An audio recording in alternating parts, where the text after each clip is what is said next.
Hello everyone, Santa here with my Guild Wars stream.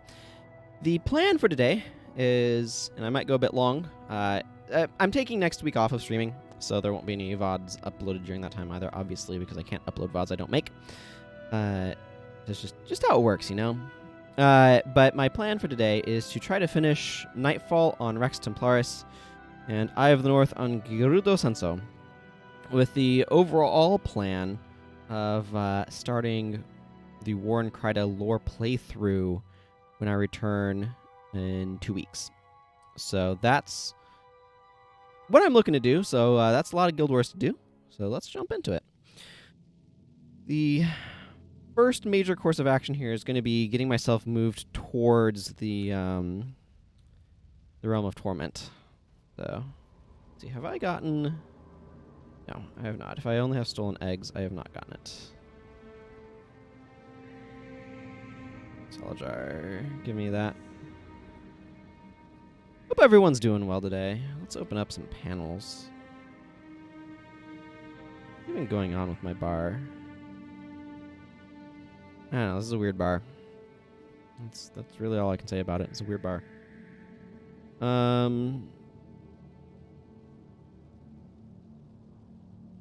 It all overall seems fine. I probably don't need this particular spell. I know what I was primarily doing was Lightning Surge. I kind of like Lightning Surge, frankly. I don't want to stick with it. Let's go ahead and throw on Intensity. You know what? I don't think about that spell often enough. Go ahead and slap it on there and give it a whirl. It's not a spell, it's a skill. It's explicitly a skill. Next time you deal elemental damage with a spell to a target, you deal 70% of that damage to all other foes in the area.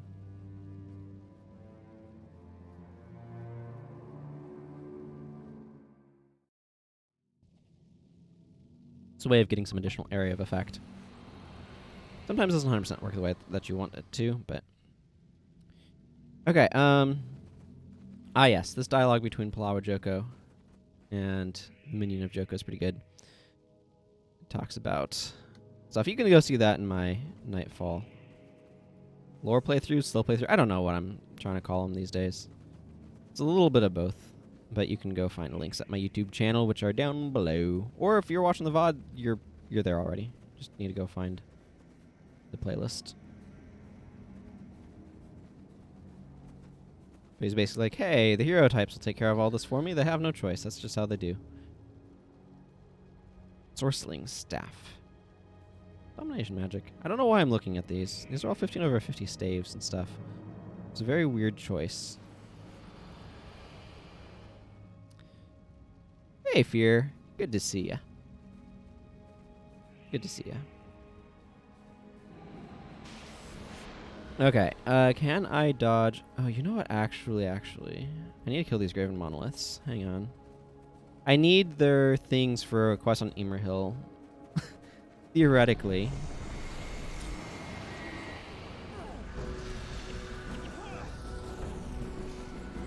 Where did I get... Oh, maybe just tapping Chain Lightning. Or Chain Lightning? Yeah. It is Chain Lightning. Confusing myself here.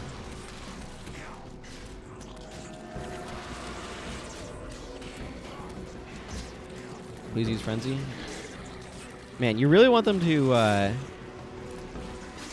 Frenzy on the Intensity hit, because then you get a much higher damage packet getting redirected to everything.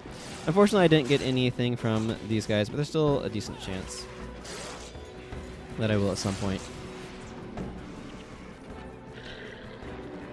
Get to experience the majesty that is more things. That way that quest can maybe get finished. Inscribed Shards, I think. That sounds about right. I don't know why I did that outside of Worms. I don't know. I prefer being outside of Worms, actually. Okay, so I need to go... help Palawa Joko recapture his fortress. Any moment you feel like getting inside this, Elias.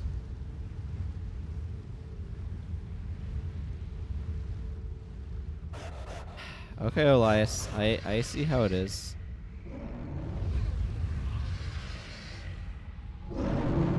Which is worse, a live corrupted human trying to take over the world, or dead rotten one doing the same thing? What an interesting philosophical rambling we have here. I don't know. The good news is Palawa Joko is significantly far behind on that. The better news is he doesn't actually try to take over the world. He just wants to take over Ilona. I think that's better than putting the entire world into torment. You know what would have been really freaking cool?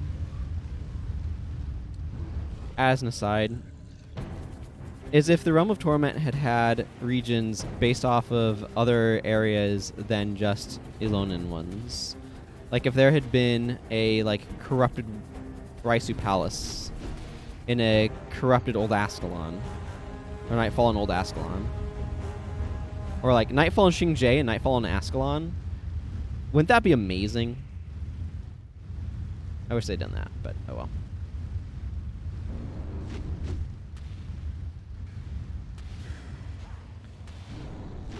It's not how things are, and that's fine.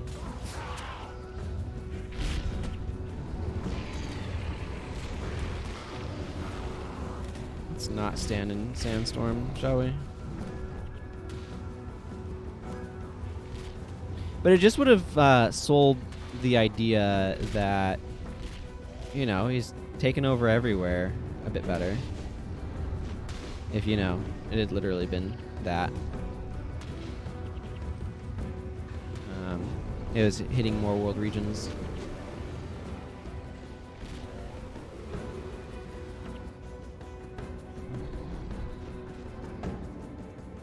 But anyway.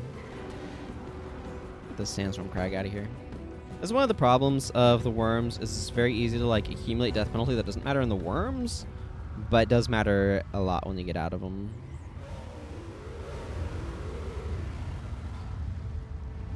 I think this goes through, and then I can go across the thing to General Hutta. It's very different when you're coming from other maps.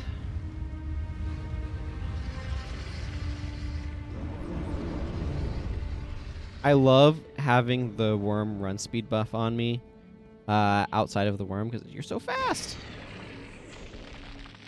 It's fun. I love being super zoomy.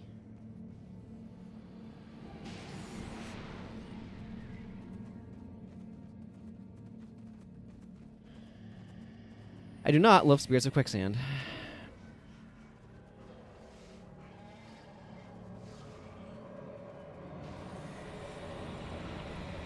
We'll have a lightning orb. Or a chain lightning? Have anything.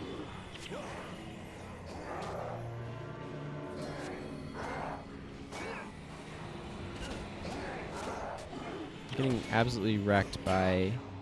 do they use choking gas or something? Yes, they do. That's what I'm getting absolutely wrecked by.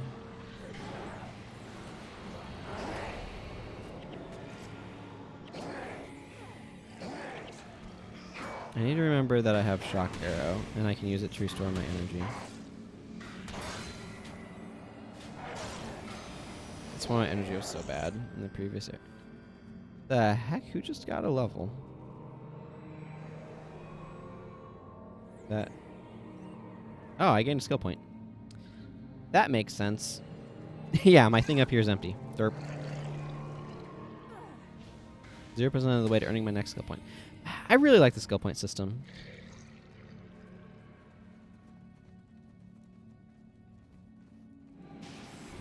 I really do.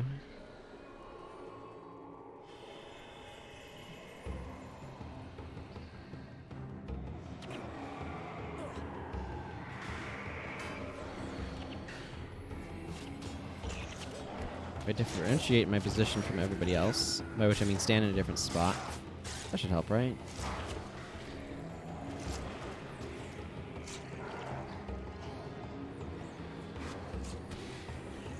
And I really need to make sure I'm hitting right click before I hit left click. Because I move with my mouse. And you move forward by just pushing left click down. But if you have it up, then you select things, right? So you have to have the right mouse down to start moving. And if I push the buttons at the same time to move, sometimes I hit left mouse first. and I select whatever's under the cursor instead of moving forward. So.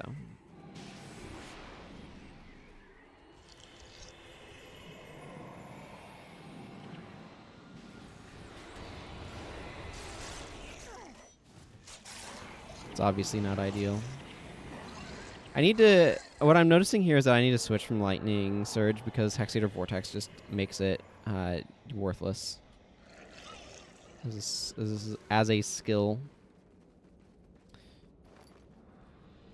That's not actually any good against the undead here.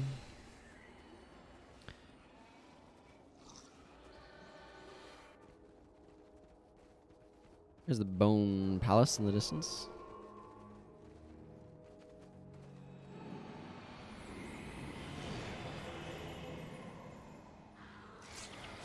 Yeah, there it goes off, though.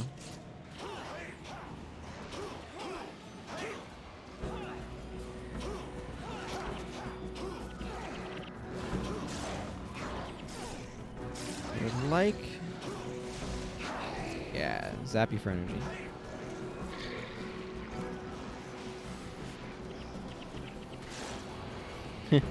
Not the most effective zappies sometimes. I do appreciate the blood ritual there.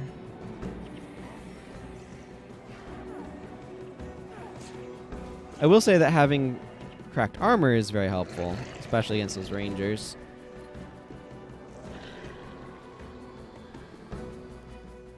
Okay. I do have Lightbringer up.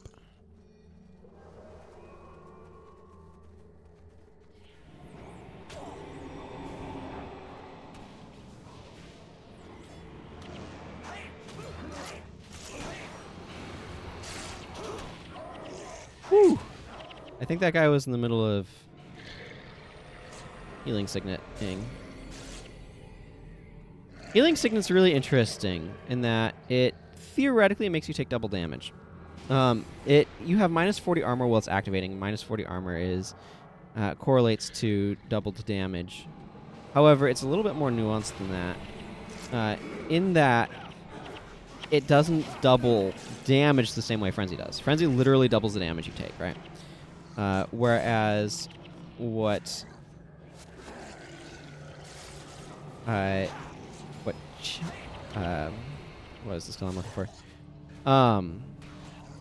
What Healing Signet does, or anything else that gives you minus 40 armor, there's Barbed Arrows also does this, is it makes armor respecting damage doubled, but it does not double damage from armor non-respecting sources. So, for example, my Elementalist spells are going to treat you as if you have minus 40 armor, because you do.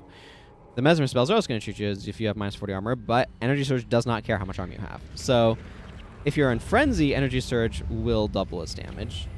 If you are not, but if you're in Healing Signet, it will not, because of the armor versus not armor respecting nature of those things. I think it's just a really interesting, like, subtle difference that can potentially be a little easy to overlook. So, anyway, I'm gonna go show this cleric who's boss. Bad news for you, worms do not care about Spellbreaker.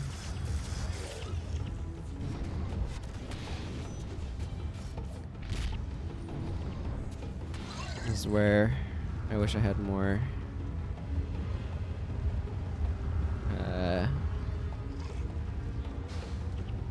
Berserk stuff. I actually have a bunch of Imperial faction. Did some Fort Aspenwood of all things over the weekend. Last weekend, which was really cool.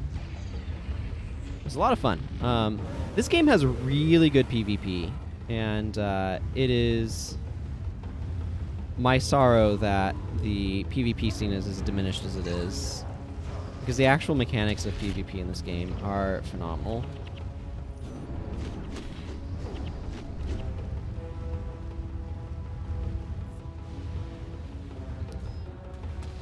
And just being able to hop into Fort Aspenwood and do some stuff. It's a lot of fun.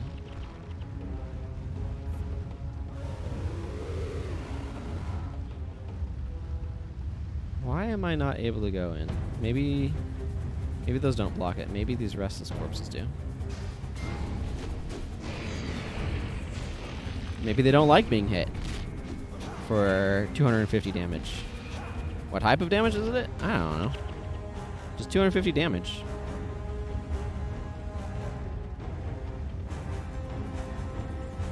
Doesn't really specify. Oh, had I been caught up on Minions of Joko? Or no, I think I was just... Yeah, I'm being stopped by... Okay. I don't... That was weird.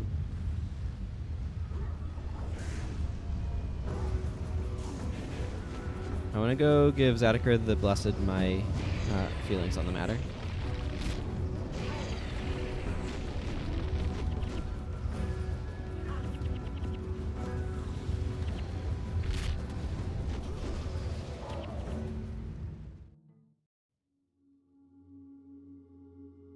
All right.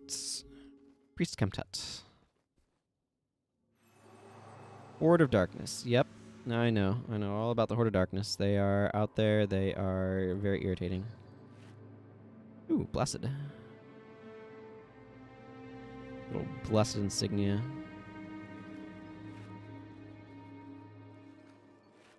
Hard to know if these things are going to salvage into iron or tanned hide sometimes.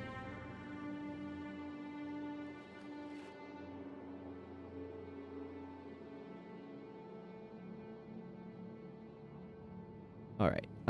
There should be a rune trader. Yeah, just over here. Endu, the rune trader. I assume Blessed is still. Yep. Attunement has some value as well, so that would be good to take out if I get to. I do. Excellent. The real money. The real money in this game is runes and insignia. Water Vigor at 6.5 isn't bad. It's weird to me that Vitae is so valuable. Soup is down to 55. I usually expect that to be closer to 60, 65, something like that, but yeah, that's fine. Don't need to do anything more here.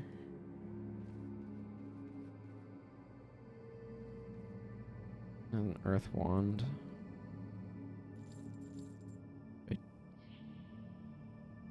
generally do not need. Do I have an empty spot in one of these? I do. Just drop that off.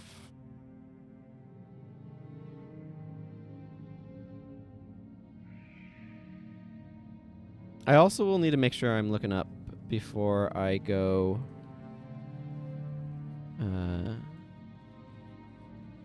to the end of things here. I want to make sure I'm picking up the materials to be able to do some crafting at the end of Nightfall here. You can make Master of My Domain equipment, which I want to pick up some of for a different character. Oh, I needed to change Lightning Surge. Yeah, let's go back and do that while I'm thinking about it. It won't matter that much because we're going to spend a lot of time in Worms, but then we're going to not be in Worms, and I want to have not forgotten. Do I just Thunderclap?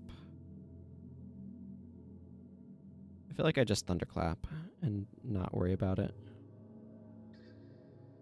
It's one of those situations where it's like, I kind of like Lightning Strike, but maybe Arc Lightning's better? Question mark? Lightning's weird. There's not like...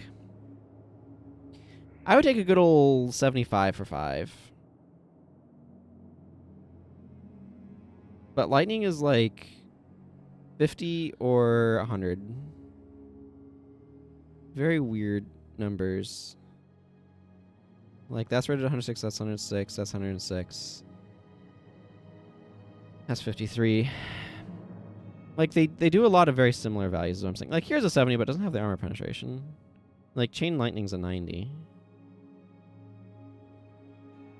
I don't know, it's very strange numbers. And of course, Lightning Hammer here is 106. I don't like Lightning Hammer outside of builds very specifically designed to use it, though, because it's quite expensive. Triangle-looking thing. There's a lot of things I could describe as triangle-looking, so I'm not entirely sure what you're specifically referring to. There's a compass here that's telling me it's the top right of air magic. This right here, Glimmering Mark. If you're talking about the specific skill, it's a hex spell. For 10 seconds, target foe and all foes adjacent to your target take 26 damage each second. Now, this applies the mark to your target, and anyone who is near them also gets hit by the effect. And when they're using attack skills, foes that use attack skills get blinded for 3 seconds, and it ends if you use a skill that targets this foe. Is that what you're referring to? This is definitely triangle looking. This is a decent skill, but it's a little... Yeah, I've used it. I've Arcane Echoed it for the Zaishin Elites on a different ally.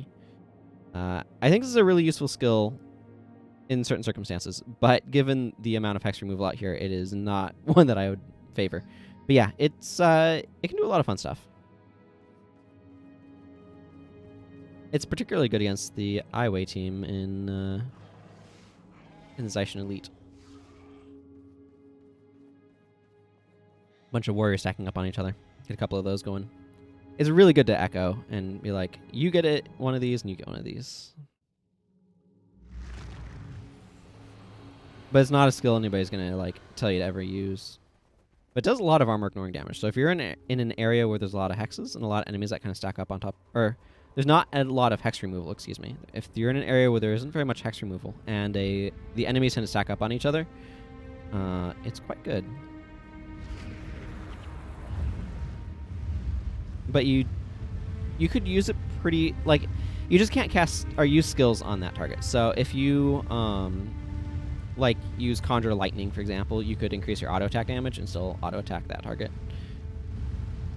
And it's armor ignoring damage, so it actually, gets up to pretty good numbers overall.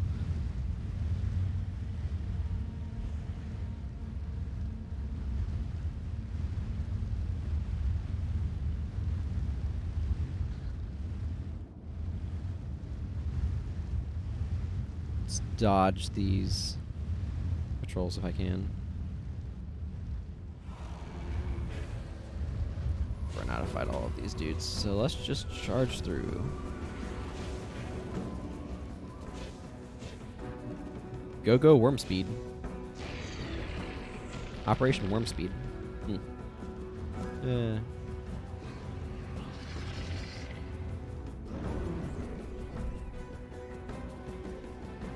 Okay, time for Shattered Ravines. Well, that's just right off the bat. Hi. I guess you're here now.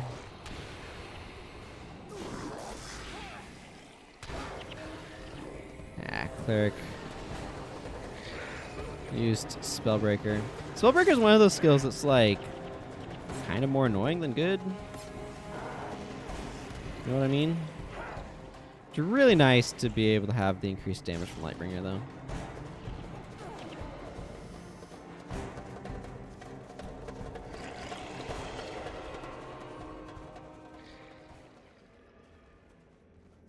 Wish I could have gotten it earlier, but here we are. Is it Nikon? I think it's Nikon. I collected some Marganite masks, so I want to get a upgraded spear here.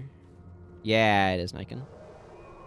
Reasonable tactic shield as well, but I don't need that. I'm here for the spear. I want to get that for a General Morgan,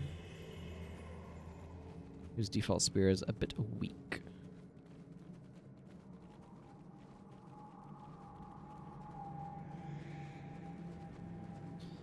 Okay, we need to go all the way over there. After I do that, I'm going to stop by Lair of the Forgotten. Just a good idea, in my opinion. I need to keep those.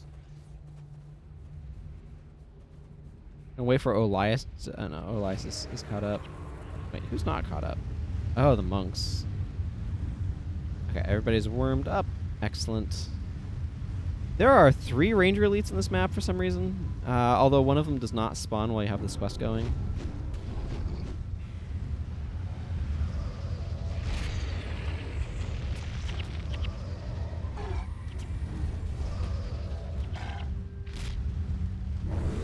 But you can get Smoke Trap, Quicksand, and Mage Bane Shot all in this same map, which is kind of excessive, but also I like it. Because it means you can grab all 3 of your Signals of Capture. Although I remember back before PvE only skills, and you could just bring an entire bar of Signals of Capture. Like, there's not really times where that's useful, but... Hey, Andy. Welcome. Mm-hmm. Yeah, pets are cool. I also sometimes just like Secondary Ranger because Antidote Signet's sweet. Like, nothing like being able to just say, no, conditions, get off of me.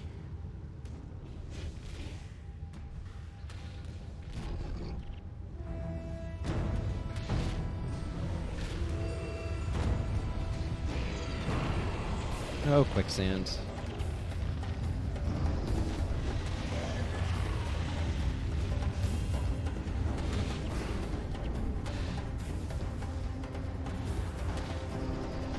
Get the Rainbow Phoenix. Yeah. Getting one of those trained up is quite the process.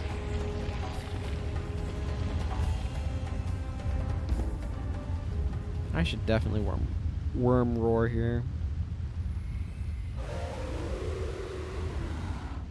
Sure, Dunkora. Something I've noticed is natural life regen caps out at 7. Well, the actual max is 10. Yeah. I remember getting a Black Widow spider on my, like, first warrior and being super excited about getting that.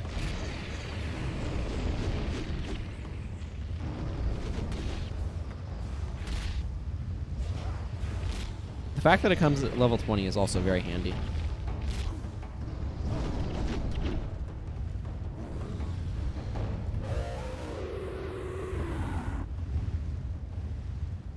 There's one of the ranger bosses.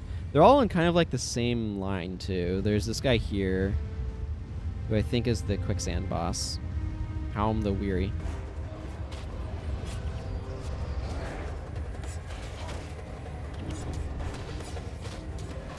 Is it next week? Next week I think Nicholas the Traveler is collecting Spirit Wood planks, by the way, for anybody who worries about that aspect of things. Might be useful. I definitely like to unlock the Moss Spider.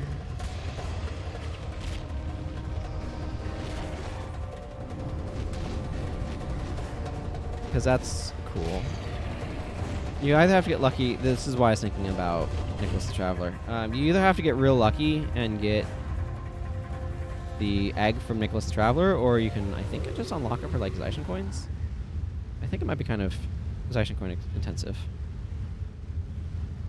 The next one's Smoke Trap somewhere in this area, and then finally where we're going is where Mage Bane Shot spawns if you don't have this quest active.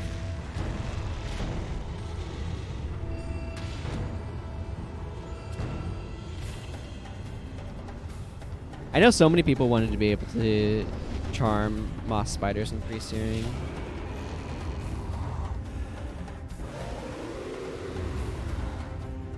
Want to be like Old Mac and get myself a Joe, a Devourer.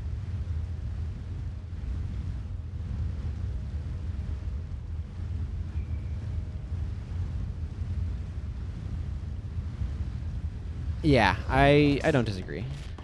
Spiders are really cool. Yeah, and then there's Carlotta, that Shadow's pet, which is neat.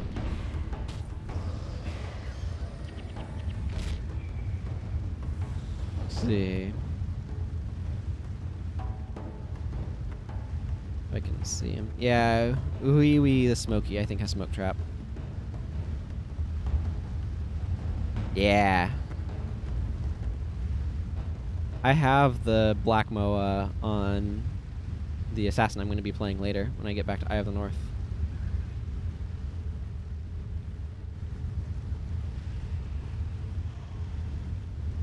That's a lot of fun. It was a lot of fun when I brought it to Easton and watching the dudes freak out in front of the Sunspear Great Hall. That was good times.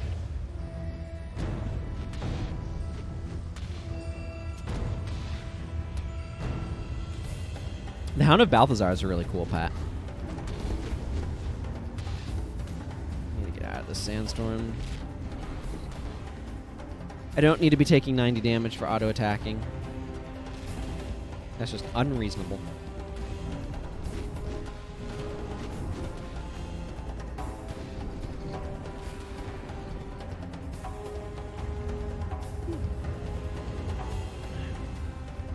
I know the news. I need to be sleeping better. That's why you're going to see those little micro yawns and stuff. Do I have lockpicks on me? I do. Well, let's go pop open this Ancient Elonian chest. Mm-hmm.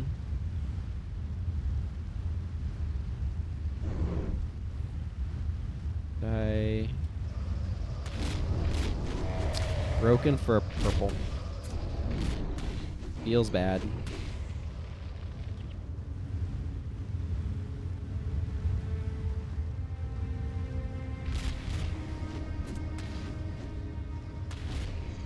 Anything notable about it? Not really. Well, it is it double luck right now? So that'll mean I got more points for that anyway.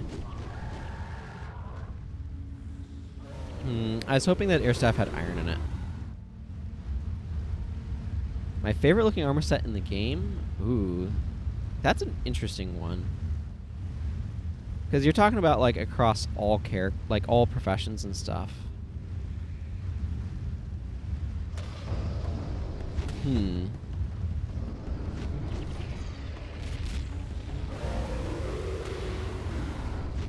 Let's see. How do I even begin going through that much armor? That's a lot of armor.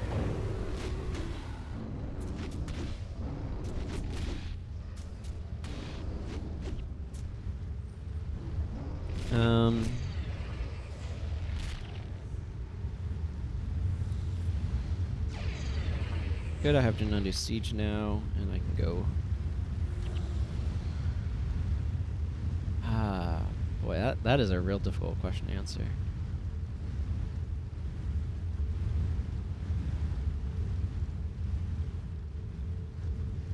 It's like I like different armor sets for different reasons, right? There's different like aesthetic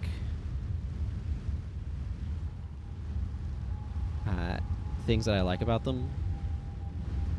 For example, the Ascalon armor? I forget what they call it, but the starting monk armor looks really comfortable,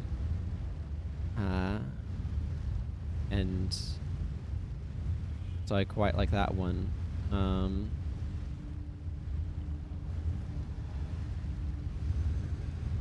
For that standpoint, let's see.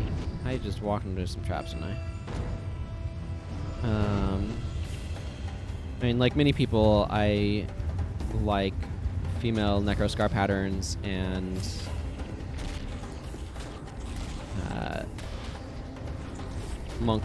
female monk tats.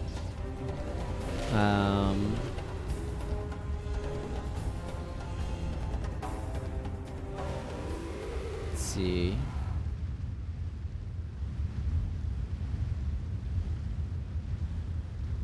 I've always kind of liked like regular female druid. I think it is ranger.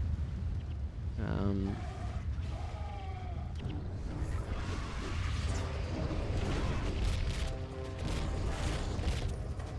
know. There's so many.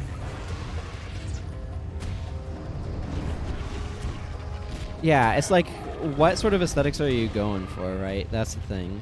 It's like different characters are going for different aesthetics and stuff.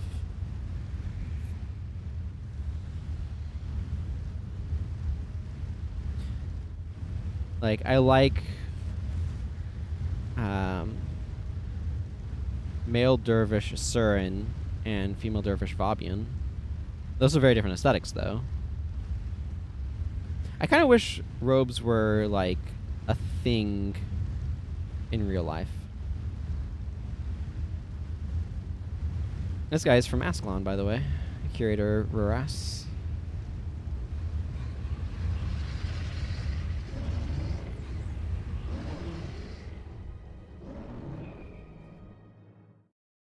I like female Ice Forged, but male Ice Forged I'm more middle on. This is the Elite Stone Forged. I should actually grab... This guy has a quest for killing 40 Marganites. Yeah, I should just grab it, because that's, like, free rewards, because you're going to do that.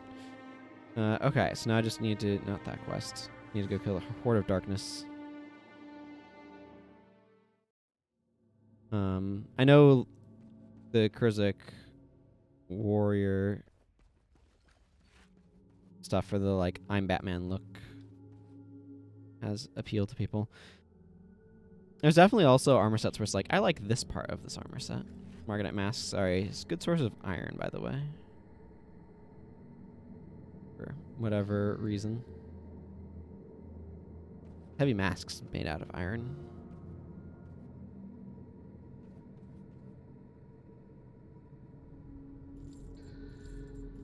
Of those things. Man, the way the economy works in this game versus Path of Exile is just so very different.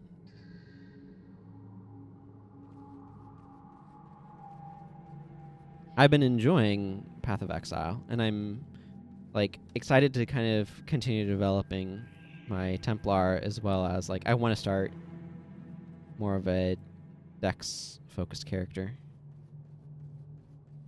But it's just interesting to me how different its economy is. I know this is going completely off tangent of this game, but this is the game that gives me a sense of like what a game economy looks like, right? Because like this is the one that I have experience doing stuff in.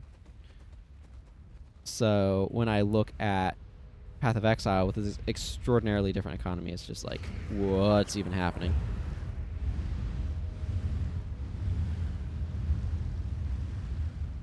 Horde of Darkness. I like that rock on a tentacle. I love the environment art in this game. Like, ArenaNet's environment artists just do such a good job. Such a good job. I do wish that there was a little bit more visual variety in terms of color palette in Nightfall, but they still managed to make some really spectacular, like, popping visuals.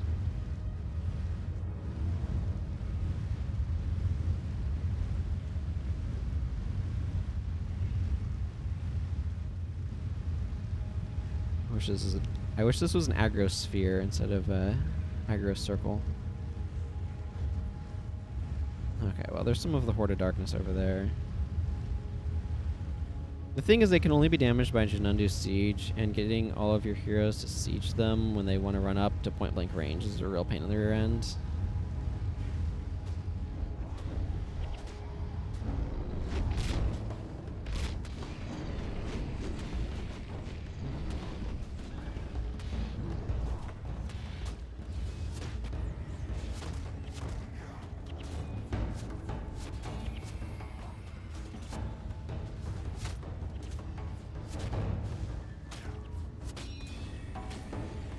I'm up on my target.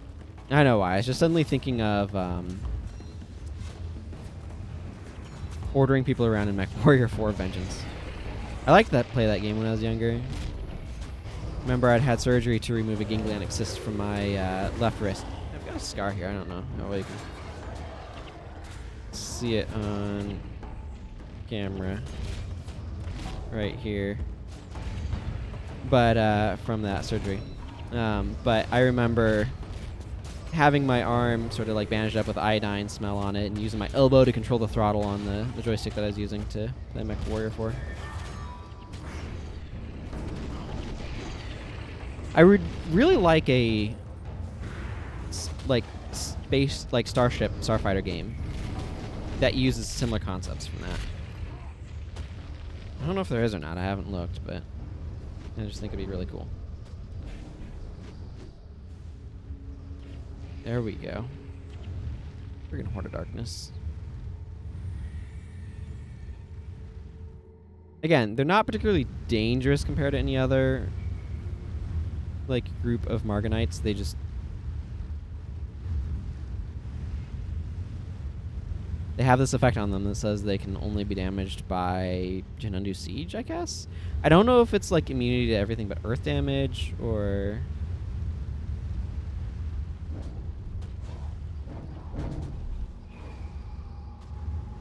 what's going on here.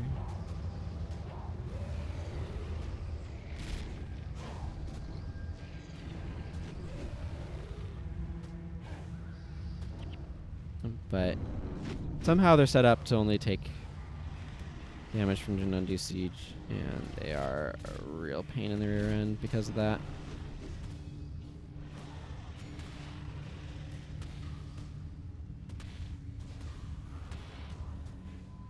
Elias, I don't suppose you could stop dying on me, could you?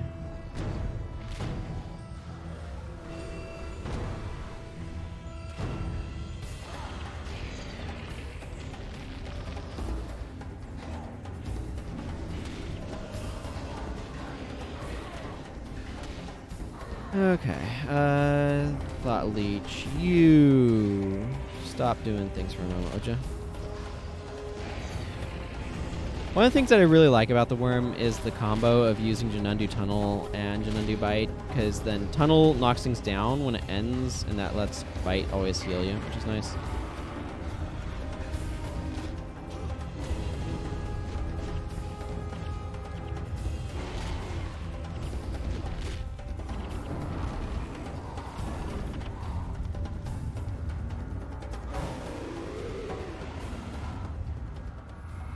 Sure, let's go see what's in the Ancient Elonian chest. We can do that.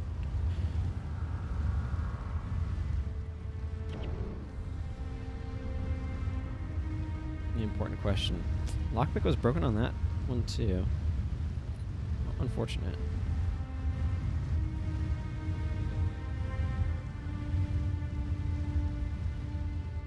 Okay, Word of Darkness. Let's go give you your comeuppance, by which I mean a bunch of worm sieges.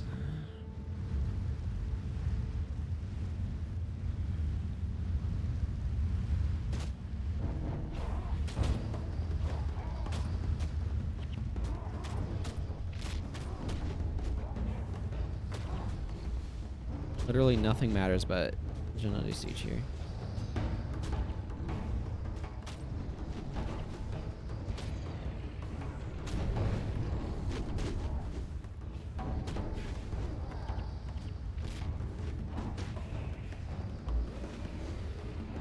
Yeah, I see you guys trying to do anything else, but it's not going to help.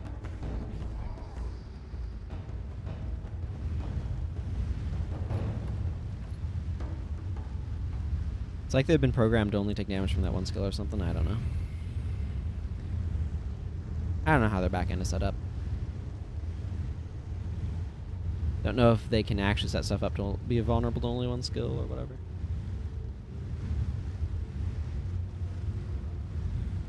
I know that the monsters can have passive skills. That'd be kind of neat if they had that as kind of like a mechanical gimmick for one of the games. Is like, here's passive skills. I feel like that's the sort of thing, though, that sounds neat and probably plays terribly.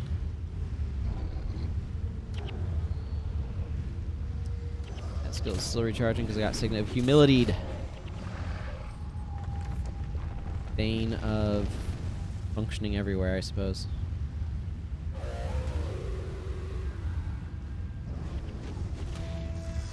I'm gonna give this Armor of Insanity what's for with Jinundu Siege. It's a ranger, so it doesn't take as much damage from that.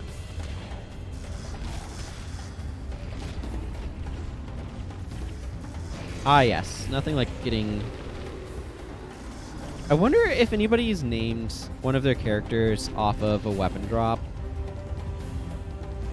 I do really like this mechanic here, though, where we just shoot the Solitary Colossus with Jinundu Siege. And it goes poof.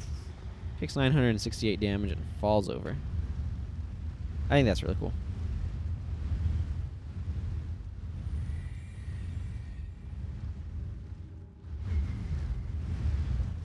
Couple graven monoliths over here.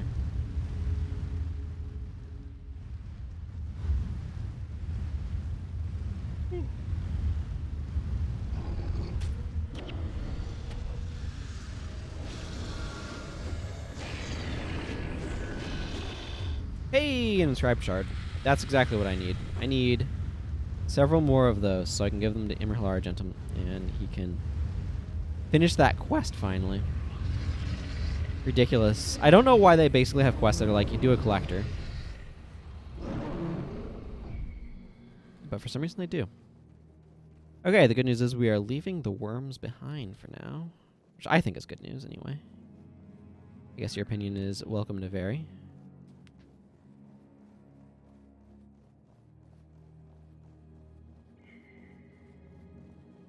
Walking across our bridge to Captain Mahan, who has a giant wall of text that is quite neat, but I'm not reading it here.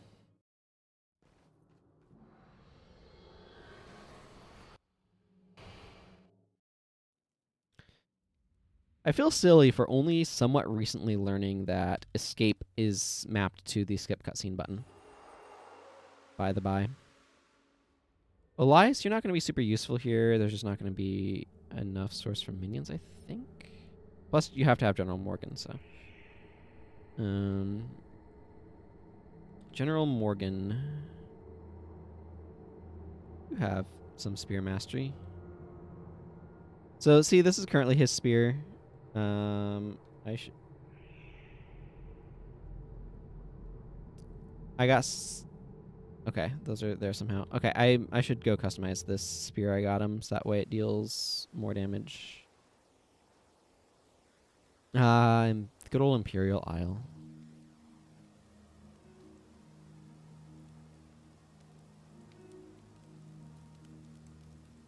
Why did I talk to the skill trainer? He literally does not teach me things I'm looking for right now. Because I want the weaponsmith. Yeah, they do for some of these. Or specifically, they require certain heroes in these missions. There we go. That's just an upgrade. Max damage and a 15/15. Instead of not those things.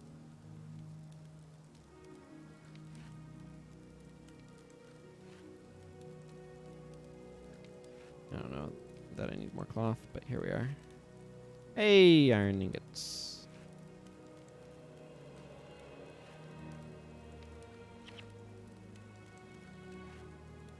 Major energy storage, eh? Nope, you're the weaponsmith, not the merchant. I need a new ID kit, because mine just broke.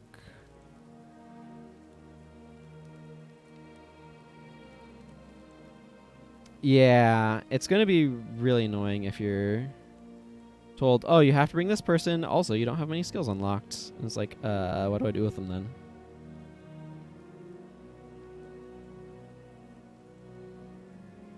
I think heroes have long-term been really good for the game, but there are definitely some shortcomings. I know a lot of people, like I wrote a fairly comprehensive new player guide.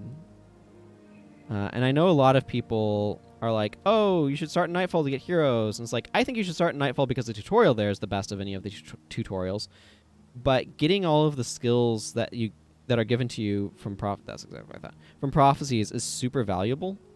And I think, like, long term, way more. Like, that's going to be really important. The heroes that you can get. Hang on, I just want to grab this. The heroes that you can get are only so useful as you have skills to be able to skill them out. And as a new player, you're not going to have access to all the skills right off the bat. So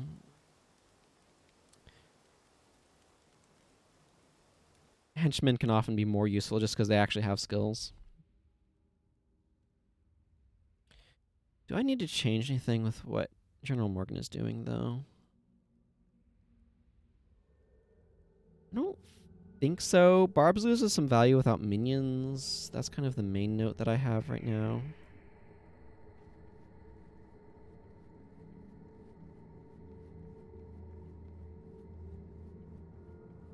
Yeah. Okay, intensity is less exciting here. Mind Shock is good, but do I want... You know what? You know what? Whatever. We're going to bring Mind Shock. I don't want to bring Chain Lightning with Mind Shock. I'm going to stick with Arc Lightning here for that slot. Just the... I don't want too many Overcast skills.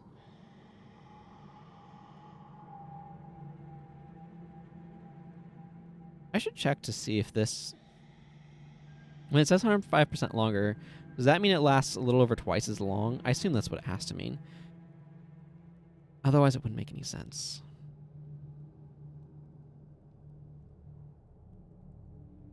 And this one's only really good if you are setting things on fire. Nice Wind is not a bad skill, though, if you have that going on. Is there any way that I can synergize with what's going on over here? He's just doing weakness stuff? Not really. Yeah, I don't want Lightning Hammer for energy cost reasons.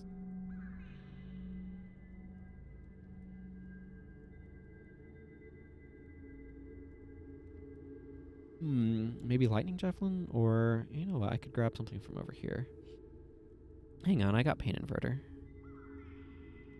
Let's just grab PI. PI is probably a good idea.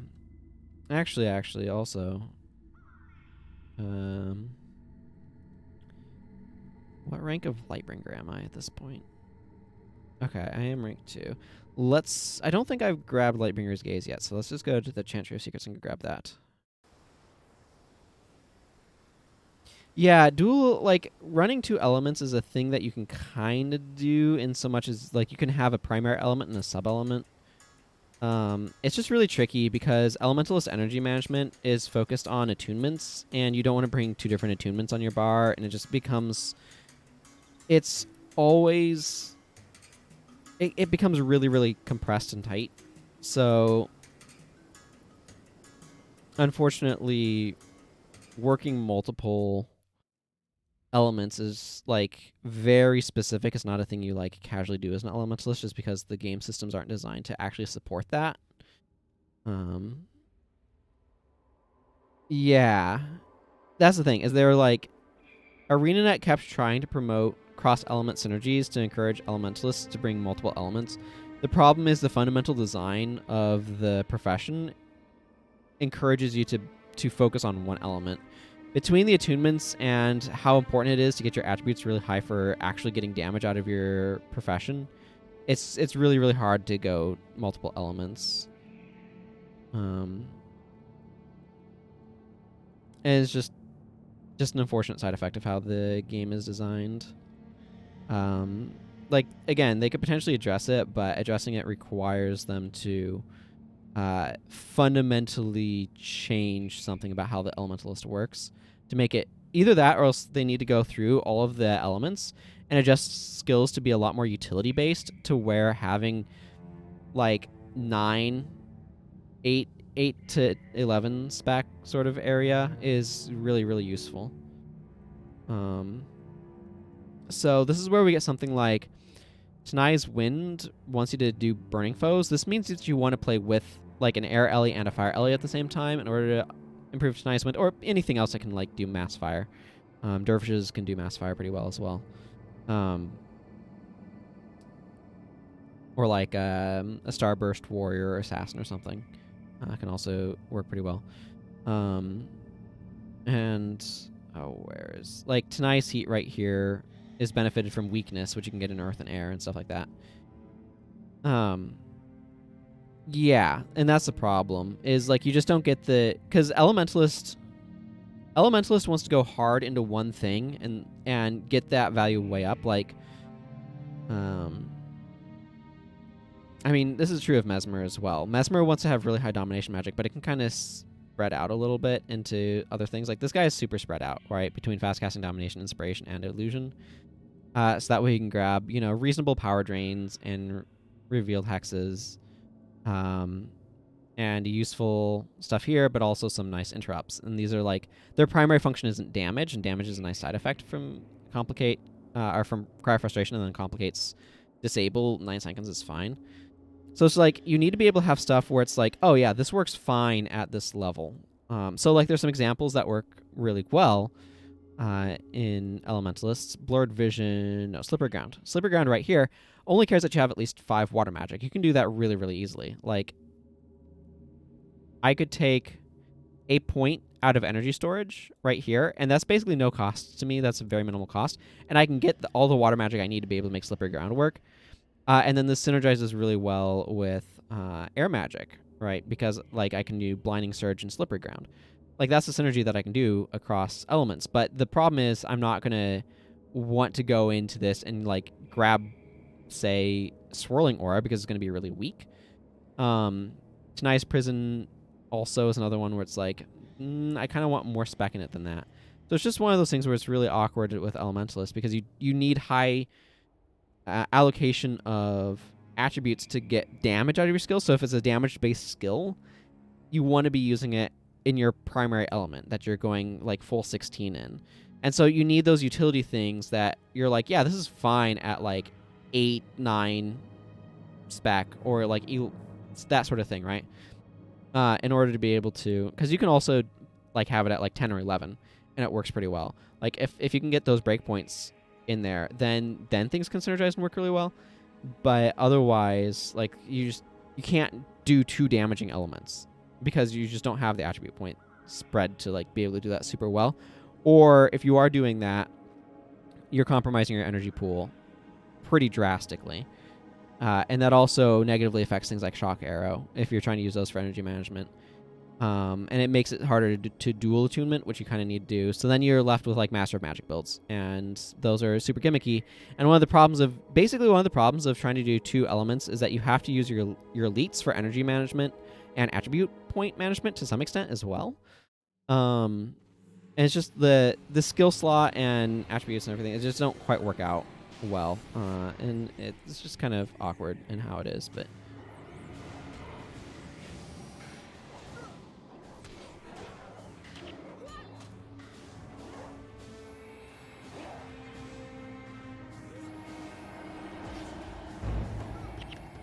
just kind of waiting for Spellbreaker to wear off over here.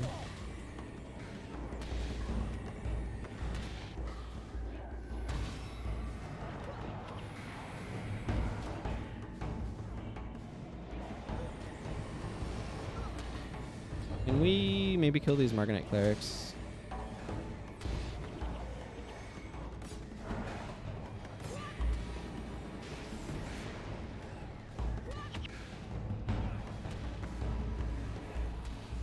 So anyway, all that to say, I like the idea of Elementalists that are going into multiple elements, but the mechanics just don't support it because the energy just isn't there. Is really what it kind of comes down to. The energy or the damage or whatever, and just like making it worth it is a right trick.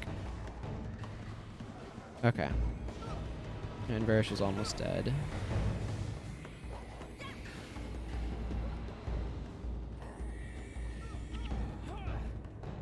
Okay, I want to pull my party up this way a little bit. It's a little bit better than going through here on a melee character. That new warrior elite that basically just screw that I'm a... Yeah, I mean, it's basically I have all of the attributes I could ever need, right? It's very, very good skill in that regard. And then the Elementalist didn't get... Like, theirs is usable. I'm not going to try to pretend otherwise, but it's nowhere near as good as what most of the other professions got.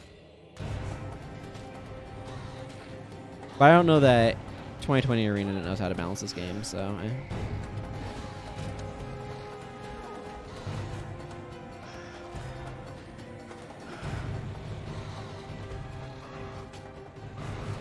Good old Quicking Zephyr.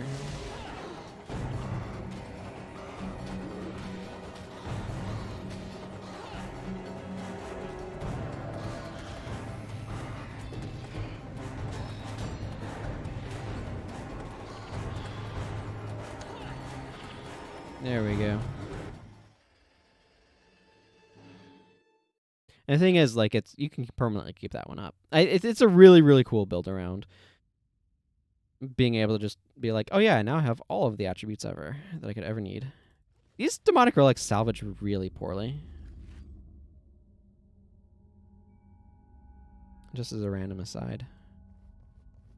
Anything that I want from Hoju? Oh, warrior skills. Flail and enraging charge. Well, those are not really useful for me, are they? Learn deadly paradox. Oh. I don't think I'm going to use that on this guy, but sure, why not?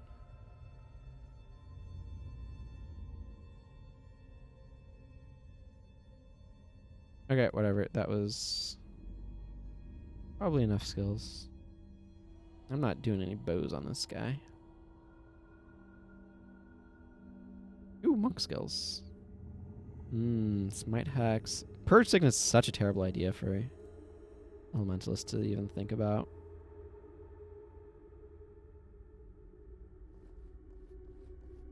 Forget, is it high? It is. Okay, I'm gonna drop General Morgan again for Elias. I'd rather have the MM. Wonder if Elementalists got the same style with an energy storage elites, or crazy builds would come out.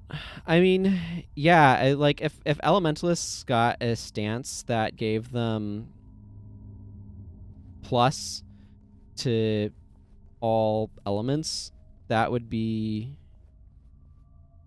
nice, I guess. Like, it's weird because you're talking about something conceptually similar to Master of Magic, right? But like, how would that work? Because like the warrior one is just like plus redonkulous amounts in each of the I don't know what I'm looking at here. I just need to head out. But like plus redonkulous in each of the weapons. Like, and for the most part, that doesn't necessarily translate into a whole lot. Because, like, yes, you can walk around with more attributes than normal, but doesn't necessarily translate into a whole lot, you know?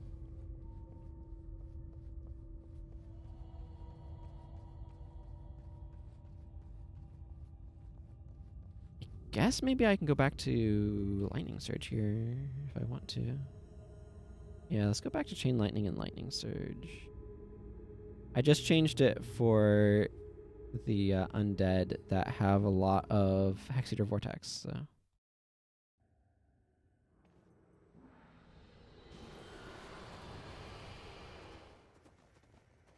Great, thank you.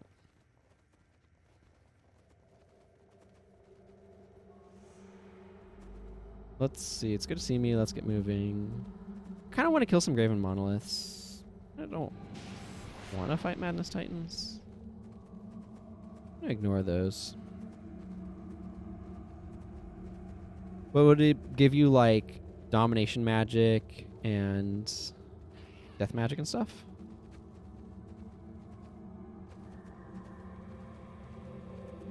And increased casting speed or something?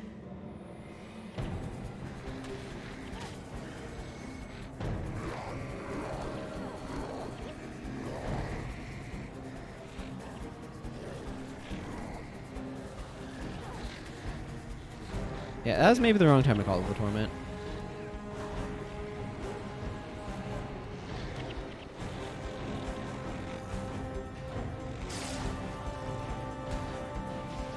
His zone sucks.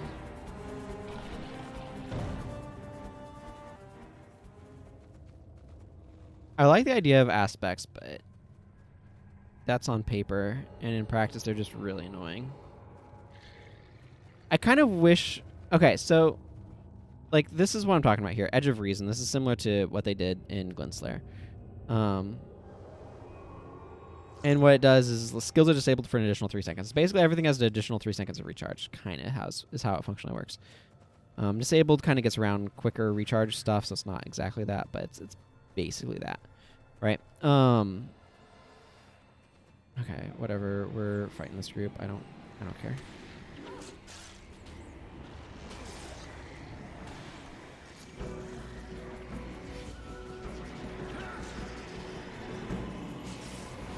Tired of all these QZs making my energy terrible.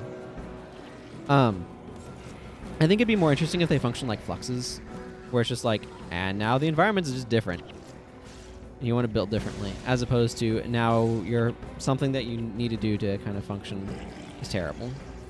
I will say that the one that decreases healing does improve the value of energy regeneration, or of health regeneration, which gets around healing decrease. And there's some wonky stuff with that, but for the most part.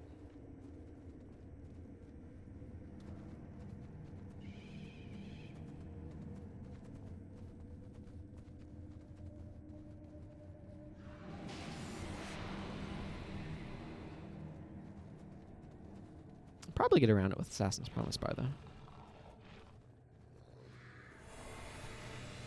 Yeah. It could be. It definitely could be.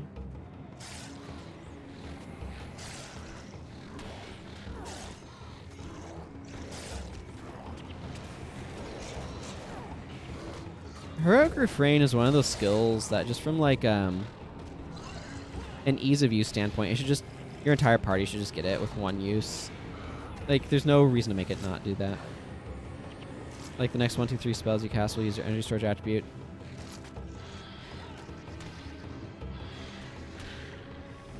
I get the idea of what you're saying. I think it would need to be worded slightly differently, but the idea of, like, your skills or, like, your spells all work off of energy storage, kind of like Signet of Illusions. So if you don't know already, Signet of Illusions right here. Your next 3 spells use your illusion attribute instead of their normal attribute. So something kind of like this, except it automatically renews itself if all of those spells were of different attributes. So like, or maybe the way that you'd word it is, your spells use your energy storage attribute. This effect ends when you repeat an attribute.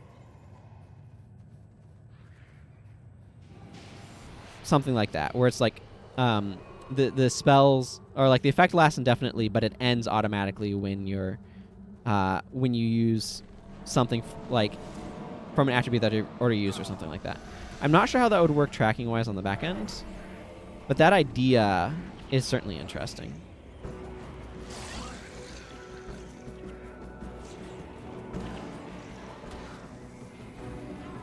This is an area where being an elementalist sucks because they have good old corrupt enchantment, and you need your attunements. I mean, yeah, I have no idea. Like, having to constantly be switching, like, at most you could get 7 spells out of it, right? If you have 7 different attributes before, like, you just repeat the same spell and it ends. Depending, of course, like, how you're intending it to work. If it's, like, within a 3-skill cycle, because, like, the thing is, it doesn't need to scale with anything else, right? Because it's just, like, this makes your spells use your energy storage. If your energy storage is bad, then it doesn't really matter what else you're doing.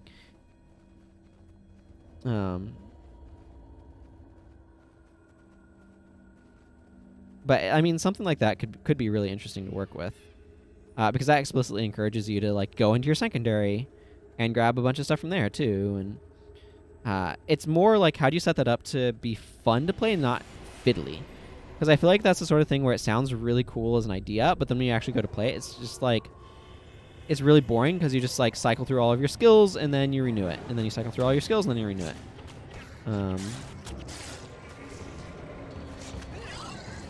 So, like, trying to make that actually, that base idea work.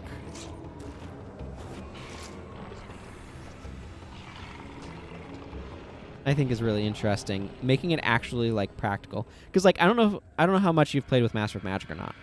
But, like, making Master of Magic sort of work the way that you want it to can be surprisingly challenging. I guess we might be in Winter's Day. Yeah, it's hitting noon. Those usually hit at noon, so... Well, it might be Winter's Day, everybody. Winter's Day might have begun. Hello, Tortured Sunspear. No, talk to the Tortured Sunspear, please.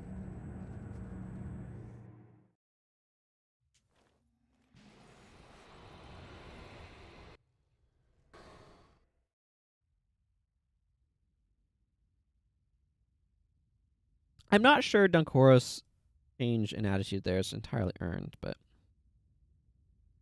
do I want to keep doing this, or do I want to switch to a Glyph of Energy type deal?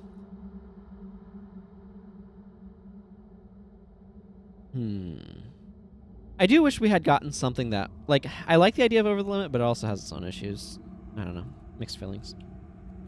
Like, Over the Limit does some interesting stuff, but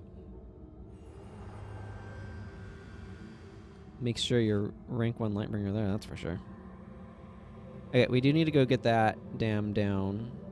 Oh, they have... you know, I might as well capture it.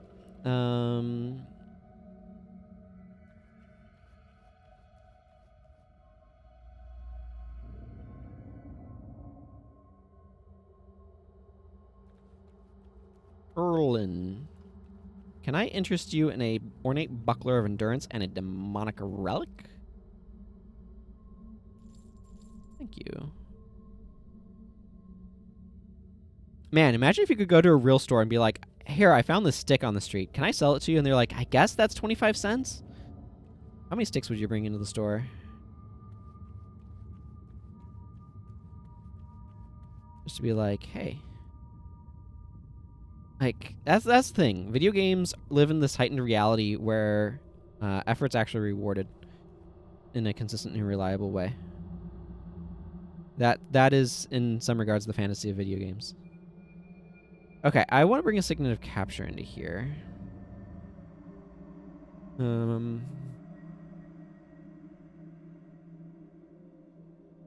Is there anything else that I want to do? I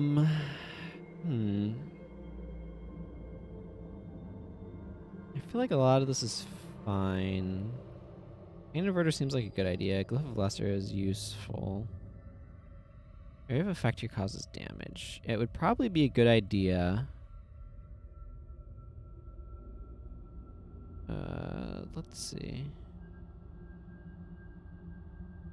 Let's just drop those. Put this here. Drop this off here. Grab. Elemental Lord will make my spells heal me, so... This feels kind of weird as a bar, but I'm going to get an elite to help with my energy, I guess, technically, so... Let's not worry about that, eh? Maybe once upon a time, people could bring a bunch of salvage to the village smith and trade. Yeah, maybe so. Well, there are the, like, recycling rewards for, like, pop cans and stuff that happen in some places. That's kind of like that, right?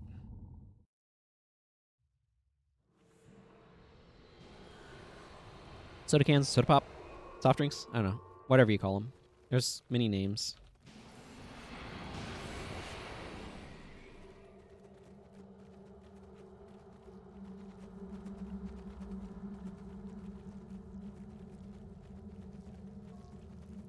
I feel like the Shadow of Fear is maybe the higher priority target here, just because it will make minions as well, and I don't want it competing with Elias.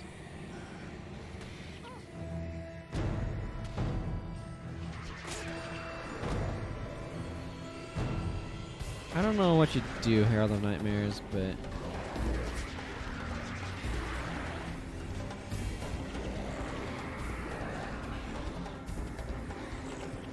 I spam lightning orbs and lightning surges.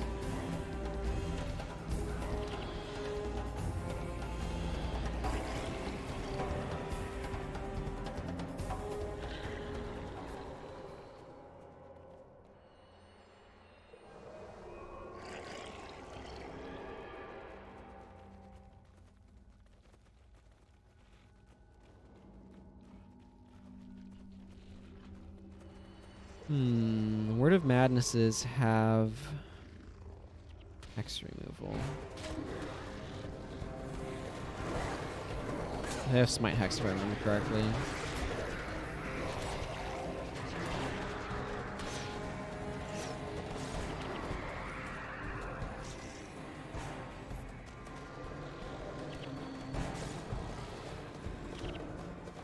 Oh man, Quickening Zephyr is murder on my energy.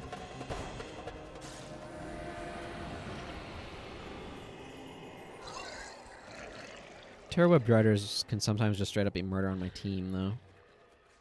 Need to beware of these things.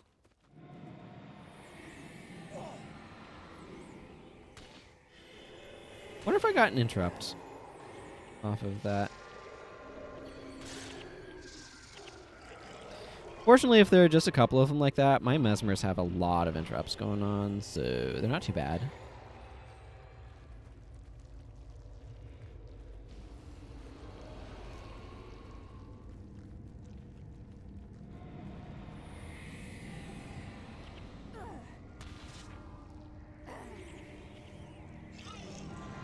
Get my defenses up.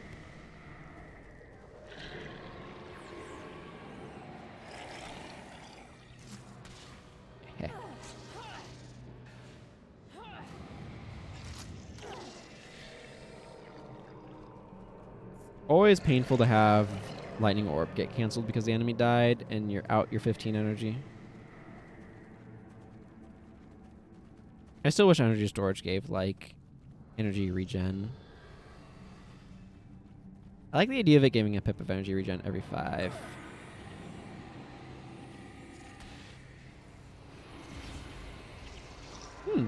Eternal Shield. That's cool. It's like every 5 ranks in energy storage, you get a pip of energy regeneration. That'd be really nice.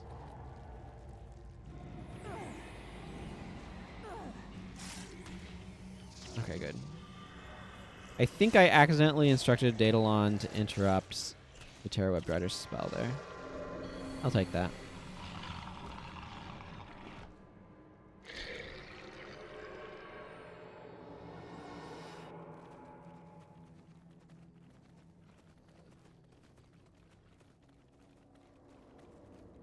Alright, time to go capture myself an Ether Prism, but first, an Emissary of Doom.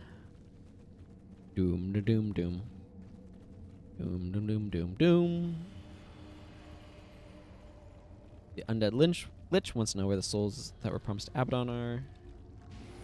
The Emissary of Doom is saying that, hey, they're getting collected.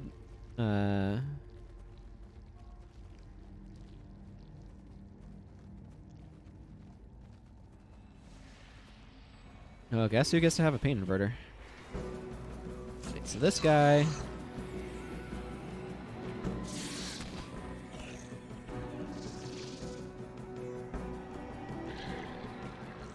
I don't really like Ether Prism that much, but I figure I might as well capture it. I'd like to get all Elementalist elites on this guy. And I suppose we'll rat it like the Practical Warrior elites, by which I mean not...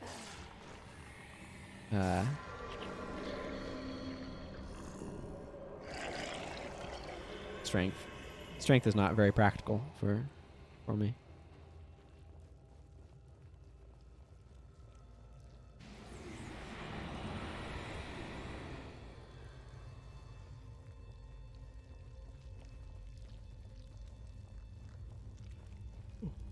Excuse me.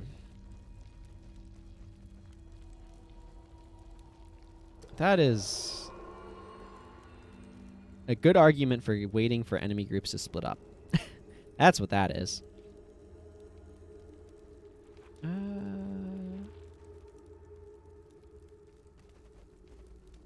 this is a mistake.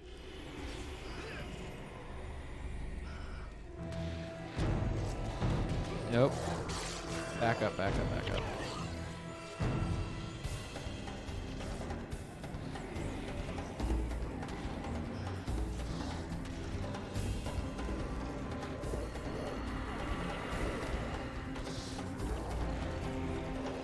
I think we should generally be okay here.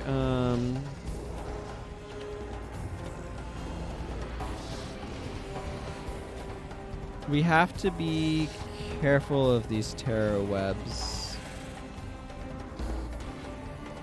doing a lot of damage.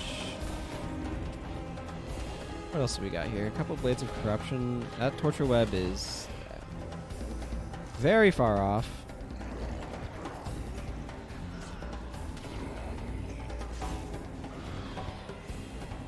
Oh, we've got a couple meteor showers coming, boys. Okay, this is a spot where minions are actually saving our rear ends, like, big time. Because minions are super distracting these torture or these terror webbed riders about where they drop stuff. Ow.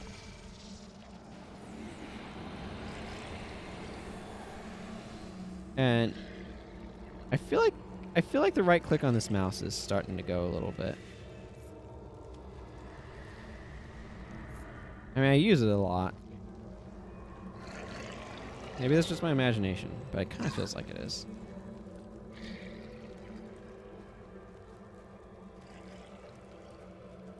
I feel like maybe I normally would have gone over here already, and that I've interrupted my normal progression through this mission.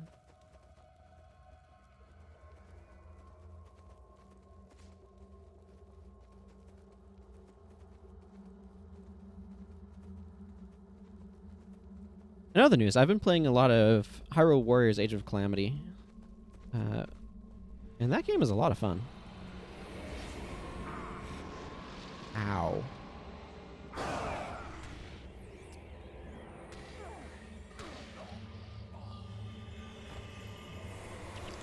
Might I recommend making this thing less alive before it kills us? It has a lot more playable characters in it than I was expecting. Hyrule Warriors Age of Calamity does.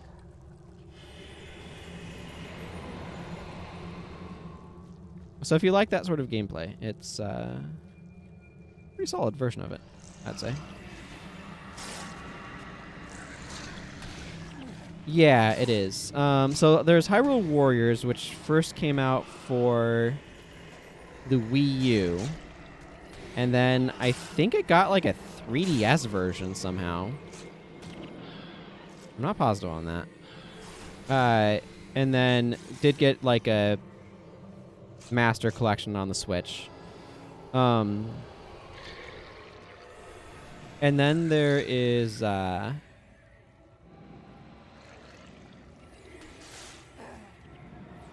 Hyrule Warriors Age of Calamity, which is the new one.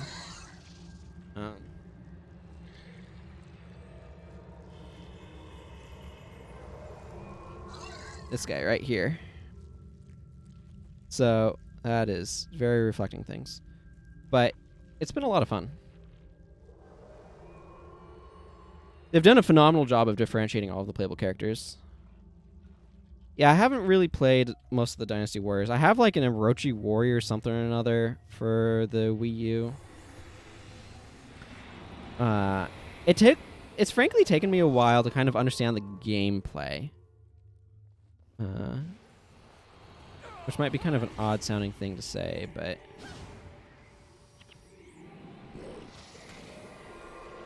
they function very differently. Like, it's more about making sure you can complete your objectives and stuff. But I feel like they've just done a really, really good job with Age of Calamity. And, like, differentiating the surprising number of playable characters in that they have in that game. And it's like, each one plays uniquely. If you've played Breath of the Wild, they're obviously trying to make a game based heavily on that. So you get like the Sheikah Slate doing stuff, for example. But the way that it works for each character, for the most part, is different. Or at least they have some differences in some of them and stuff like that. It's just and like the amount of variety of like actual mechanical implementation of how you do stuff with each character and how each character plays. Even though it reminds me of Smash Brothers a bit in that it's like, oh yeah, these are all the same like inputs, but the results are vastly different. It's something that's really impressed me about it.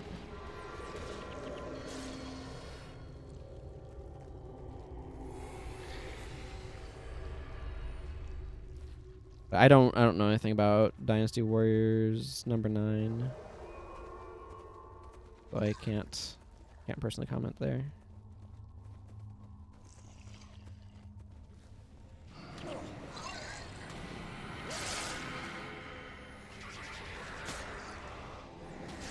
I'm gonna let that scythe kill itself maybe. Gotta keep an eye out for those terror webs coming up. Pike? I don't know why I want to say like turnpike, but here we are.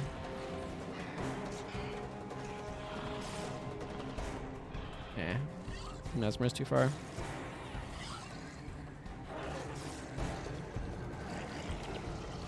Well, nothing like a meteor shower in the middle of nowhere. Hoorah.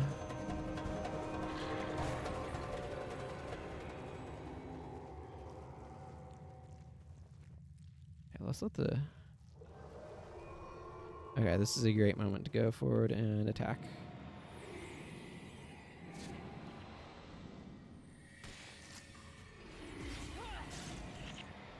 Okay, good. I want to let the minions kind of take first aggro if I can. Yeah, you can see my cursor. I don't know if you can see it or not, but my cursor flickering in and out. I feel like my left click is not being as consistent, or my right click is not being as consistent as it should be. It's really messing with things right now.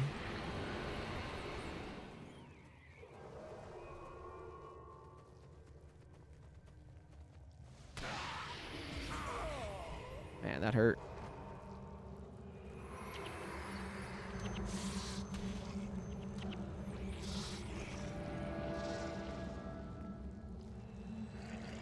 Yeah, that was painful.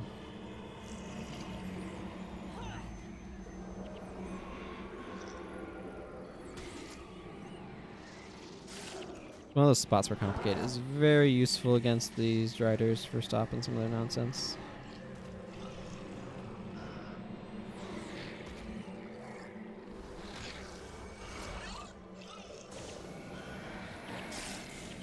I really want to make sure Quickening Zephyr isn't around. QC is really bad for my energy management.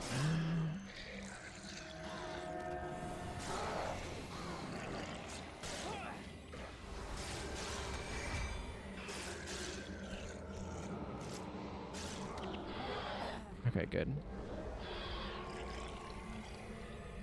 I don't know why you can't see the bridge here.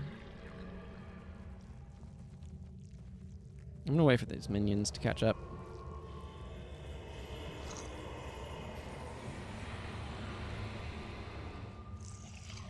See, I have my right click down. It's just, it takes it a bit to register. I don't know if that's something specific with Guild Wars or...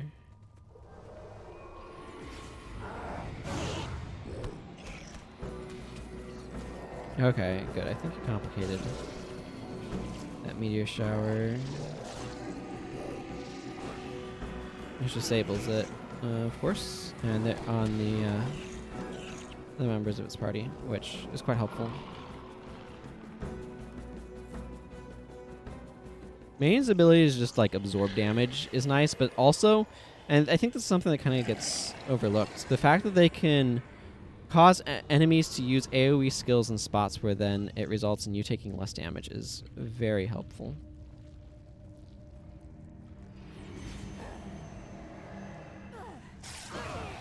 So like, yeah. Ooh, 209 gold coins. Don't mind if I do. Need to save one of those guys for last. I usually do this a little bit more, like go down this way, come back up, drop by there, and then come around, but...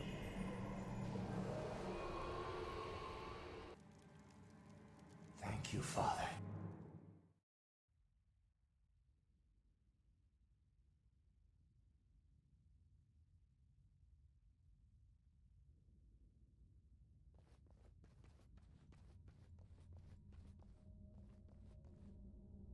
I don't know. I'm trying to figure out like what makes the cursor sometimes seem like it's not behaving properly. I'm not sure. Thank you for your information. Let's go drop some stuff off. Hang on to some of this holiday goods. I use those on another character that's going for those titles, theoretically.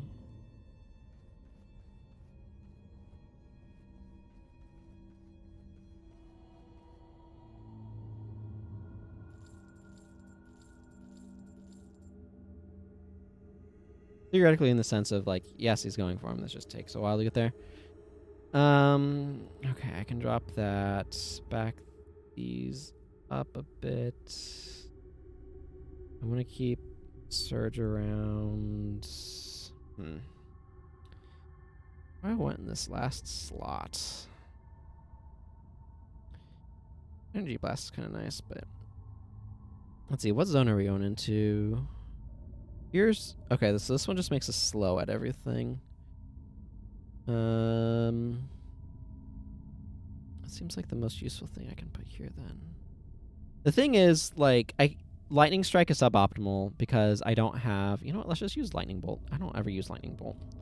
Let's just use Lightning Bolt. It's not great, Lightning Bolt. This is why I never use it. Like, I would like this better if it was just send out a Lightning Bolt that strikes for 75 damage if it hits, instead of having this, like, conditional clause. Like, Air Magic has all these weird conditional clauses, and, like, all the damage values are kind of, like, the same. It's like, I would like something where it's like my choices are bring a more consistent skill that has less maximum potential, or bring a spell that has more maximum potential but is less consistent, right? Like, I want trade-offs. I want trade-offs in my options. And I feel like so much of Air Magic is do this amount of damage. Under Conditional Clause, double it. We've got that under Lightning Strike. We've got that under Lightning Bolt. Mind Shock is in the exact same place. And so you've got some skills that are noticeably, like, different. But, like, or, like, Enervating Charge is never going to hit that damage potential, and Shock Arrow is the same way. But they have other utility effects. I don't know. It's just... Then you have, like, Lightning Orb, which is, like, consistently... And Lightning Hammer consistently an amount of damage. Some good Spear Elites out here. In particular, a good Spear Elite over that way.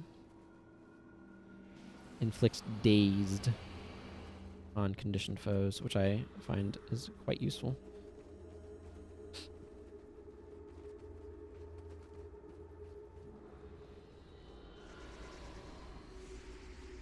We've won a significant victory. This. I feel like I'm always going up that way. Maybe I should go down this way.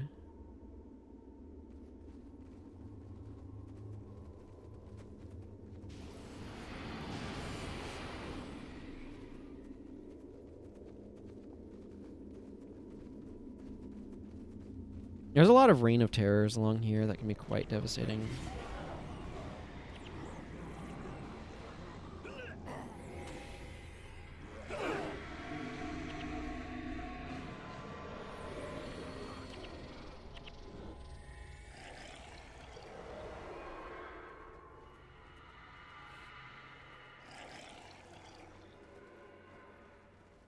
This has us going...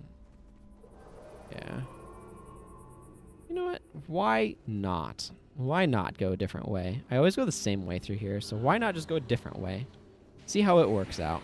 Maybe it'll be better. Maybe it won't be. But it'll be different, and that has, like, points for it.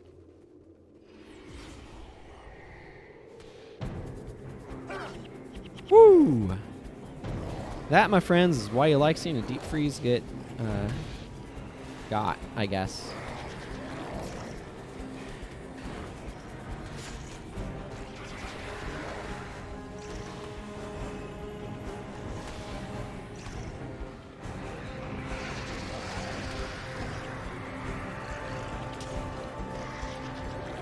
These areas are kind of annoying.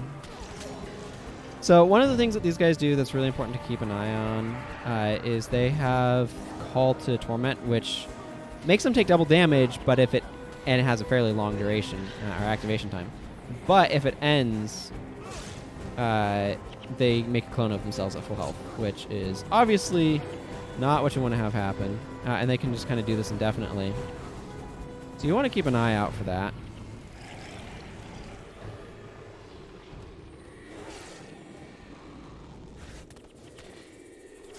Oh, that reverse damage was a little late there. Little late. It's gonna be really nice fighting Madness Titans with a freaking caster, so I don't have to worry about their obnoxious nonsense of Mirage Cloak spam, making everything freaking get blocked for forever. Okay, well, I guess I glyph of Lesser Energy to get my tunas back up.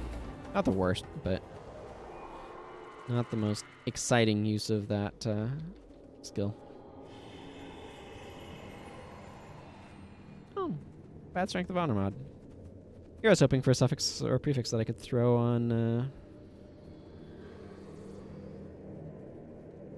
Morgan at some point. But nope, it was not to be.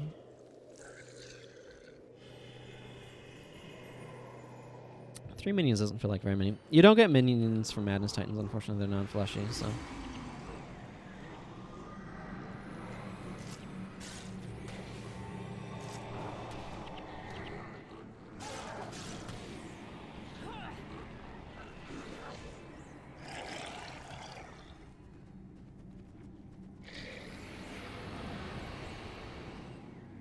This is a very different area back here. There is... The Odd Bodies quest brings you back out this way. And I think so does the one with the Imperial Guards, but most of the time you don't have normal cost to come back here. Or at least I've not.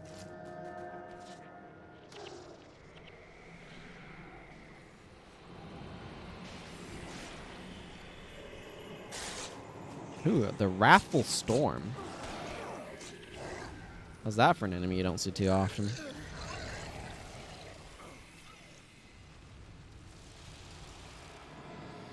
Wrathful Storm.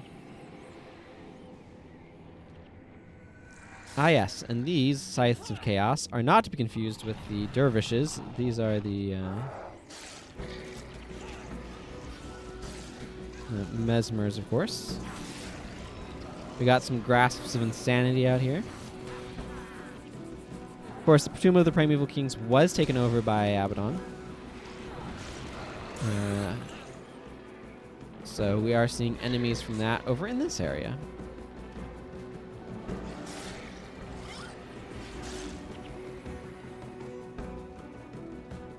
I think that Marganite chest is off in a direction I don't feel like going. That is accurate. An accurate assessment of the situation. So normally what I'd do is I'd go up this way and kind of go around, and we'd have... I don't know. A good laugh or something. But it would go around a specific way. I usually don't come this southern route that I'm currently going, so I'm curious to see how it ends up playing out. As I was indicating earlier.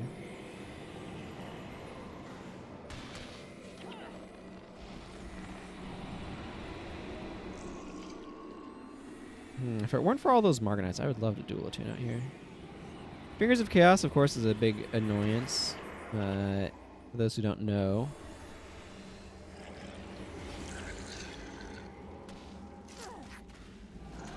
What that one does.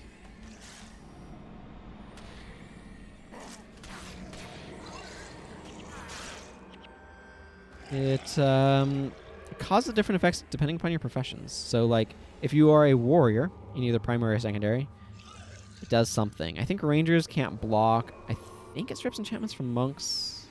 It might just interrupt elementalists. I forget all the different things that it does.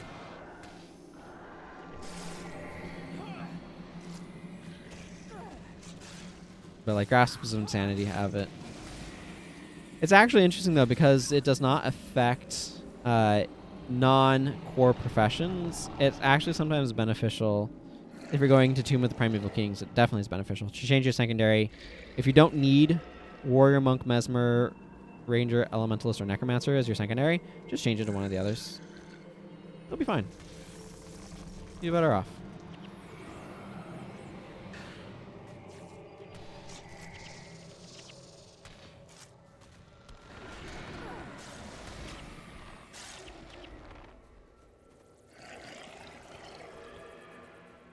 Oh, I retained my lockpick on this. Purple FDS. I feel like Fiery Dragon Swords are made to be a much bigger deal in the sequel than they are in this game. Like, oh yes, this is Magdir, the legendary sword that Prince Rourke wields. It's just like, it's just a cool sword. This one's an inscribable Rec 11 Fiery Dragon Sword, max damage. Could totally use that. Make it all fancy, give it to a hero. most of my characters that want that sort of thing already have one. This character has a fiery Fellblade of enchanting, so it doesn't need...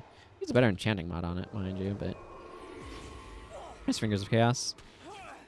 Cause conditions on warriors. Okay. Sure, that's ambiguous. Oh, hey. Top warrior lost the last of her death penalty. Excellent. Yeah. I do enjoy being able to just slap an FDS on any sword that I want to because of HOM rewards.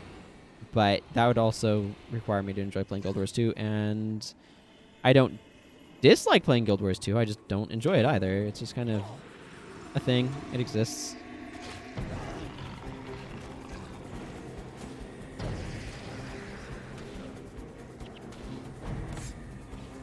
Yeah, QZ.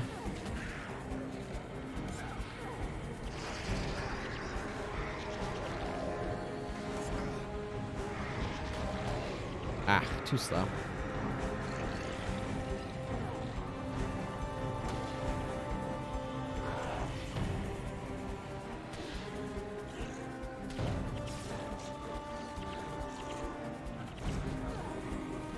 Okay, Quickening the Zephyr's gone at least. Yeah, I'm really curious about the like lore stuff that they've done with it. I played through Thorns.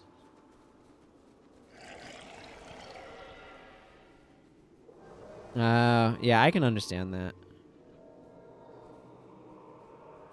For sure. Heart of Thorns. I played through Heart of Thorns. I didn't really like grasp what was happening towards the end of it. I got kind of lost. And I'm curious about what they've done lore-wise afterwards, but I don't find the core gameplay particularly engaging. It's the sort of thing where I feel like this almost feels like it's supposed to be engaging, but then it just feels like nothing I do matters, and I'm just pushing buttons to make damage happen as quickly as possible. And then it just became boring. So sometimes I go back. I haven't done this in quite a while, but sometimes I go back and be like, okay, let me hop on one of my characters for a bit. And I'm like, I guess this is almost as like a thing that's interesting. And then I stop again. Because almost a thing that's interesting and an actual thing that's interesting are not the same thing. And like, that's no begrudgment to the people who do enjoy it. I'm really glad that there are people who do genuinely get enjoyment out of Guild Wars 2. Helps this game stay alive for one thing. Jumping is one of those things that is just not a huge deal to me. I don't know why people make as big of a deal out of it as they do. I grant you, there is this. Whee! I don't know.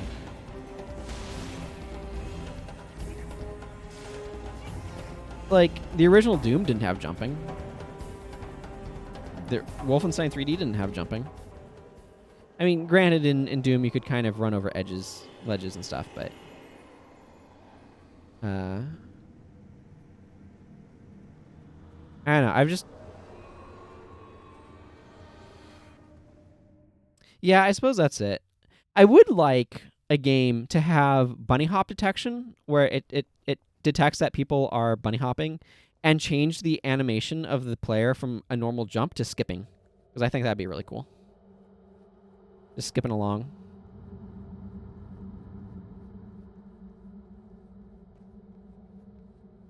But yeah, I personally have never been that like, ooh, jumping is the best thing ever, or anything. That I feel like maybe that's over exaggerating the position, but I feel like people are a lot more excited about jumping than I am. I don't fully get it. Zed's bar is probably fine if he's able to keep his enchantments up. I'm definitely going to need Massive Whispers to be spamming that blood ritual out here.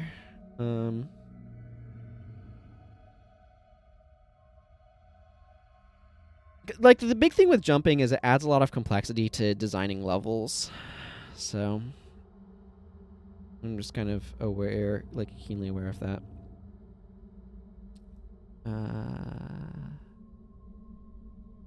What do I even...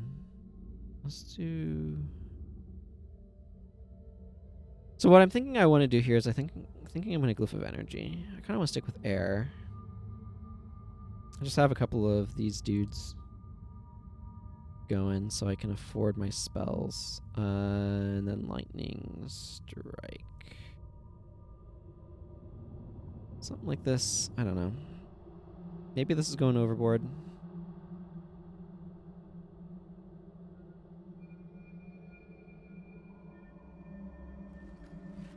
Let's just say I don't understand why jumping would be something that's so important to people that they'd actively not want to play a game because it doesn't have jumping. Like that to me just doesn't make any sense. But this, I admit, is my subjective viewpoint. So,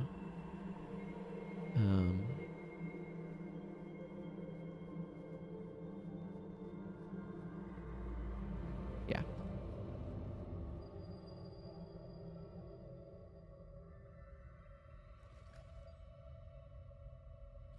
Earth Staff. I kind of want to hang on to this FDS and just give it to a hero. Yeah. Strange deal breaker is a good way of phrasing it.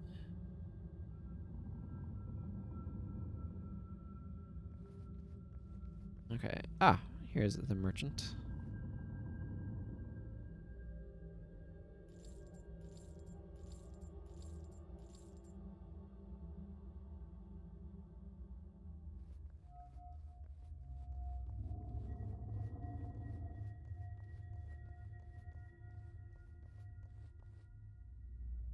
There's definitely the way that you have to build world barriers is different, but I feel like it's a good idea in general in games to be like conscientious about what things you're using to block player movement and make them feel realistic. That whole yeah, see that mountain, you can go there type thing. Yeah. I can understand. Part of it I think has to be like what your drivers and gameplay are. To me, exploration to see what's over the horizon, I don't think is as big of a driver for me as a like game playing motivation.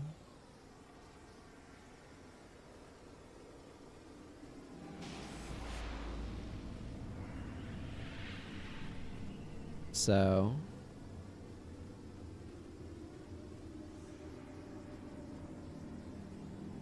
I can see if that is a bigger motivation for somebody, that's a bigger deal.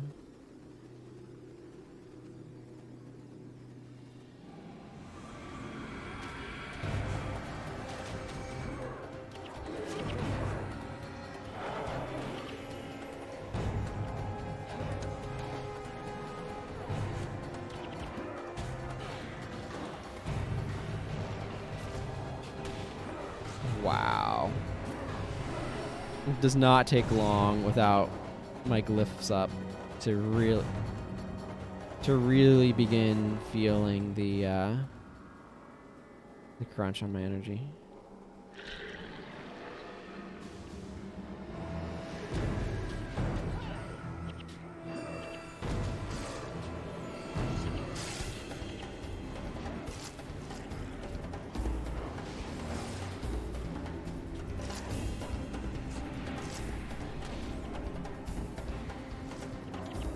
That is rough.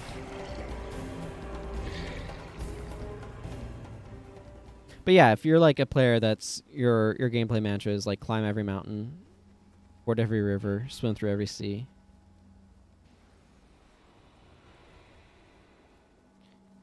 It's interesting though, like Legend of Zelda games have traditionally not had jumping under the player's control per se. Like they've had auto jumping. That's not the same thing, is it? I would tend to not think so. I think a lot of it is just like, oh, this world barrier just feels like I should be able to get over it type thing.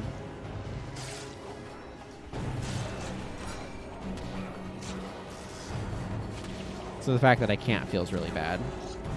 But it feels like I should be able to.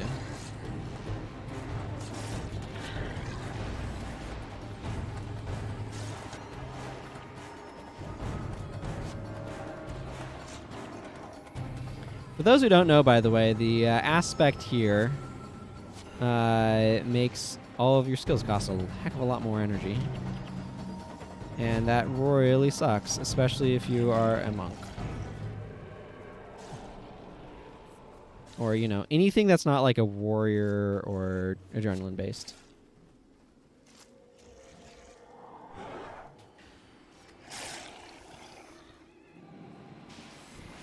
Wow, even Zed's Shadowhoof is having difficulty with his energy. My double glyph strategy seems to be working okay, but... It's interesting that they went with Glyph of Lesser Energy and Glyph of Energy instead of Glyph of Lesser Energy and Glyph of Greater Energy.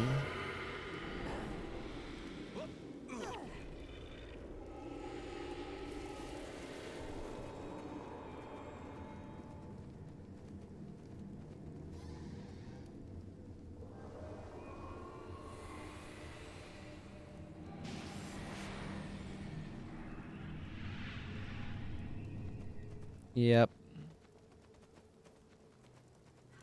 I guess so.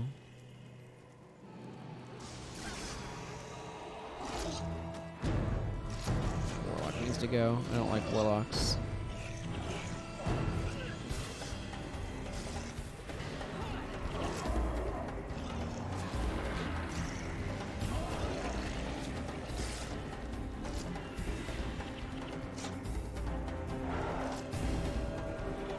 You get zapped. No, I haven't seen a little bit. I've seen some stuff with the egg,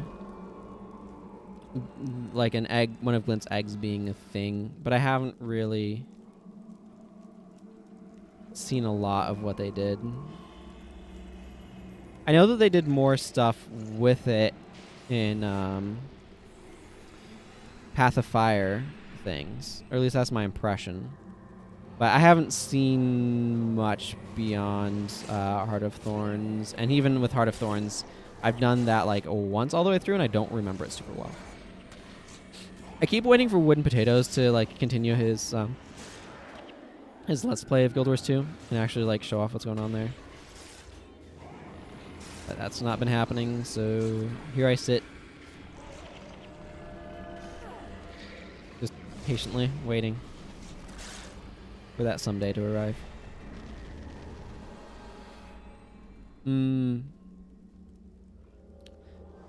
That's cool. I will admit, sometimes some of the stuff that they do with GW1 callbacks feels a little pandery because it feels like... The big thing that comes to my mind is the Granite Citadel being like rotated 180 degrees for some random reason. Of like, okay, yes, you've included the location, but it also is just wrong. It's oriented the wrong way. And it's weird in that it feels like they, on the one hand, were really meticulous about trying to make sure it was included, and on the other hand, like, messed it up on some fundamental level like that. It just feels very strange to me. I don't know where that thought was going. But just that, I like it when they explore stuff that is in Guild Wars 1, but also sometimes... Is it specifically an issue? I don't know. I don't know what makes it sometimes not work. Oh well.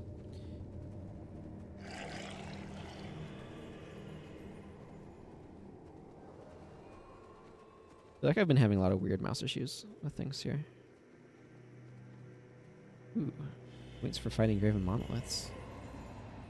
That sounds useful. Glad I went with double glyphs here, let me tell you though. My energy would be completely non-functional if I hadn't.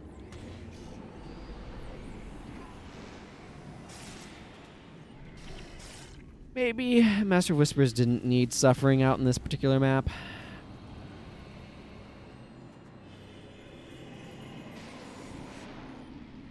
I don't know, I just used Glyph of Lesser here. Glyph of Lesser has the advantage of letting me get Overcast, which is better for Chain Lightning's ability to make Lightning Strike do anything.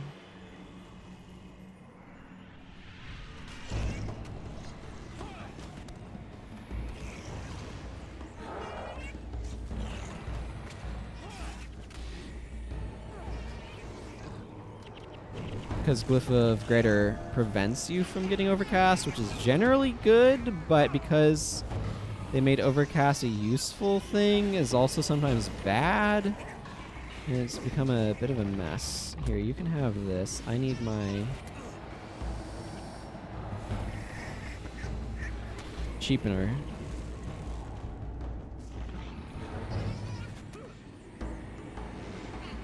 I feel like overall they want to try and distance their current projects from the events of GW 1.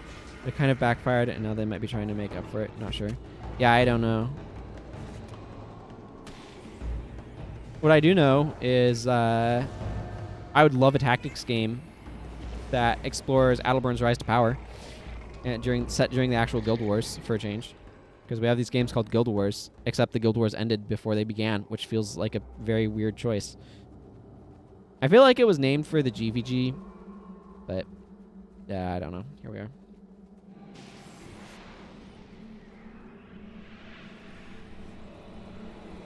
But yeah, I would love a tactics game.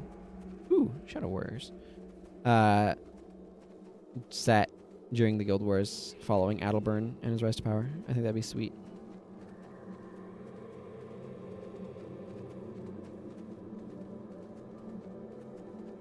Also, it bothers me how much, like, recent history that your character should know is, like, kind of obscured.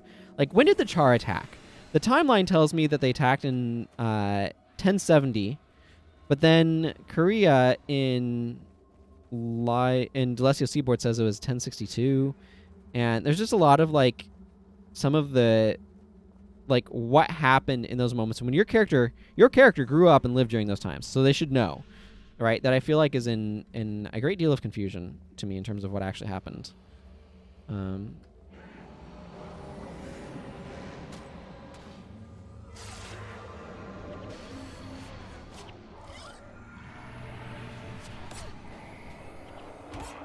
fruitcake.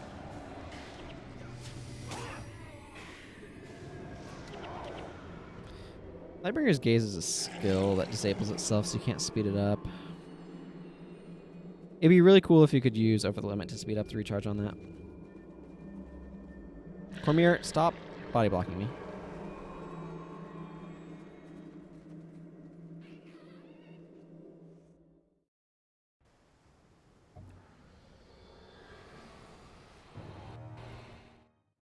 Actually making pretty good time today. See, I don't think there's any skills to capture here. I think there's Invoke Lightning, but I already got it, so there's no skills to capture here. Okay, this area, I do not need to worry about the energy overload the way that I did in the one we just came from. This is a really good idea. I actually... Let me check. This is one of those spots where I kind of want a Wild Strike Assassin. That's not going to work if I don't... Yeah, okay, I have Wild Strike available. I have Jagged available. I might... What would be best here? Probably dropping Zed Shadowhoof. Makes the most sense. I'm going to drop Zed. So I'm going to go ahead and kick Elias and then re-add Elias, so that way he's in a better spot in my order here.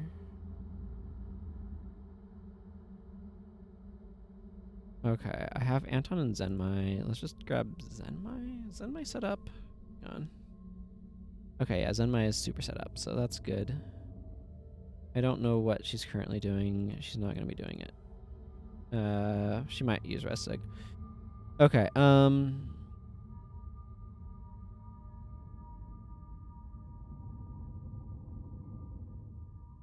okay, so she is using Black Mantis Thrust. Black Mantis Thrust is fine. Do I have... Oh, I forgot to add myself skills when I got to the Realm of Torment. I should remember to do that. Nightfall General. Add one booster. Yeah, Disrupting Dagger and things. Okay, let's go ahead and... I would love to see Aura in its glory. That would be amazing. Okay, anything notable? Victorious Sweep is good. Oh, Drain Enchantment's good. Otherwise not super notable. Vocal Sagalon's an odd one. I didn't realize I didn't have Shield to Regen until now. I do like myself Shield to Regen. I think I want to keep P&H on her, but Shield to Regen's not a bad choice. At all, by any means, though. It might be a good idea to give Healing Breeze to Dunkoro out here, actually. Probably over Healing Seed.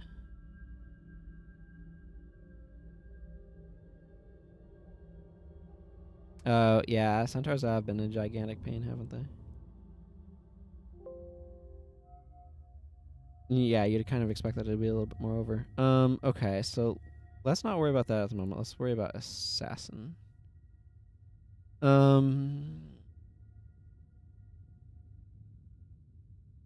Okay, so ideally what I'd do here is Golden Fox, I think, but I actually do like the idea of Black Mantis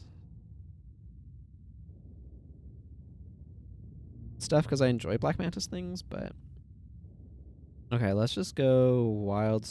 Like, I need Wild Strike, so let's just go Jagged Wilds. So I have Jagged right here. Do I have Death Blossom or not? I might not.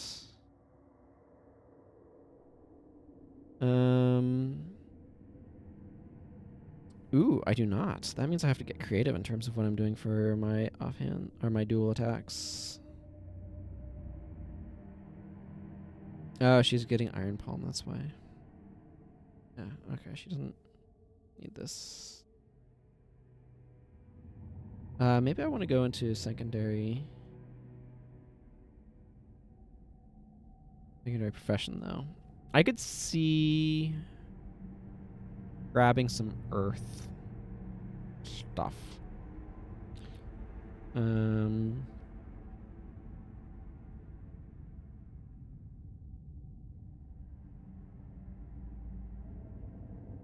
could grab like Twisting Fangs. I don't have critical strikes though. This is very interesting.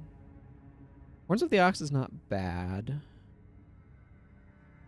I think I like Trampling Ox a bit better. Trampling Ox wants things to be crippled though, and I'm not really inflicting crippled with this team. Crippled is a weird condition that's actually kind of better than it gets credit for, but it's not like a widespreadly inflicted one.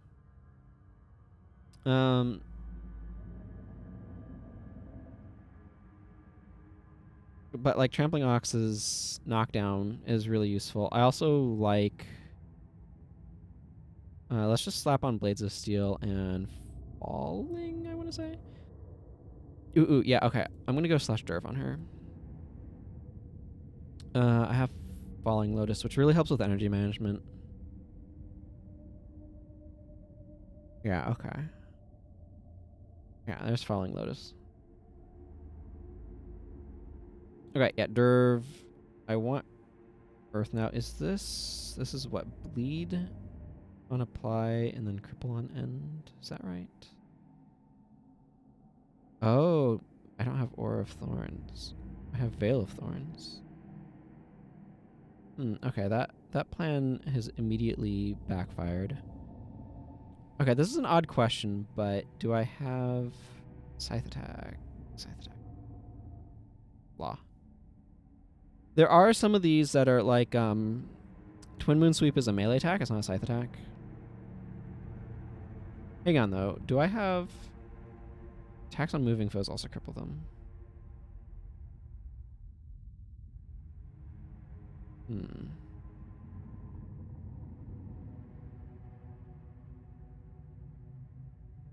Let's see.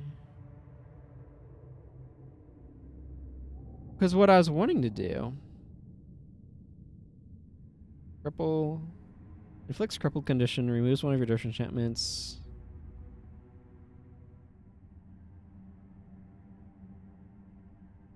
Yeah, there's a lot of useful stuff that you can do with Slash Derv on Assassin.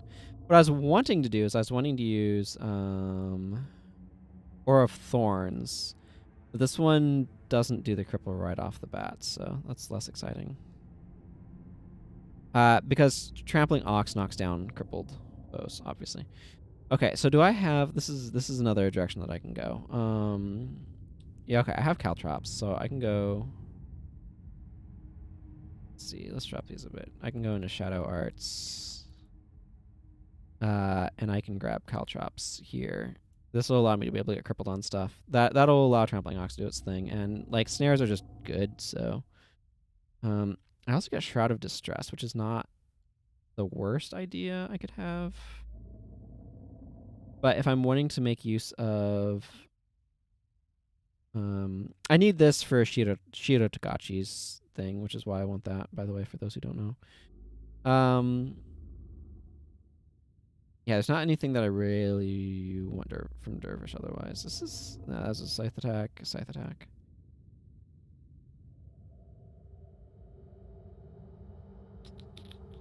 I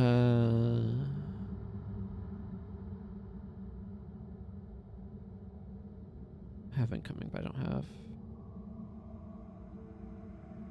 Assassin's weird in that it just doesn't really need its deletes very much. I could bring, like, Way of the Empty Palm on her to try to make her have better energy management, but she already has Falling Lotus Strike to kind of ease that particular issue, so it's kind of a moot point. I feel like in Shadow Arts, I could Beguiling Haze, though, and that's not a bad idea. Yeah, let's go, like, Beguiling Haze Res-Sig, I guess. Like, the energy there is a little bit rough, so hopefully Falling Lotus helps with that. And 13 critical strikes, obviously.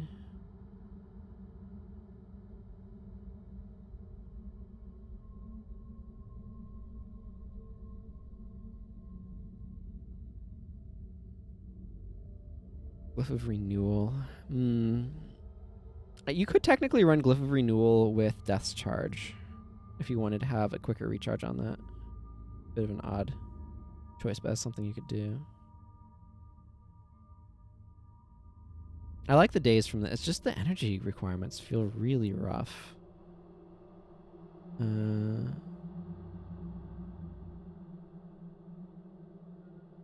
can see why I was running Way of Assassin on her. I don't have a ton of interesting options for elites on her. Is the thing. I guess I did just get Scavengers. That's an interesting choice. If I need better energy management, I could go to that. I don't know. This is one of those things where it's like, I don't necessarily want to futz around with this too much. Okay, I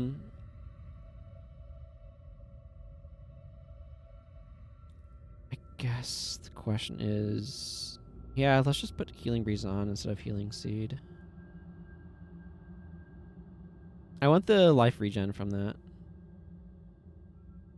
This is really good for just clearing stuff up, but maybe Shield of Regen is better here? But no, Shield of Regen is really energy intensive, and I want her Pride of Spirit, so I think this is probably fine.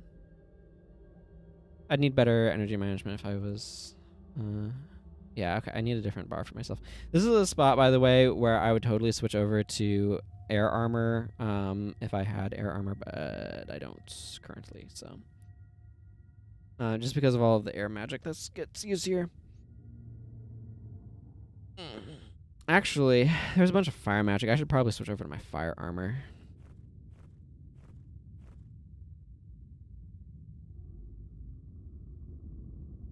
Instead of my earth armor. Just to mitigate that damage a bit. Get an additional 10 armor against it. Okay, so what do I want to do here? There's an argument for Blinding Surge, actually. That argument's pretty compelling.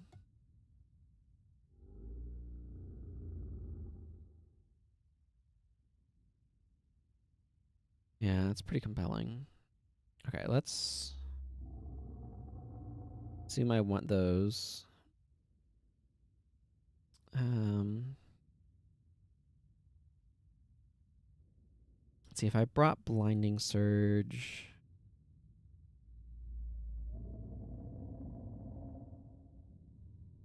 See, I'm just thinking through right now. We're going to be fighting Tormented, Margonites, then some random... Like, the Portal Wraiths aren't a huge deal. Most of this is the fight against Shido and the Lich. In which case, having Blinding Surge to mitigate damage from them is very useful.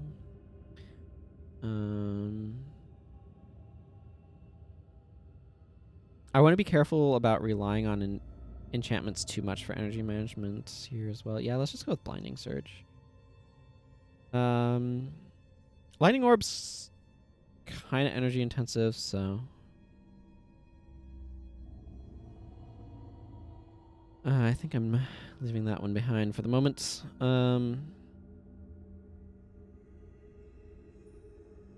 Yeah, let's go ahead and just bring Lightbringer's Gaze. I can even work off of these spells. This will work. Okay. And I cleared out my inventory? No, I did not.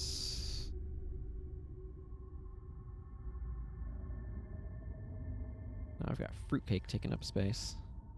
Geomancers. Okay. That's not worth anything. I just know that right off the bat, just looking at it.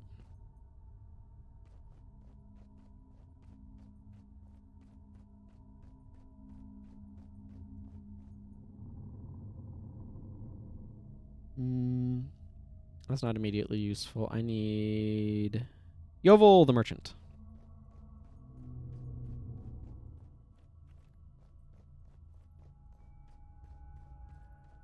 Delicious, delicious water. Okay. Salvage kit, please. Thank you. This prism is probably going to be something I want. Yep. Yep, it absolutely was.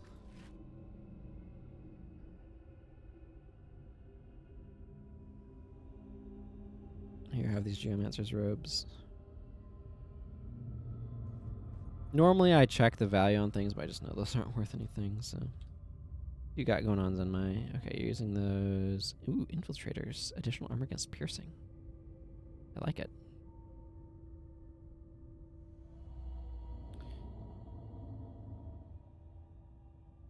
Alright, so...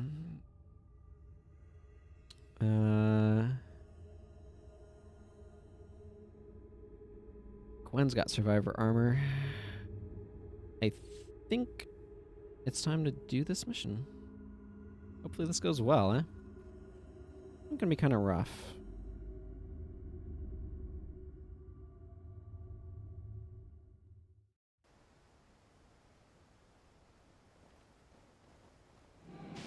Before the next one, I need to make sure I go and check what materials and stuff that I need.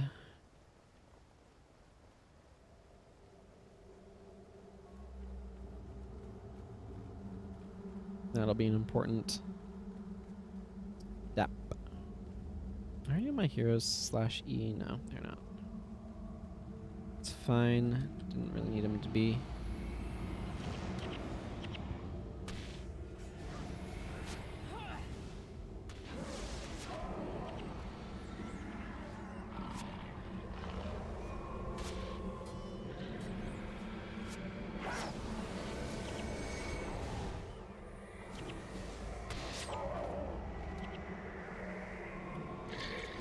There we go. What I'm going to do is finish the campaign, grab heroes, and take a look at what elite skills I'm missing that I want. To put it generally, in more general terms.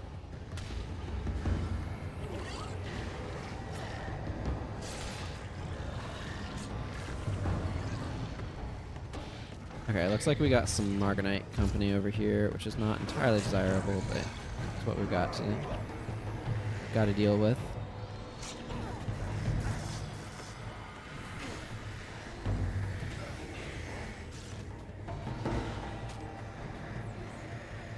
Yeah, Zenmai's energy is kind of rough, as I knew it would be.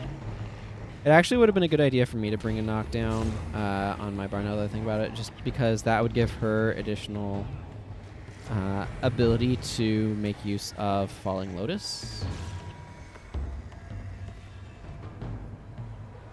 I forgot about the fact that I wasn't bringing Lightning Surge. If I was still bringing Lightning Surge, that would be beneficial. Oh, I do want my Snowman somewhere in my Marganite armor. Yeah, the Centaur-Human Wars have lasted for a very long time.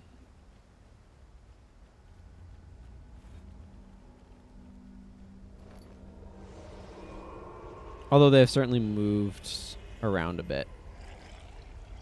South from the, or like, I don't know. They've moved around from the Shiver Peaks and the Maguma Jungle.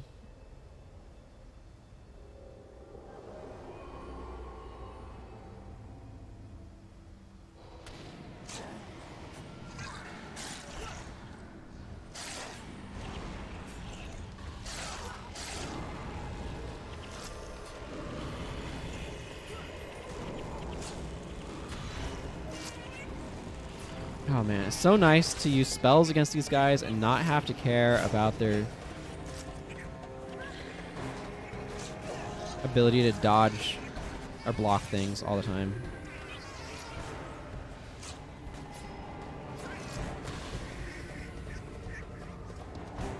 I do wish Master of Whisperers was a little bit better at spreading cracked armor around, though.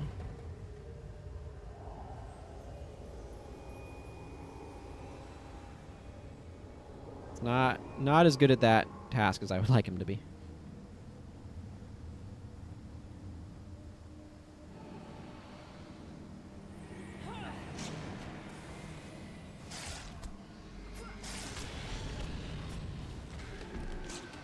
Ooh, Battle Rage. Man, imagine what would happen if Dervish had a adrenaline-based, like a non-elite, just adrenaline-based strip enchantment, or like flash enchantment. It'd be so good. By which I mean useful, and open up build options.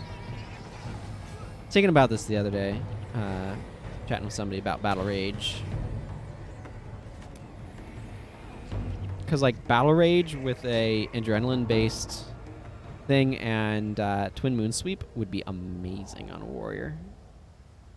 But it just does not work without the flash enchantment support that you'd need to be able to make it work.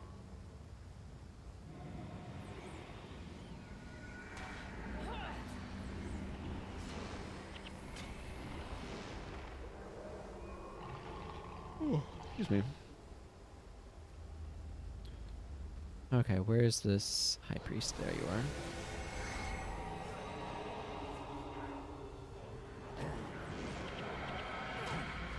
Margonites die pretty easily.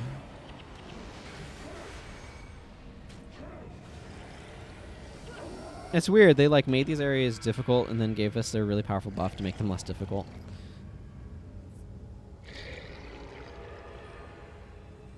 Though most of my characters do not get to the I guess water is really good here too. I hadn't thought about that. I was thinking about fire from like the Titans or something. And the Driders, yeah. I guess a lot of this stuff is a bit more water oriented. Fire's good still. But maybe anti-cold damage would be better.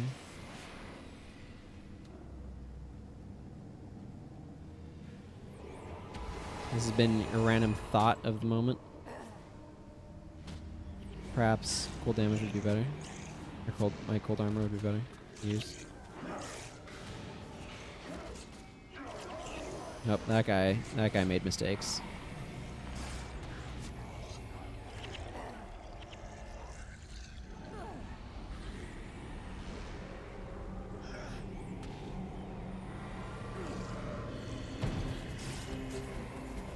Yeah, because these Reigns of Terror.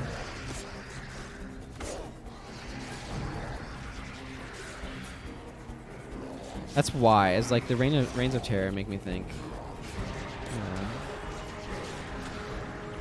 Cold armor might be a bit better.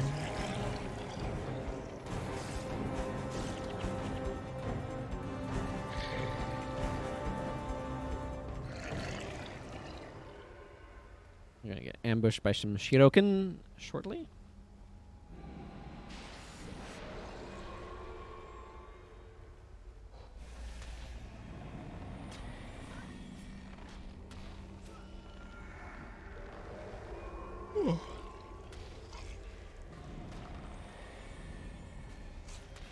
That's normal human function. Wonder why we yawn when we're both sleepy and low on oxygen. Like, I understand yawning when you're low on oxygen. Just not also when you're sleepy. Is there some commonality between the two? Now, the real question is, why did people conflate that yawning with being bored? I think it more has to do with, like, is this, like, unengaging enough that you can't stay awake, maybe? I can see that angle.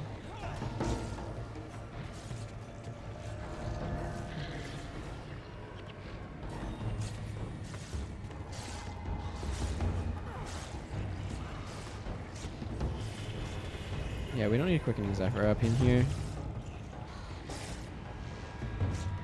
Yeah, I don't know.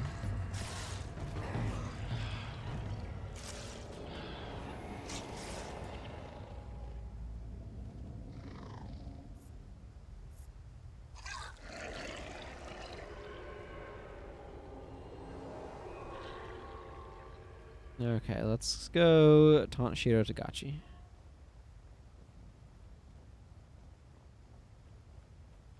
I guess technically Shiro Tagachi is taunting us, but eh.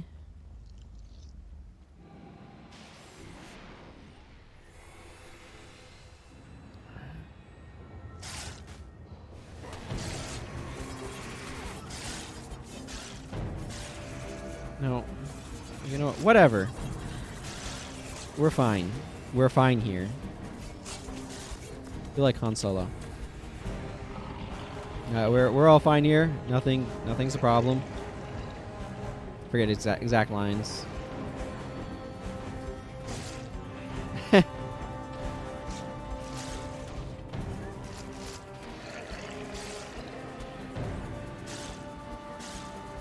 Spirits of Restoration are resurrection effects, so they are therefore very annoying and need to be attended to.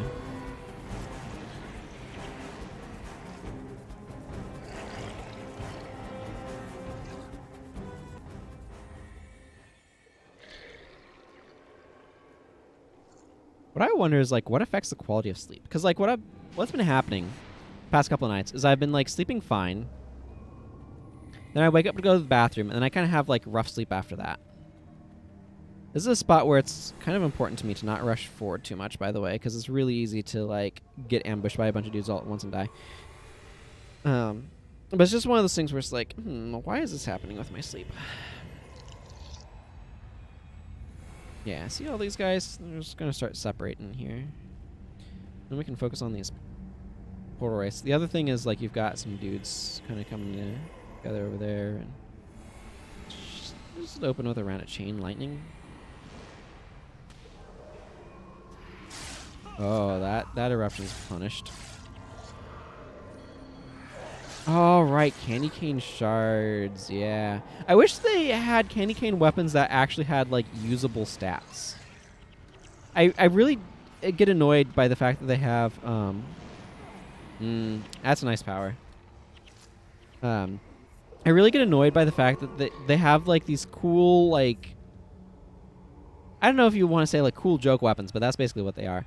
That are then also, like, just basically unusable. So it's like, why did you implement these? So, like, the candy weapons are an example of this in my mind, the candy cane weapons. But also the banana scythe. Like, congratulations, you implemented the banana scythe. Now, what am I supposed to do with this?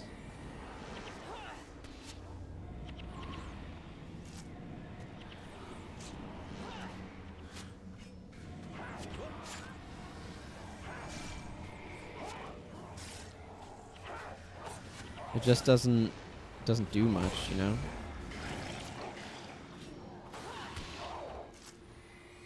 Okay, deal with that guy.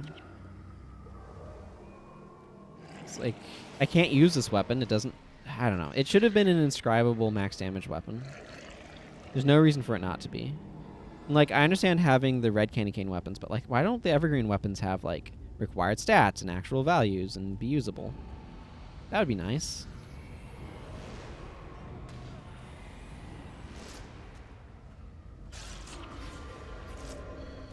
Got an Armageddon Lord coming in here. Armageddon Lords are strange. And that they are elementalists instead of warriors.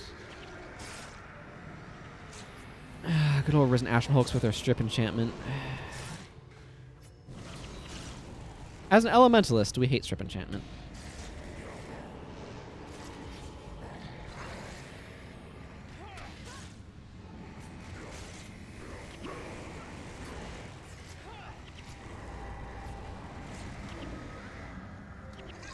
It renders us highly ineffective, energy-wise, when our enchantments start getting stripped.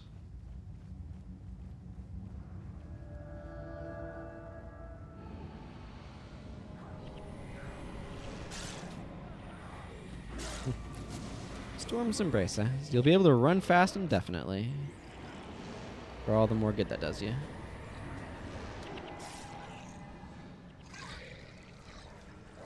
I don't know.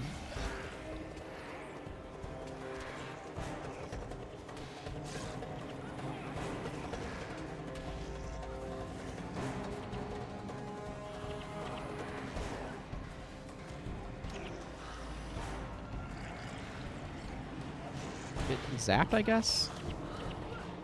I mean, that's kind of this build in a nutshell, is just, like, get zapped, so...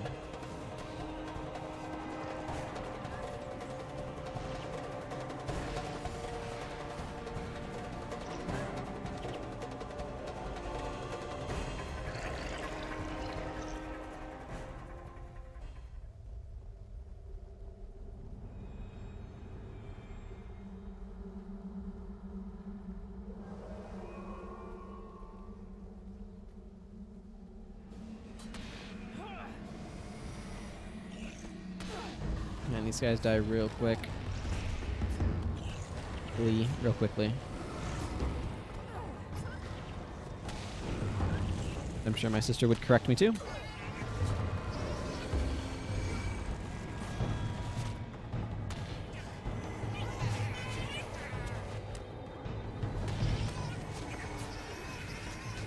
I feel like I have a few too many conditions on me. Alas, Peace and Harmony is in recharge. It's probably fine though.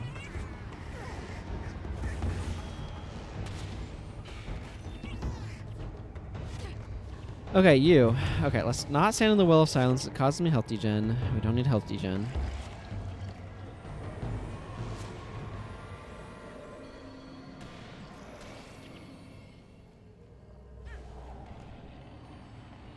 Yeah, minions. Go get them.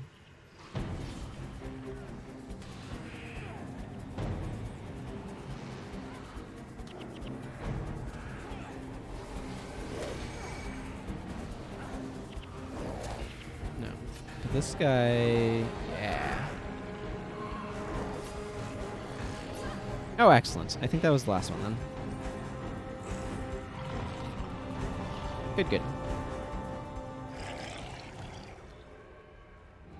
That means we can go through the door over here that is now open.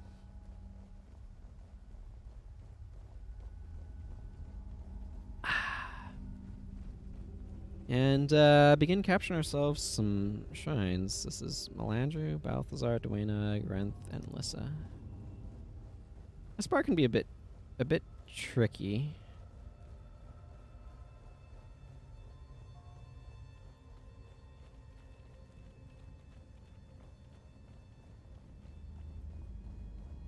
Because those guys can both hit like trucks.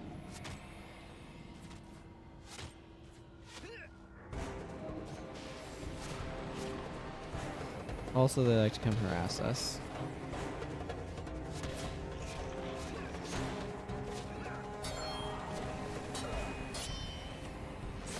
Ow.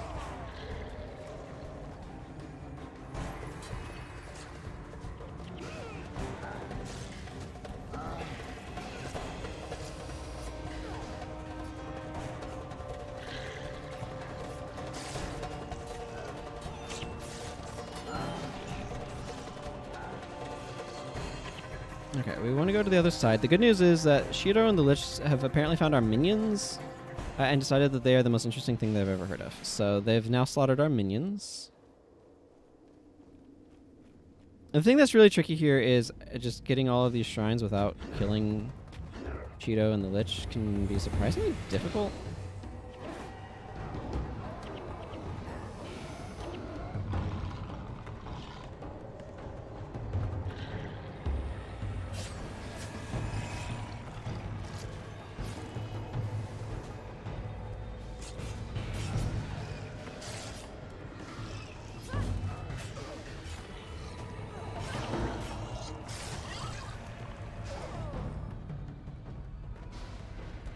When the Lich, like, wands as hard as he does, as well, you kind of...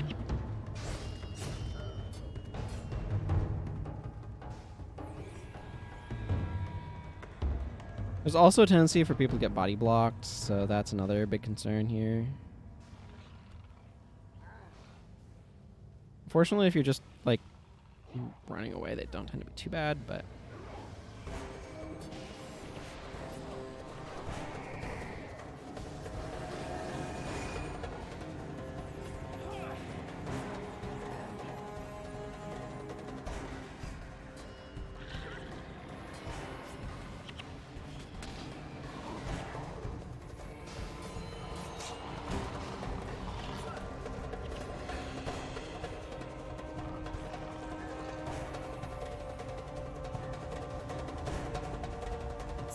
see, we need to go up into there. That's just minions. Yeah, okay, looks like it. Good.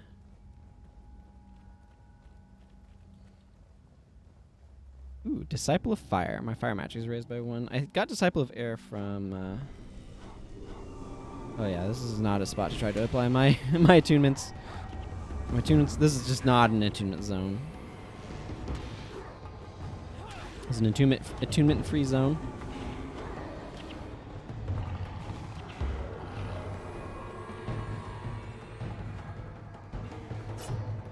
Alright, yeah, please miss. Okay. You need to get over there. Again, it's kind of important to make sure nobody's getting body blocked on Shido, because that happens.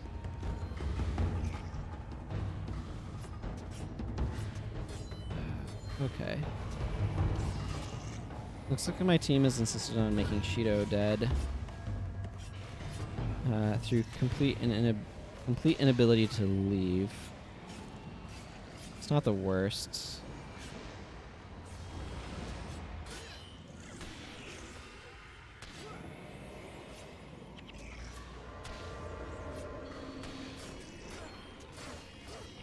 There, now he's not a problem anymore. I have no idea where the Lich is, incidentally. Lich is all the way over there. Okay. Like, Shido Tagachi is one of those things, like, if you plan for him, he is really easy to take care of. If you do not plan for him, he will absolutely murder you. And there's not, like, an in-between on that. It's just like, did you plan for Shido Tagachi? Like, I guess some stuff might be able to stumble through a little bit, but he is real rough.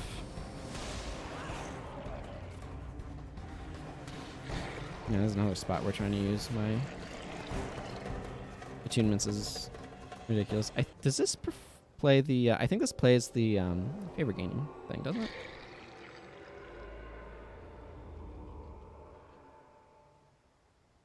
Might be a way to, like, consistently be able to see these animations. Because this obviously doesn't have favor. Then when we get favor, yeah, then this just has the vines shrink away. Dwayna is by far the most, like, elaborate get favor animation. Stumbling through content? Yeah.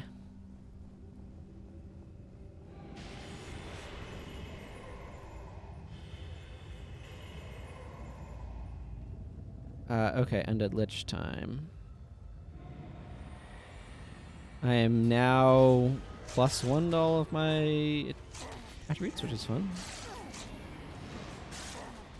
This guy does not have armor. He's never heard of it. It's possible one of these buffs gives me armor penetration as well. Okay, cool. We are now here at Abaddon's Gate. Ready to send this ship home. I already have a superior energy storage rune. Thank you for giving me another one, I guess. Let's go to the guild hall, clear some stuff out. Also, I need to look up the Throne of Secrets. I need to see what materials I need to bring here. That is not the button I wanted to hit. I want to hit this guy. Because I want to collect some shields for another character, so... I'm going to be making sure to bring... Ooh, measure for measure. Highly salvageable. I don't mind if I do. Ooh, 26 iron ingots. Not bad. Not bad at all. Candy canes.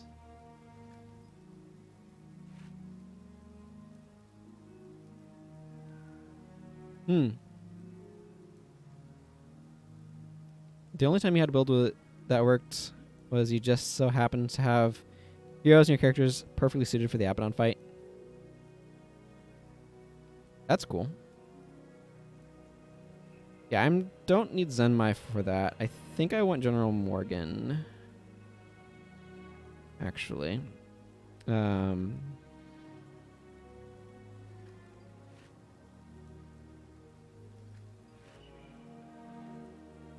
I'm going to want General Morgan on the... Make sure I swap those so I don't accidentally sell them because they're worth a gold and they're worth more than that.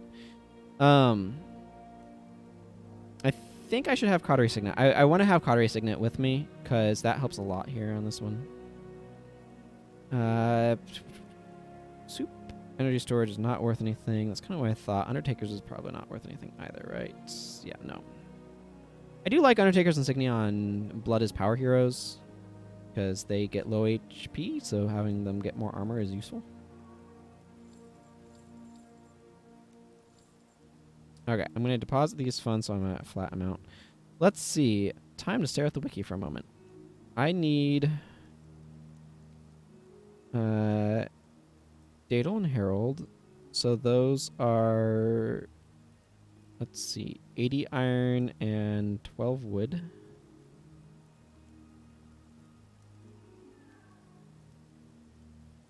You know what? I'll just bring a friggin' stack of wood planks. Not a full stack, but I think I need 15 plat as well. Because I'm making 3 shields here. Okay, yeah, it's just like 120 iron. Let's just grab a stack of iron. Bunch of wood. Let's see. That's all these require, right? Yeah, iron and wood. I'm going to be making an adamantine shield, a daedal shield, and a heraldic shield here. And then I have 15 plat. Good. Good. That's all that squared away. Let's leave the old guild hall. I need to remember to actually craft these as well. And then let's look at skills. Do I have Pure Wisli Ming? That could be a good secondary. I do have Pure Wisli Ming. I could do that on somebody as well. Elias is not going to be good here. Okay, good. I have Cautery Signet. I don't think much needs to change here on him. I don't mind having Dismiss Condition as well, just to help. Cautery Signets. And then I guess I could bring like Orgu or Parias maybe? He's set up. Yeah, he's some sort of wonky soul twist thing. That is a wonky soul twist thing. I don't think that's terrible.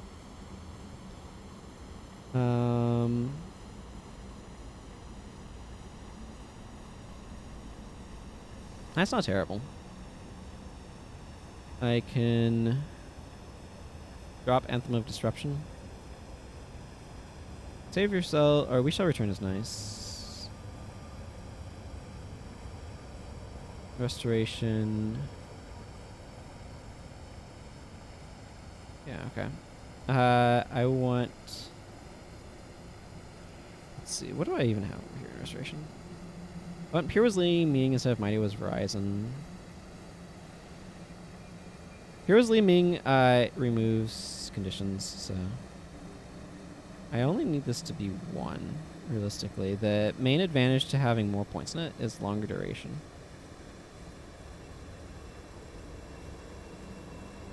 Let's see, so I could bring it down to 7. That's probably fine. Okay, how many copies of We Shall Return do I have here? 1, so I can't have it on both. Let's just drop it from here then.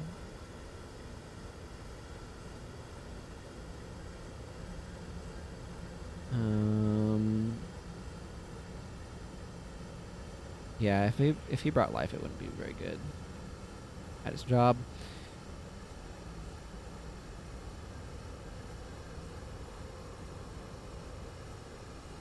Let's see. I guess I don't have any weapon spells going on right now, so I could bring something like Vital Weapon. I'm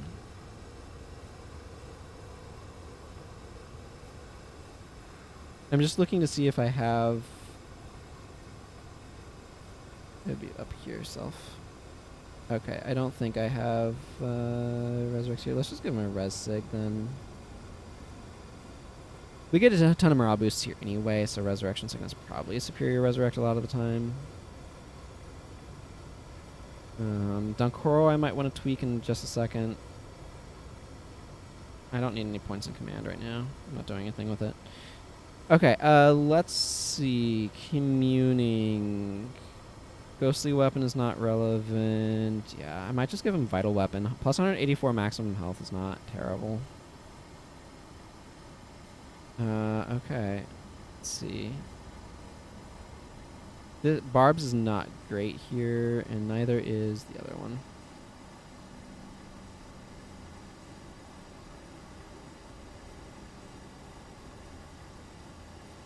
Like, in fact, the whole thing he's got going on here is not great. Except for Blood Ritual is nice. I just don't have enough, like, physical damage, I think, to make Barbs really sing. So, let's see. Those are all kind of not great in this situation of this mission. Which doesn't leave him with a lot. Wither here is, by the way, completely worthless. The AI never casts it. Some unknown reason. Feast of Corruption is not a bad idea. Let's go with Feast of Corruption. It's some damage.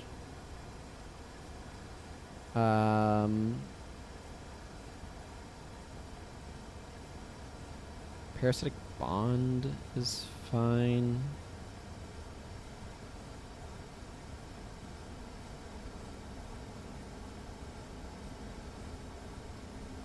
Do I have Faint-Heartedness? Yeah. Some points of degeneration.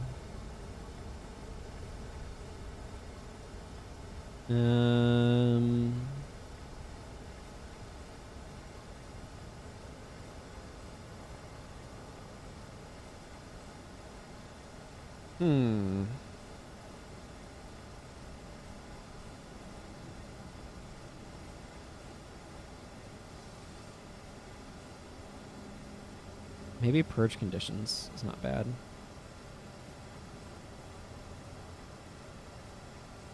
But probably redundant-ish?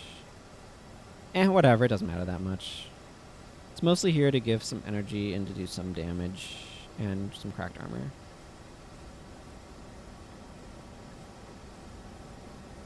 Daedalon's probably not great for damage. I should be fine for damage, though. Yeah, I guess there's a good amount of enchantment removal here. I don't need Pain Inverter. These are fine, I guess. What I'm going to do here... I feel like I've got my heroes set up contentedly enough for my purposes. I'm going to do a lightning hammer bar.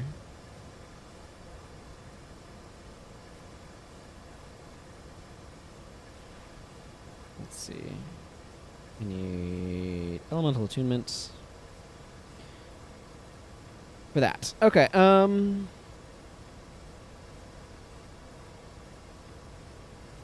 Ooh. Yeah, this is probably not a bad plan.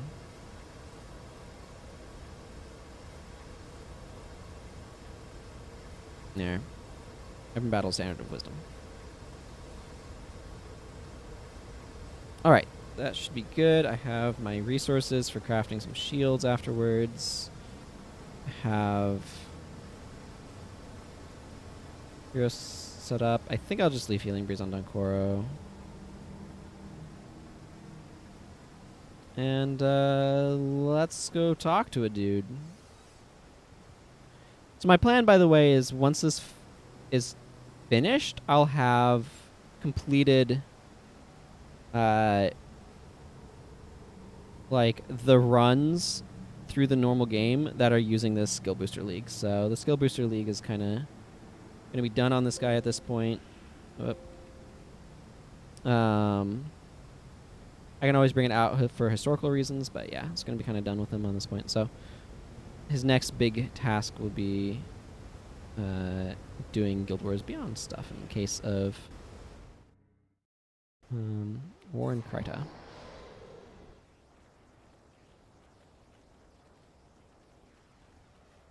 Hello, Cormier. I'm not going to dance for Abaddon. I just want to get the fight through with.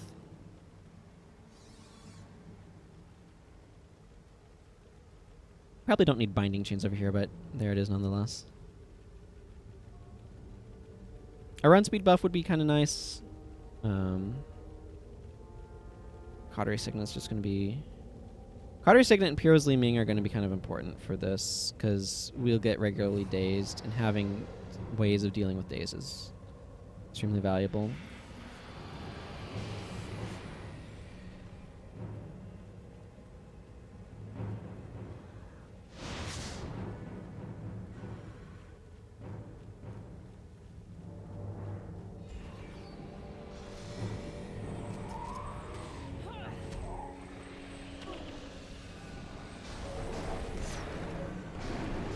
Okay.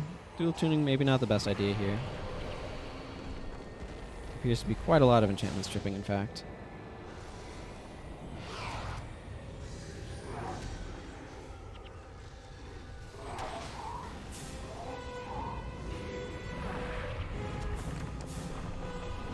I think some of the stuff Abaddon can do strips enchantments, maybe. You can see we get morale boosts pretty regularly, though, so I can kind of keep my stuff reapplied.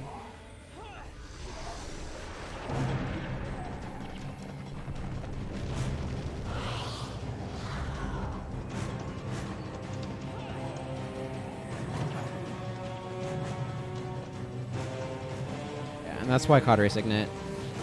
Just deal with all that dazed.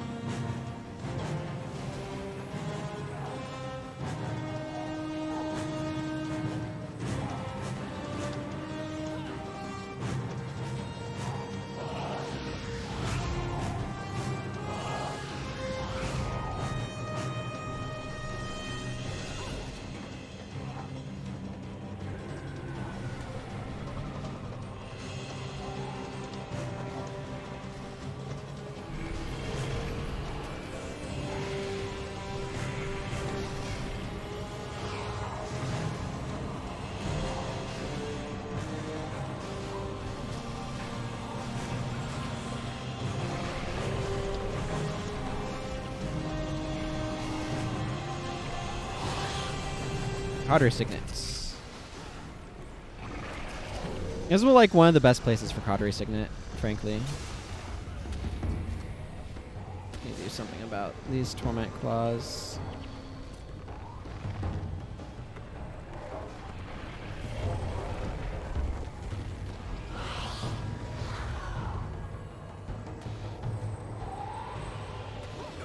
There's the Word of Madness.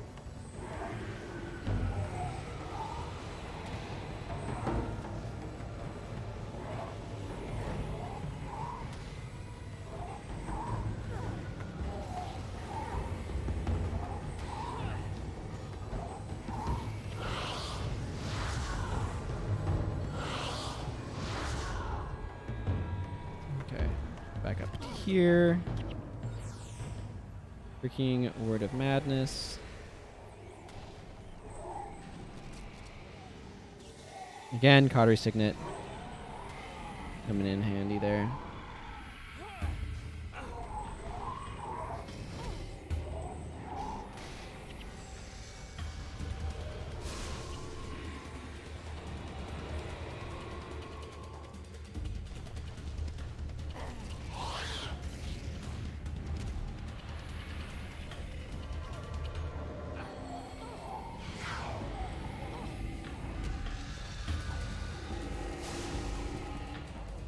Yeah, and you can see Resurrection Signals are really good here just because of all of the morale boosts you get, so...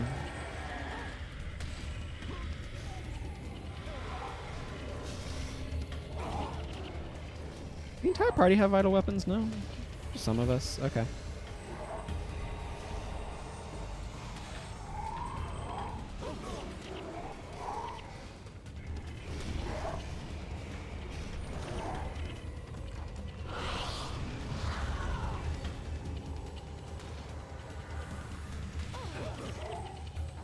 Goes.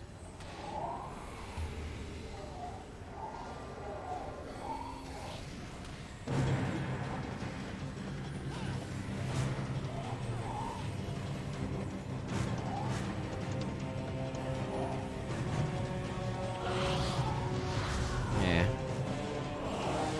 Next cycle, hopefully, I should get him.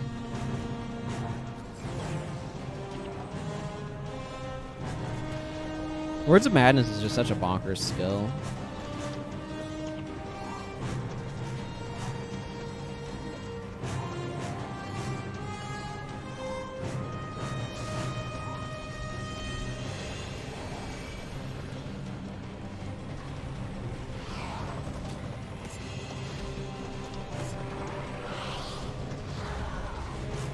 Okay, I think we got the inside.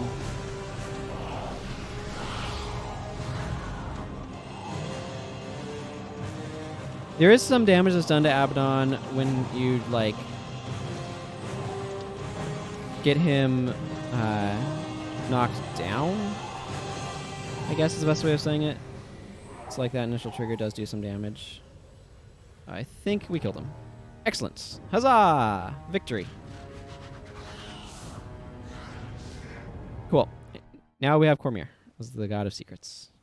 Again, if anybody wants to see the lore, I have a playthrough that I did on the stream previously that's on my YouTube channel, where I went through more slowly and was carefully looking at all the lore and all that good stuff. So, yeah, masters on all of those, which is cool. Some of these are like, oh yeah, once you know how to do the masters, it's just not that bad to actually like go back and do in the future, or like not that bad, not that difficult. And then there's other like bonuses and masters and stuff where it's like, this is a gigantic pain in the rear end to do every time. I did not collect Rangers for some reason. I'll go ahead and add stuff to my thing and commensurate with these guys, but...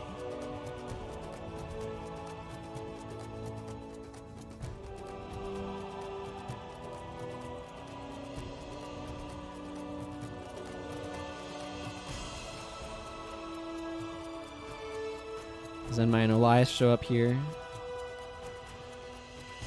That cross-campaign promotion. I really do feel like Nightfall, like in the original sort of scheme, Nightfall is kind of like a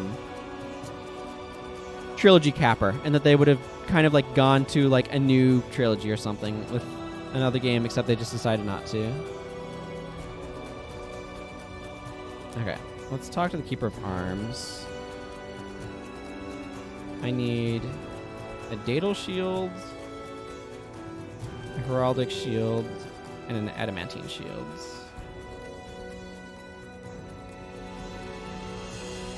Good. There is armor here, by the way, for... Is this all professions or most professions? I'm not really interested in it on this guy.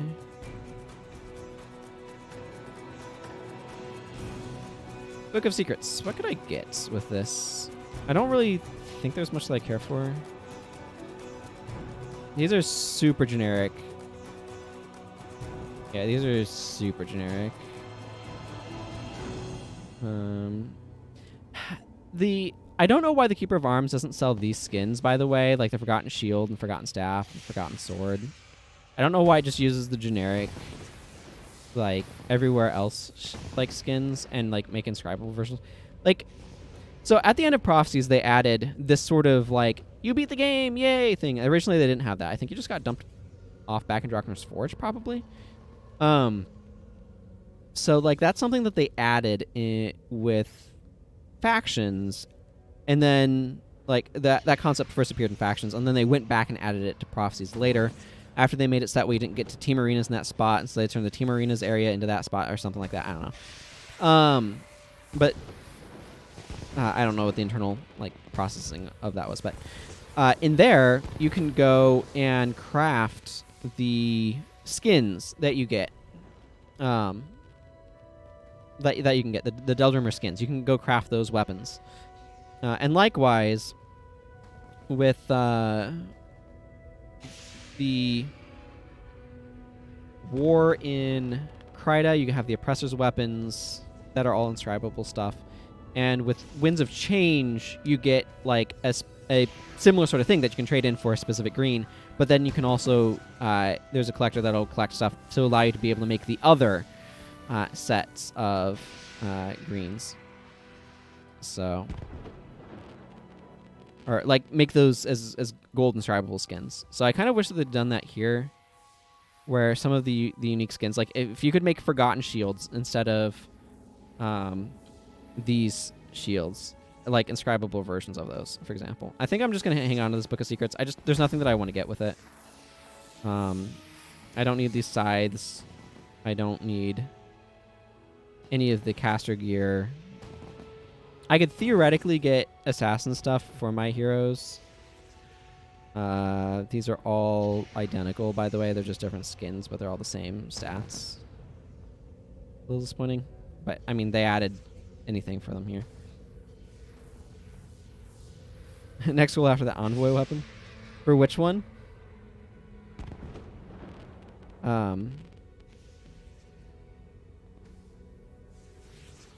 Yeah, envoy weapons are kind of neat.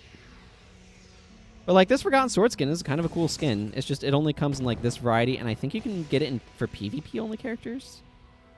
But as far as I'm aware, there's nowhere that you can, like, craft them or anything, right?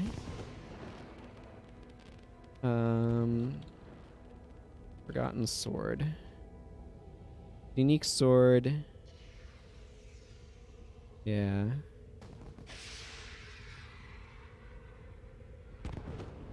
Yeah, only there's a PvP reward that has this skin, but this is like a unique skin. But it's just a super generic sword, so it's like, why would I bother with this? Like, I don't need these. But, like, it would be really cool if they had made them craftable. That's what I'm saying. So you could get them with the stuff that you want. I don't know why they're playing pre-string music here. It's a bit of an odd choice. Anyway. Oh, in general, for gold weapons, after War of Tyria and stuff. Yeah. 100 gold Zaishan coins. And a skill point, I think. 15 skill points? I don't know. I do like what they did with this cutscene. Mirroring the opening cutscene. I think that's really cool. Ilona, land of the golden sun. Agreed. A land of wealth and bounty. A land of heroes. A land protected by its champions. I like the lore fell upon this land that General Morgan becomes a the shadow of an ancient and forgotten Sunspear general. I like that idea. Fell, and the time of the 5 gods ended. Yet after every night comes a new dawn of a new day, and a time for new heroes. It is.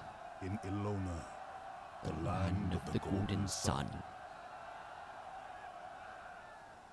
I really like what they did with that cutscene. I think they did it's a really cool idea. Oh, by the way, it's Winter's Day. I think it was a really cool idea to set up that cutscene like that.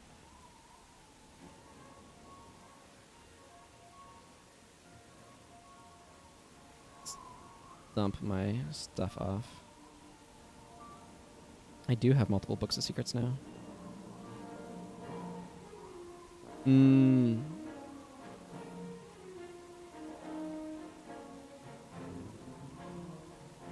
Yeah, that one... I've heard of Golden Sun. Okay, I have... Let's do this, so I have them all in the same spot.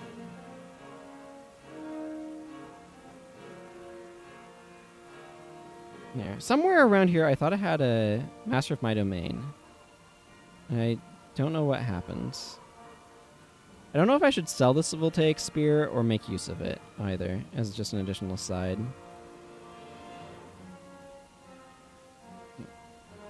Drop off these funds. I am definitely short a few missions here. Okay, let's go... Let's go grab Acolyte Jin. Yeah, Winter's Day stuff is going on. I don't know, like... Oh, goodness. My FPS. So, the next Guild Wars stream is going to be in 2 weeks. That's going to be, like, right before Winter's Day. Would people... So, my thought was that I'd start War and Kryta then. Like, the lore playthrough of that. But I have no idea how much it's worth. But would people be more interested in seeing, like, me do Winter's Day quests instead, then?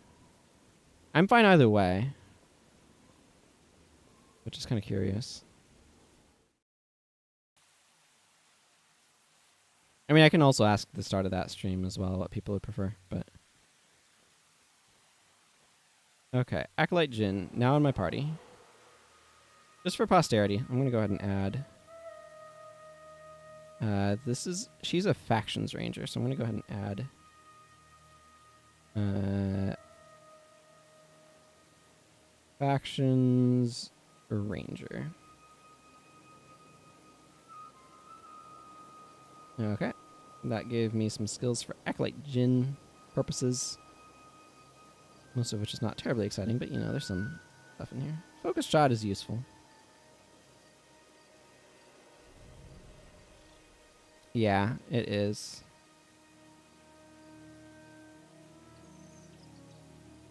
I like them as a great sword in Guild Wars 2, actually. I really like them there. I actually have a Q9 max damage Bellblade with 14% enchanting that I'm using on this guy. Theoretically, as a fiery weapon. This is for a destroyer hammer.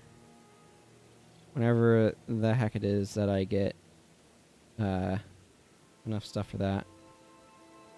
I can turn in Forgotten Retributions. I'm going to wait to pick up the remaining heroes here. So I think Margaret the Sly, you just have to... Oh, I didn't go to Nundu. Let's go grab Gorn first. Gorn's pretty easy to grab.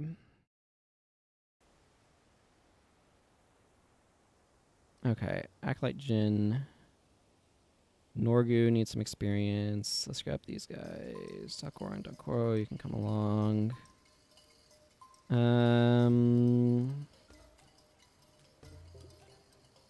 No Elias, I can use minions. Fair.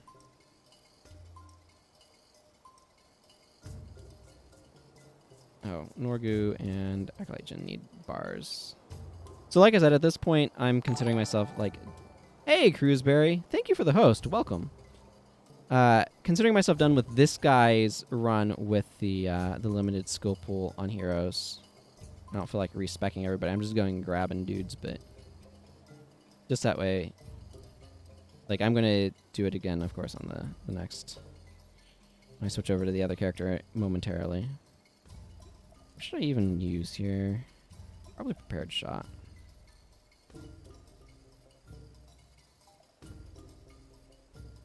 I like Prepared Shot decently well.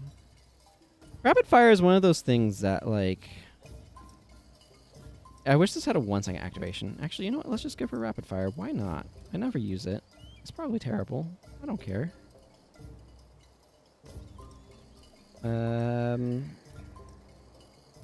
Body shot. And maybe Master of Whispers is a better idea here. I was thinking he would be. Or you know what? I can just bring, whatever. Spell shock. No, I'm inflicting character armor with lightning hammer. Cool. We'll be fine. I wanted Savage Shot. Now I just need to remember where it is. There it is. Cool. Let's go. Oh yeah, Norgu also needs a bar. Norgu, I don't need you doing illusion magic, my friend. Actually, you know what? No, never mind. Let's go ahead and have you doing illusion magic. As we slowly walk into this wall. Let's just have you do, like, the conjury stuff. Yeah, let's have you do migraine and calculated risk and frustration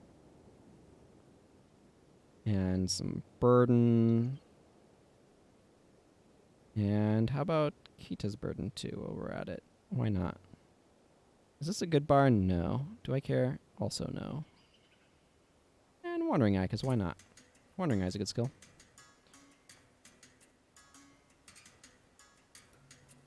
Okay, let's go and pick up Gorin.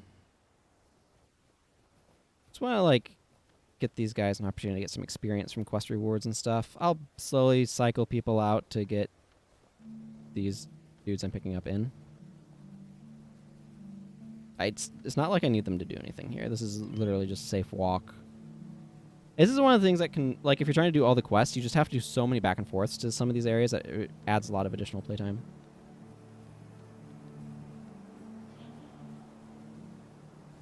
And just, like, raw wandering back and forthness.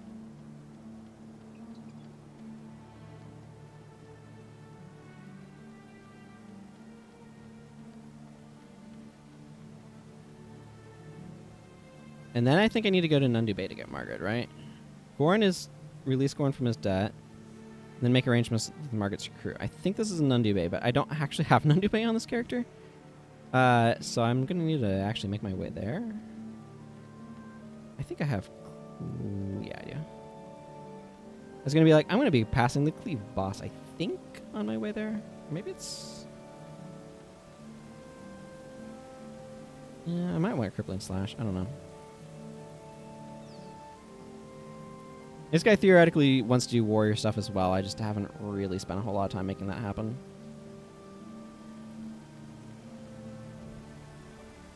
It's nice that Acolyte Jin isn't spending a bunch of time spamming rapid fire while we're walking places. Excuse me. Got some sort of hiccups going on. Hiccups are weird. How are you guys doing fade to black in live theater? Are you turning out the spotlights? Is that the idea? I guess that'd be the idea. It's the only thing that makes sense. Thank you.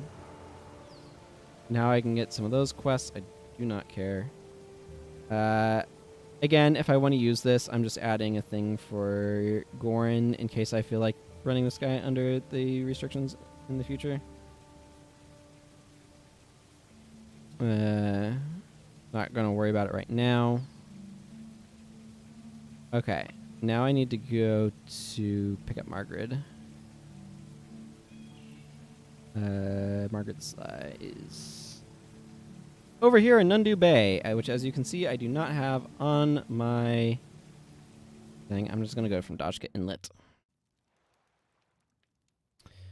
Bit more straightforward. Get out of here, Elias. We're going to add Gorin in. Gorin! Like, go hammer and then strength. Yeah, that's fine. Or rest Seg is a good idea. Lion's Comfort doesn't play super well with it, but whatever. You know what? Why not? You can have your Irresistible Sweep. See if I care. Where is Auspicious Blow? Auspicious Blow is really nice for managing energy. I'm going to give him Belly Smash. I don't think he's going to use it well, though. Mage Hunters is a really interesting option. You have Devastating Hammer. Devastating Hammer is nice and generic, quite effective. Does not need to be on aggressive. I'll probably ruin these guys out at some point, but right now I'm just collecting them. We'll be switching over to EotN shortly.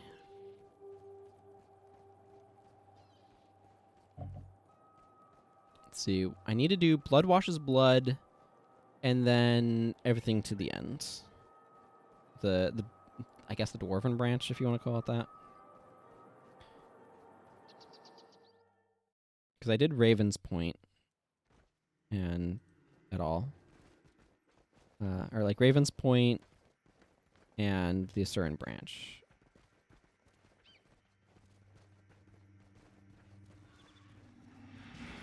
See how quickly these enchantments get removed by everything.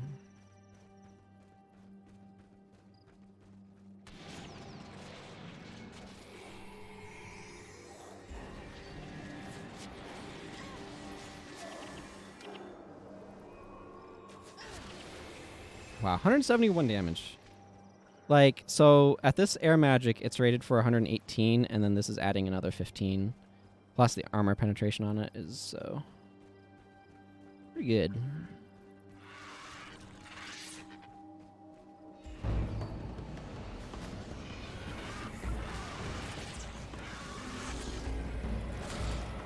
Some nice numbers on those.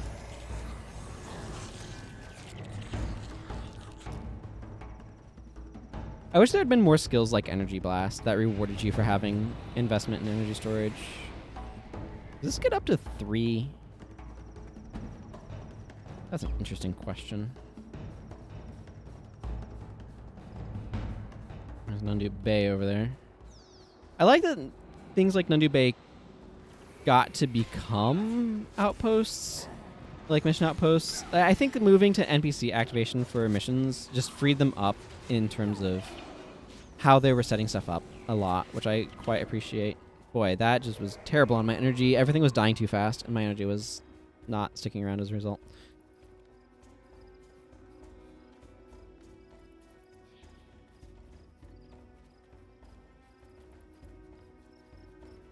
Got ourselves some murmuring plants over there.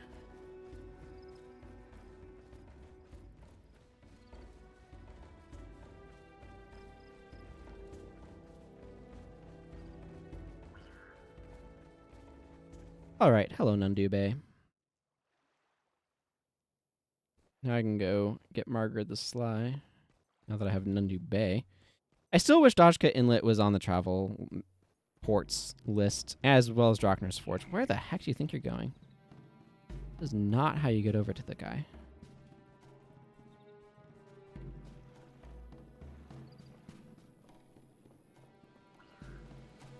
Okay, Shifty Lem. Thank you. Let's update Lon and grab Margaret into my party. And we'll add some stuff for Margaret as well. We'll also add some stuff for Raza when we get to Raza. But for now, Ranger. Add 1. Hooray! Again, not really caring that much, but hooray.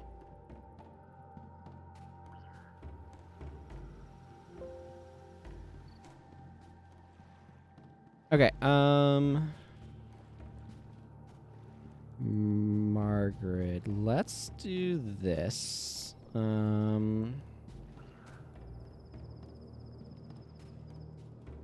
don't want Wilderness Survival on you. Let's give you that.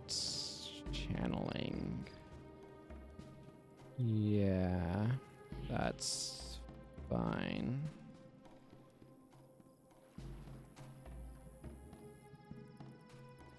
Let's give you ostensibly a similar bar to what I have going on the other ranger. Seems to work okay.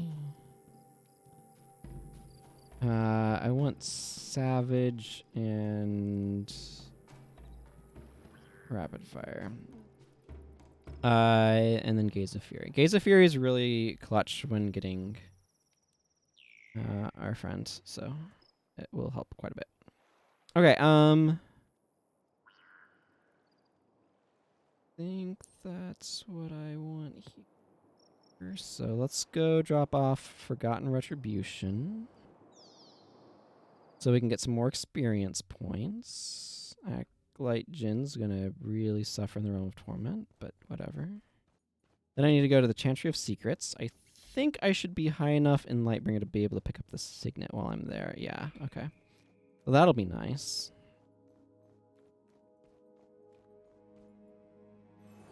Hey, Acolyte Jin's all the way to level 12 now. No, I don't care about the Staff of the Mists. I mean, that's a kind of a cool quest, and I appreciate that it exists, but it's not what I'm doing right now. Okay, Chantry of Secrets. While I'm at it, Acolyte Jin, if I go, I don't know, / Elianya.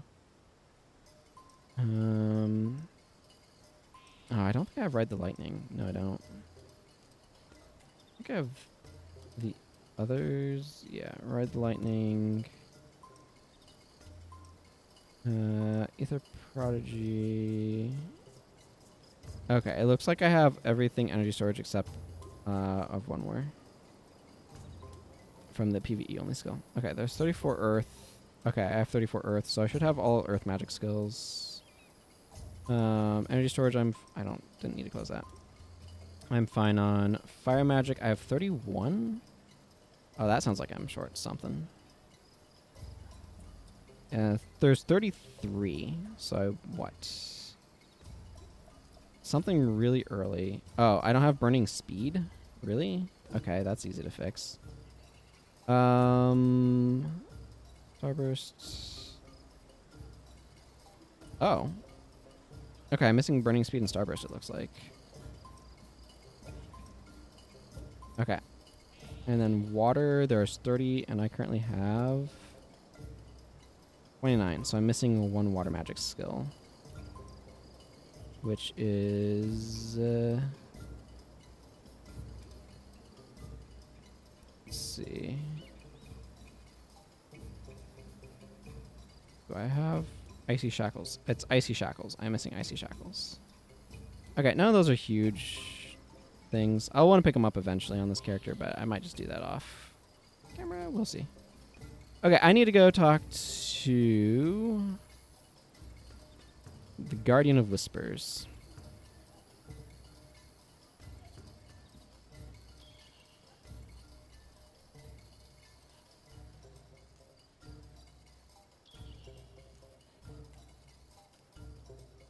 Because it turns out there's a new statue.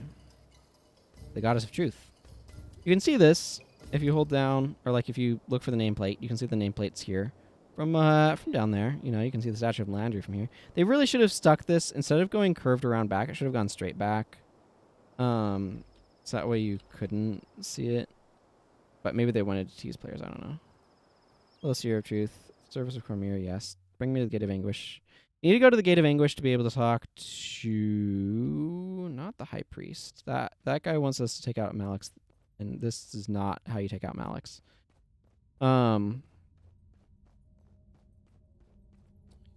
Start by going with people who know what the heck they're doing. These, some of these endgame areas have too many gotchas for me, where it's like, oh, you don't know what you're doing. We're just going to absolutely destroy you until you figure, like, because you don't know what you're doing. Like, I don't like that design. That's just me personally.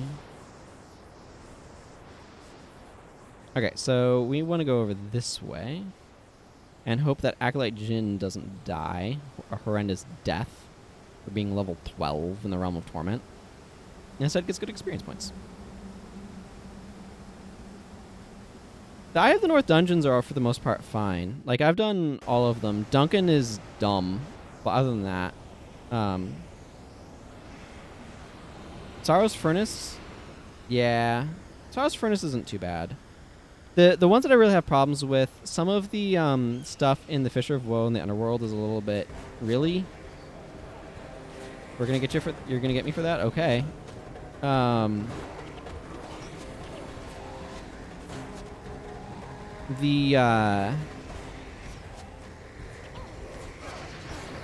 one that I like, the Deep and Urgos' Warren are really bad examples of that, and the Realm of Torment has a lot of that sort of like, we're gonna get you sort of design, which I don't personally like. There's too much Quickening Zephyr happening, and it is murder on my energy.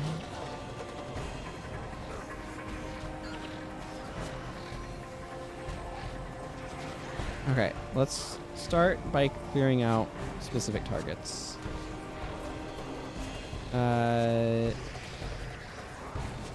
Margaret is here. I don't know what that thing's doing. I don't know if it's helping me or hurting me, but just get rid of it. Well, that was painful. Oh, almost all of our resurrections are res 6. That's not great. I might need to retry this. Yeah, the Deep and Urgos' Warren are the two. Fisher Row crushed you. You only got like 10% through Underworld because you had Spiteful Spirit Neck around 55. HP hadn't been nerfed yet. Yeah.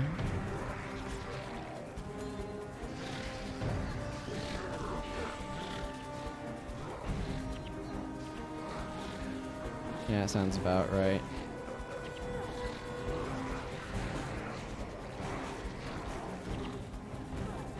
Alright, this is not going anywhere fast.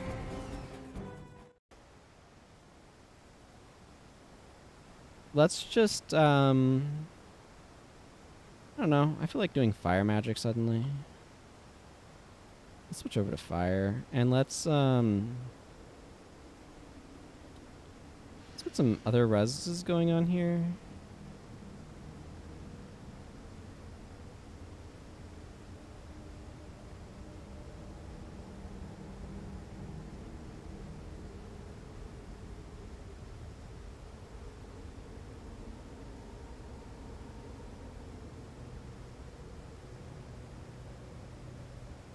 There. I mean, she already is capable of just going over here to Restoration Magic and bringing Flesh of My Flesh, so let's just put that on. There, that's some hard reses. I'm going to leave her with Res Signet, and I'm going to switch myself over to Fire Magic. But yeah, Urgos' Warren has some rooms where if like you don't manage yourself properly, you just get absolutely swarmed or something, as I understand it. I haven't looked into it too deeply, but it sounds dumb. And then Fisher of Woe can be kind of rough. For sure, in spots.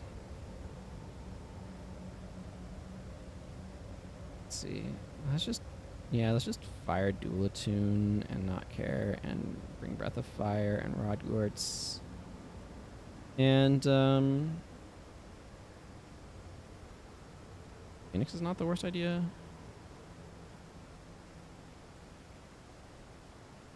Domain of Anguish has a lot of like difficult parts as well. It's just it's all like do gimmicky stuff in order to be able to like beat it. Is kind of how it feels like they ended up kind of going on some of this stuff. Where's Flare? I want to bring Flare. So that's just kind of the main complaint that I have. I forgot to pick up the other thing. That's okay.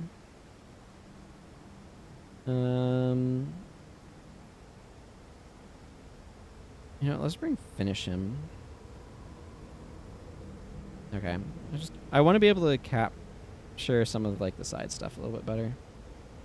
And let's up my monk game a little bit. Let's go back to Healing Seed here as well. This is overall fine. And this is overall fine. This is maybe a little underwhelming. Let's just go with Reversal of Fortune here. Otherwise, I think I'm mostly fine with this.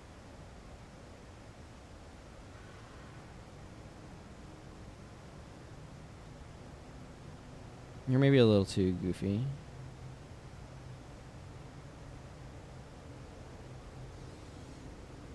Let's switch you over to Earthshaker.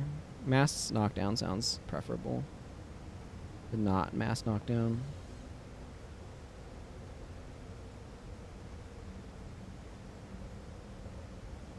Yeah, sounds preferable.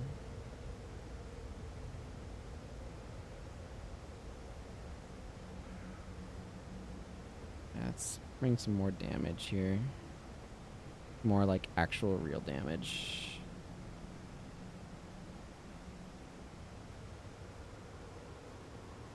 Am I doing much in the way of conditions? Doing some burning. I should actually make sure I have some cracked armor going around. So maybe I want to go... Maybe this guy sticks with Restic because he's going to / Necromancer and is bringing some curses.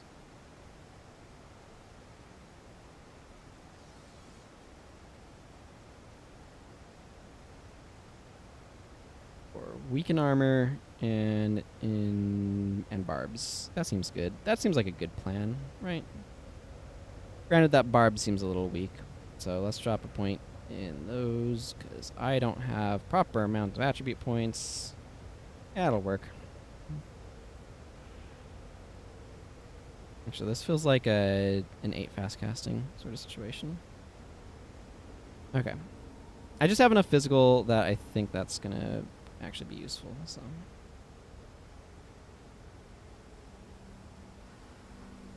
There. That'll be better, I think.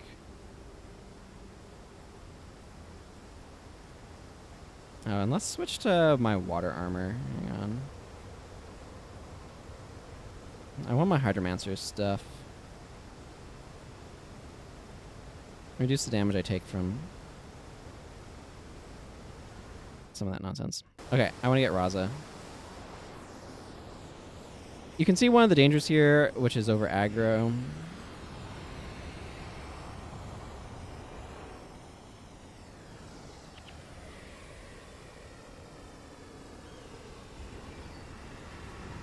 It's very easy to have happen in this map.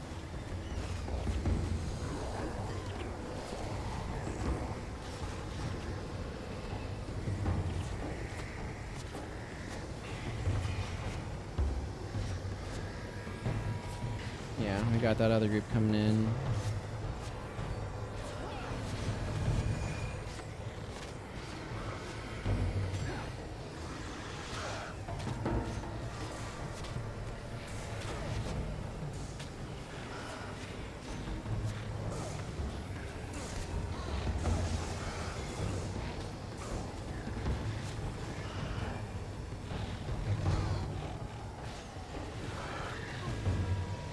Oh my goodness.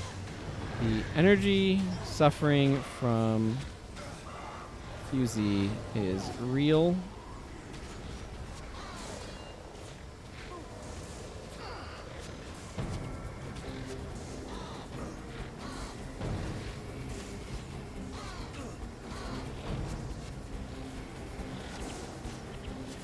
Okay, this is going a lot better though.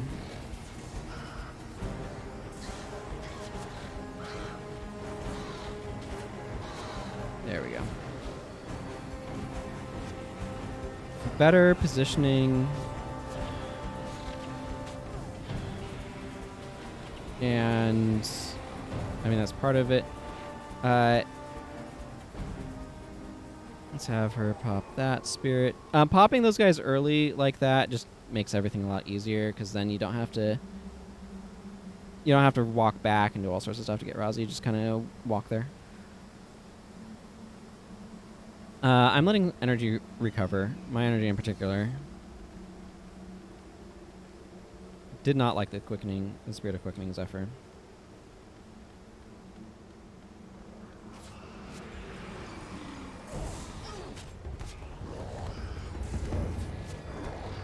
Fuse these down.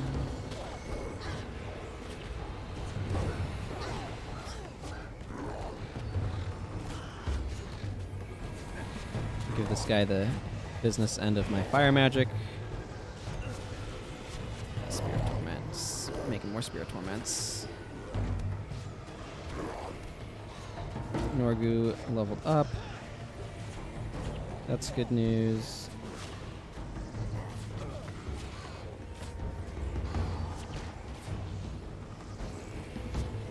Typically, I prefer air magic against these guys because their armor is really high. I saw someone once with Doom Scythe, so they're going back to try and get as many back. This Scythe is really cool. I really like the Scythe. I've actually, on this channel, done the Underworld with Fear. We did it, the two of us with heroes. It was a long slog, and we had some close calls, but we managed to make it. That was really cool. The Doom fight itself was actually not bad. It was, the scariest part was actually some Driders down in the spawning pits.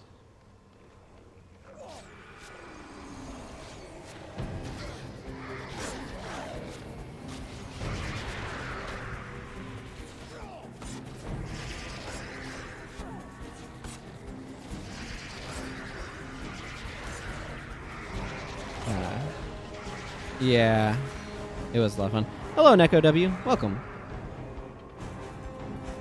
Not sure what you mean by Goron Misspoint. I have him because I want to level him up. This party is super suboptimal. Yeah, it was a lot of fun to like finally do the Underworld.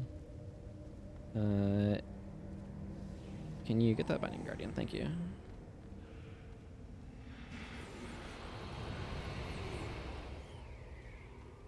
I don't think Goron's using Belly Smash intelligently. I don't think the AI knows how to use Belly Smash intelligently. I want her to pop that spirit as soon as she can. There we go.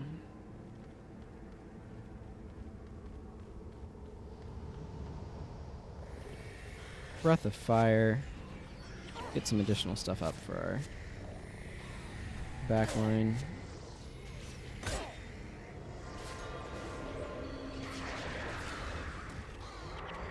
Okay, good. That guy's down. Excellent. That went smoothly enough. The fact that this applies additional damage to every tick of the damage over time spells is just incredible.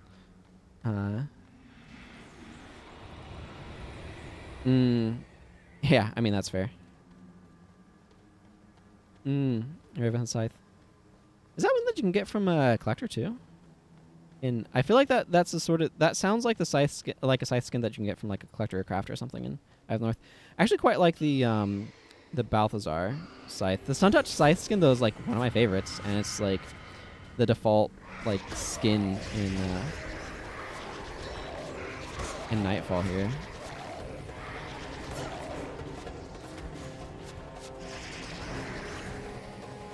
So that's convenient.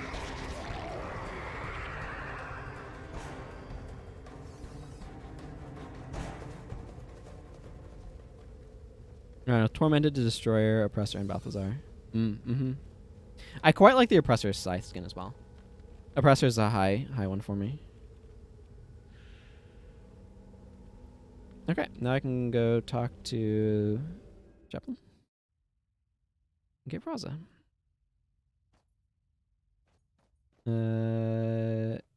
Chaplain's over this way. Chaplain Viratus.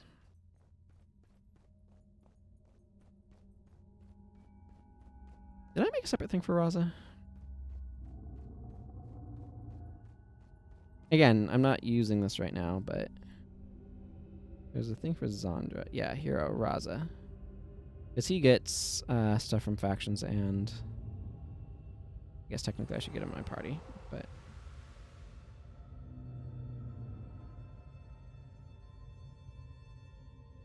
ooh, a bunch of stuff, including a Death Pact Signet.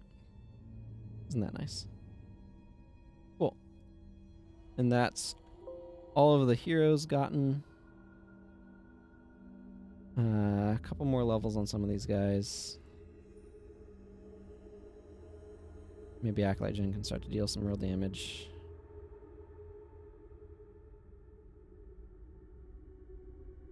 But we'll worry about all that later. I want to, I guess, change characters in a moment here. Maybe take care of some of this inventory a little bit. Oh.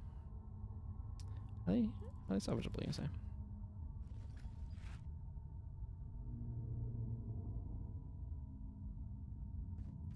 As well as having Unveil, a longbow, and oppressor daggers. Have you seen some of, like, this guy's weapon selection? Shocking of each of the warrior stuff. Fiery, that's supposed to be a destroyer's hammer. I just haven't gotten there yet. And then icy. And my glacial blade. Or an icy glacial blade. I see you're online, Fear. Okay, I'm gonna go take care of dropping this stuff off, and we're gonna go hop onto another character. Let's see. I think I'm gonna take this up on its offer and see what it highly salvages into. 72 piles of dust. That's not bad. Not bad at all.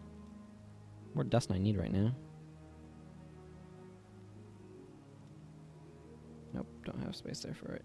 Okay, there's a space there for that though. Further amplify my dust supply. All right, let's see. Let's drop off the Nightfall part of the stream title. Is this now time for some Eye of the North on my assassin? I will take a short break first, though. Seems like a good idea. Take a short break first. So I will be back in just a couple of minutes to do some Eye of the North on my buddy here, Girudo Sensou, who is currently chilling in Vlox's Falls, I think to go hunt down the aspect of Cormyr. So I'll be right back. Please don't go anywhere.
Okay, I have returned. You had more weapons at some point. They removed the need for an ebon scythe when they rework stuff. Yeah. Gothic sword and shield of the dead on your warrior because you liked how it looked. They had the most pointless mods. Yeah, that stuff happens sometimes.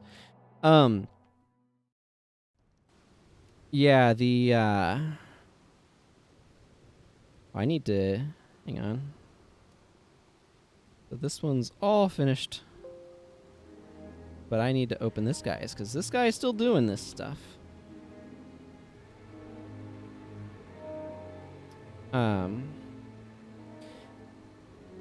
Yeah, when they changed Ebon Dust Aura from the blind inflicting skill that it was to the not that, it really kind of killed it for me as well. Okay, Cipher of Cormyr. This is Pious Renewal, which I don't have any need for.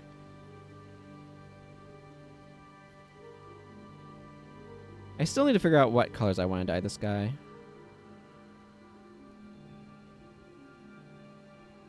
Yeah, I know I have some of this stuff in here. The Thunderfist Brass Knuckles. The Skin Flare. Got that as a random drop. Don't really have much use for it, though.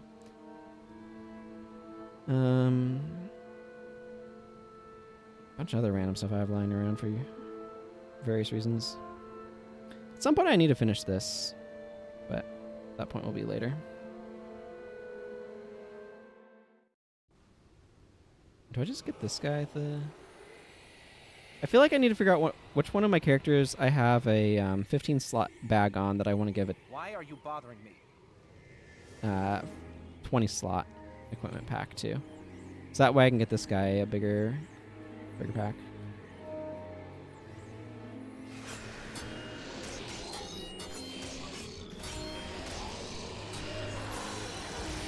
My proximity is bad. We actually want the proximity to be a lot closer.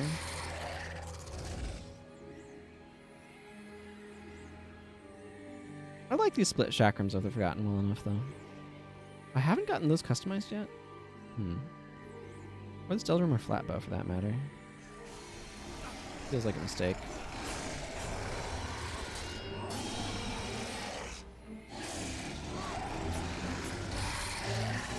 Oh, I'm starting to get proximity meter now. Is it closer to Slavers? Or not Slavers, Shards of War.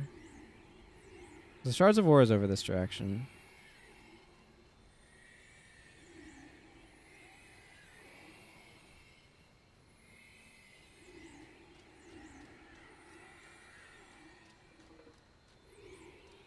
I'd prefer not to fight those crate if I can help it.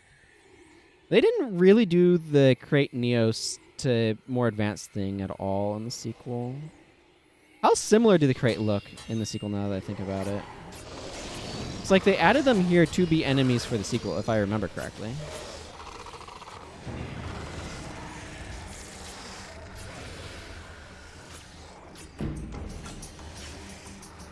Yes, I currently do not have an elite skill equipped.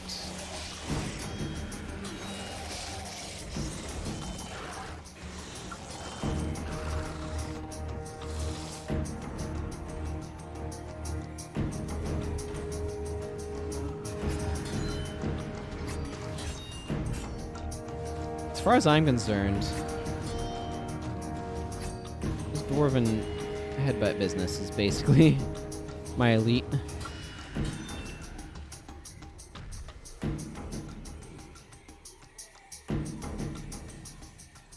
Okay, proximity target increasing this direction. Yeah, more this direction.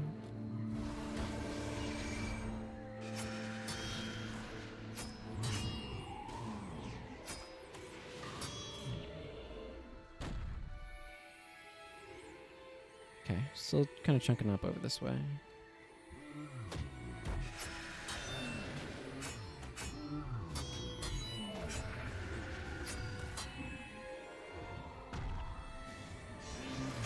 I don't want to fight all these ayahuasca out here. And the fanged ayahuasca are really obnoxious mesmers. Thankfully, I have Spirit Light Weapon, which will help deal with some of their nonsense.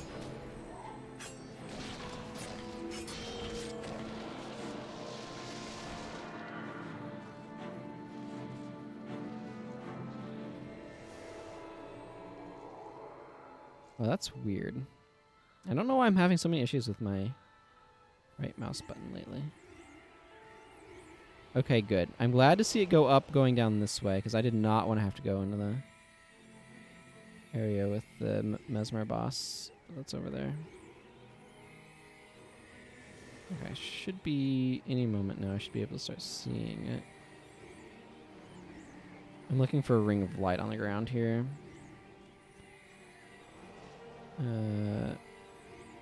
Oh, well, maybe we're just going to fight some Wind Riders.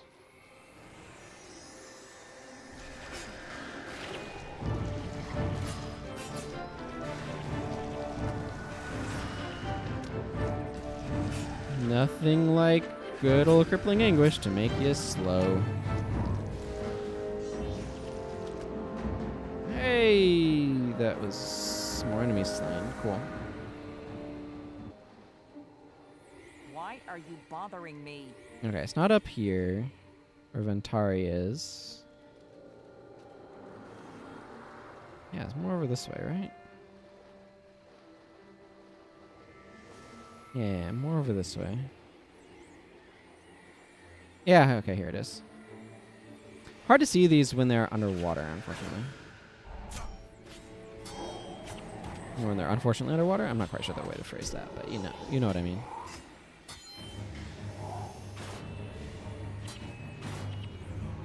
There we go.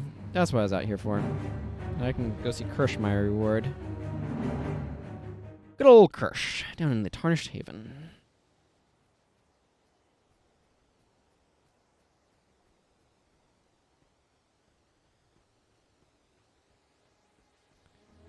Have a lockpick on this guy. You need me? I've got those journal on a couple of characters here.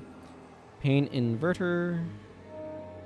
Very good skill. You need me? Worth picking up.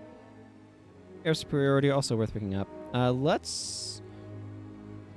to drop the Star of Transference off in my bank, because I have another character that has much more use of skill points than this guy. This guy has 82 skill points floating around. Nothing to do with him. Oh.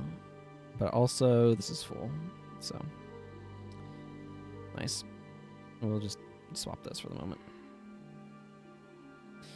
Okay, I can go do that. I can also do...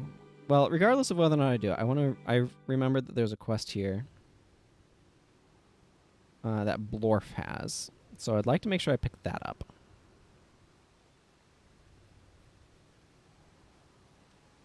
Let's see, is doing Polymach a good idea? I don't want to do Polymach right now, though. Here comes trouble.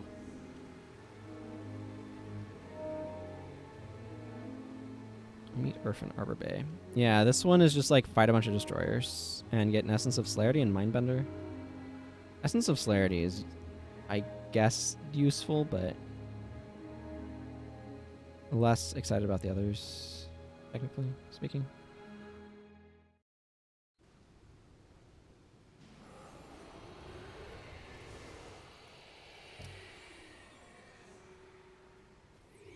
Oh, yeah, let's make sure I go pick up my big machine crew member. You need me? Bounty thing.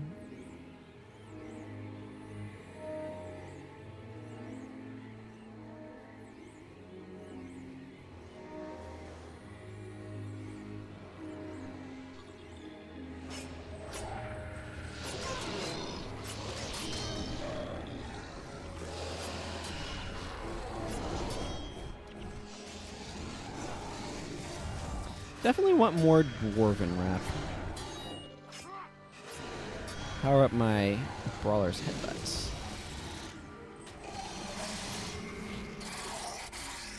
It's just, this is such a good skill for Assassins, Brawling Headbutt, because you don't need Adrenaline, generally speaking, and it lets you combo right into some really useful skills.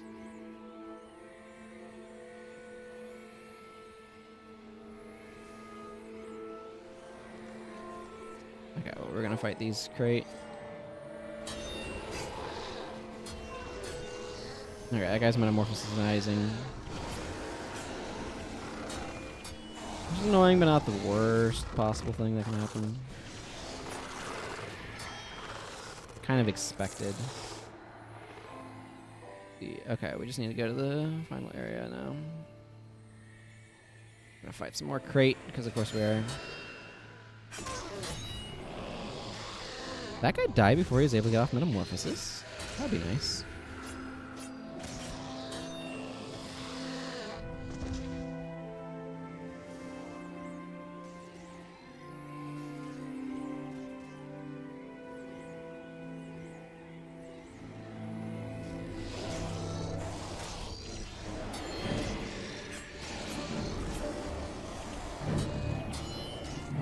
Death Blossom's recharge is just so good. Assassin, like, I don't think there's a profession in this game that wouldn't, like, have a bit of reworking that would help them. But it's just like Death Blossom has is combining too many good features, you know, and it shouldn't have that many good features stapled together. Of quick recharge, low energy cost, high single target damage, AoE damage. It has it all, and it's just this is maybe too much for one skill. As it is, Death Blossom should be an elite skill, as it currently is implemented, but isn't for some reason. So here we are.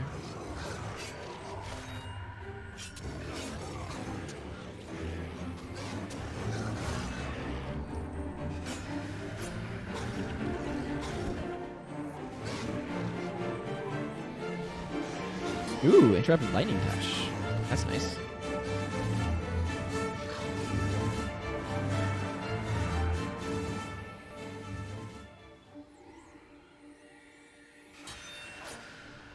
These ones, yep, they have Soul Running Shriek. Soul Running Shriek's so irritating to deal with on an Ellie. There's just so much enchantment hate that they've added in certain parts of the game that just playing in elementals is miserable because of the reliance on enchantments. Part of me wants to do a giant project of if I was reworking everything, what would I do?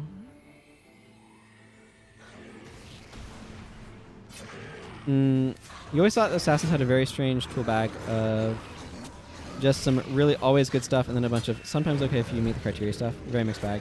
Yeah. Assassin more than the other profession. That's not true. Mesmer is also super PvP oriented. But Assassin is really geared towards PvP. Mesmer is to an extent as well, although they added enough, it has enough stuff that's really good in PvE to kind of make it the king of, Assassins, basically, Assassin and Mesmer are both supposed to be really good at PvE and kind of that, or at PvP, they're supposed to be good for player versus player stuff. And then they ended up, yeah, exactly. And so what ended up happening is they kind of ended up overpowering them to make them more viable in PvE. And as Willer Dog said, and also hello, good to see you, Willer Dog. A lot of the alternative stuff that Assassins would do ended up just getting nerfed into the ground. So you're just kind of well, I guess I just spam Jagged Fox, Fangs, Death Blossom over and over and over again until things die. And it's very effective. Those are good skills, so...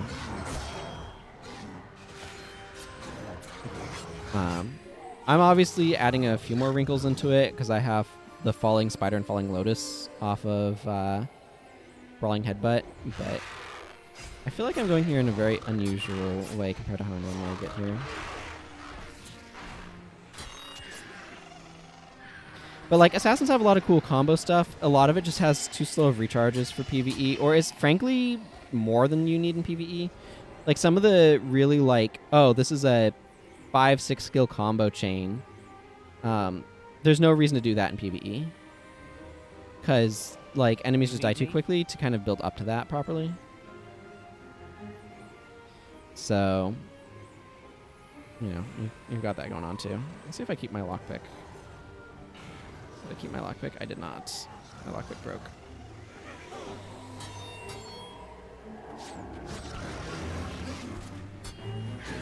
And then, Death Blossom just does too much, like I was saying.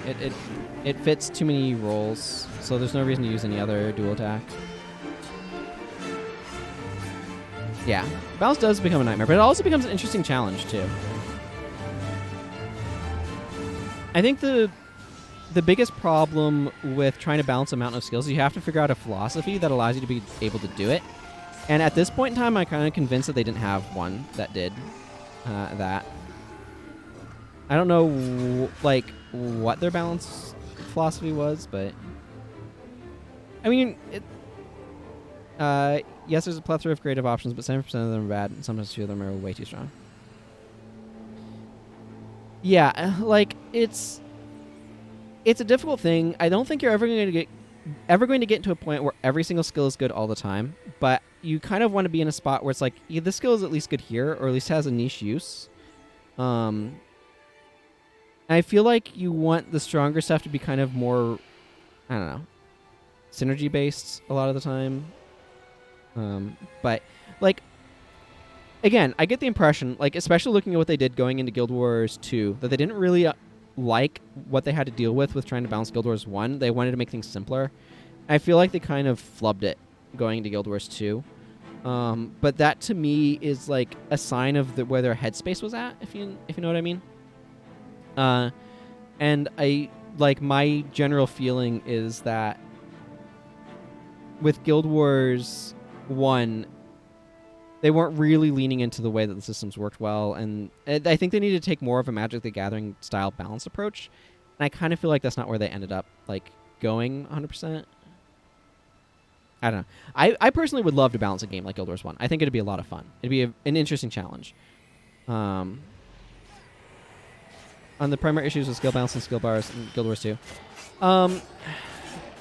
They were trying, instead of trying to make a cool new system, they're trying to walk away from the things that caused them problems in Guild Wars 1. It's kind of like the high-level summary of it.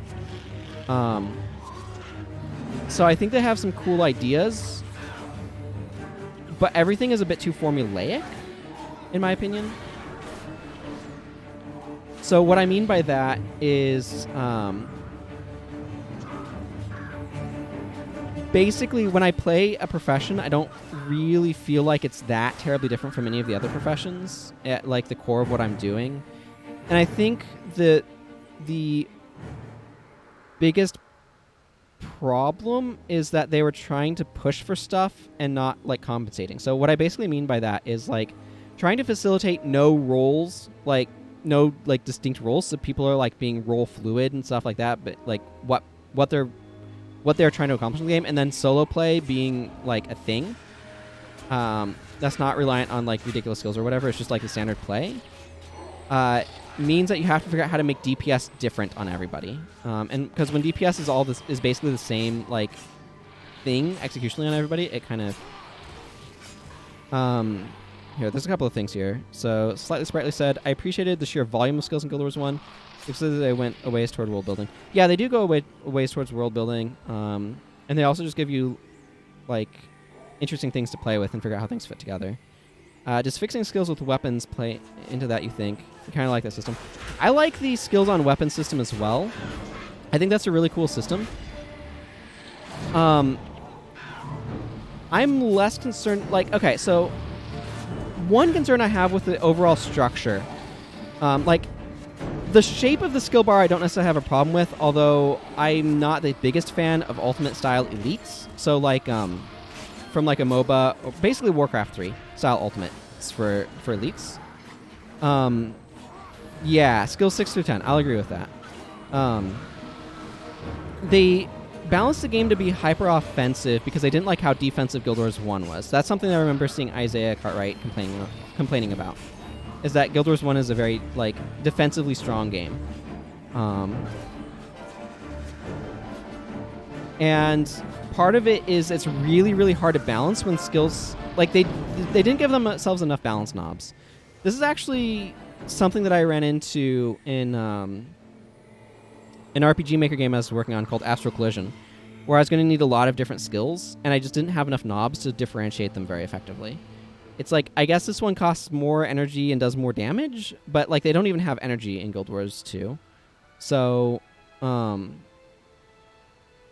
it's mostly that their balance mechanism in Guild Wars 2 is, I guess it has a longer recharge, and then you kind of need stuff to be able to be more than just DPS. But unfortunately, it kind of set the game up that way. Like, most characters are DPS and. So it's like, your job is to do damage and something else, right? So, like,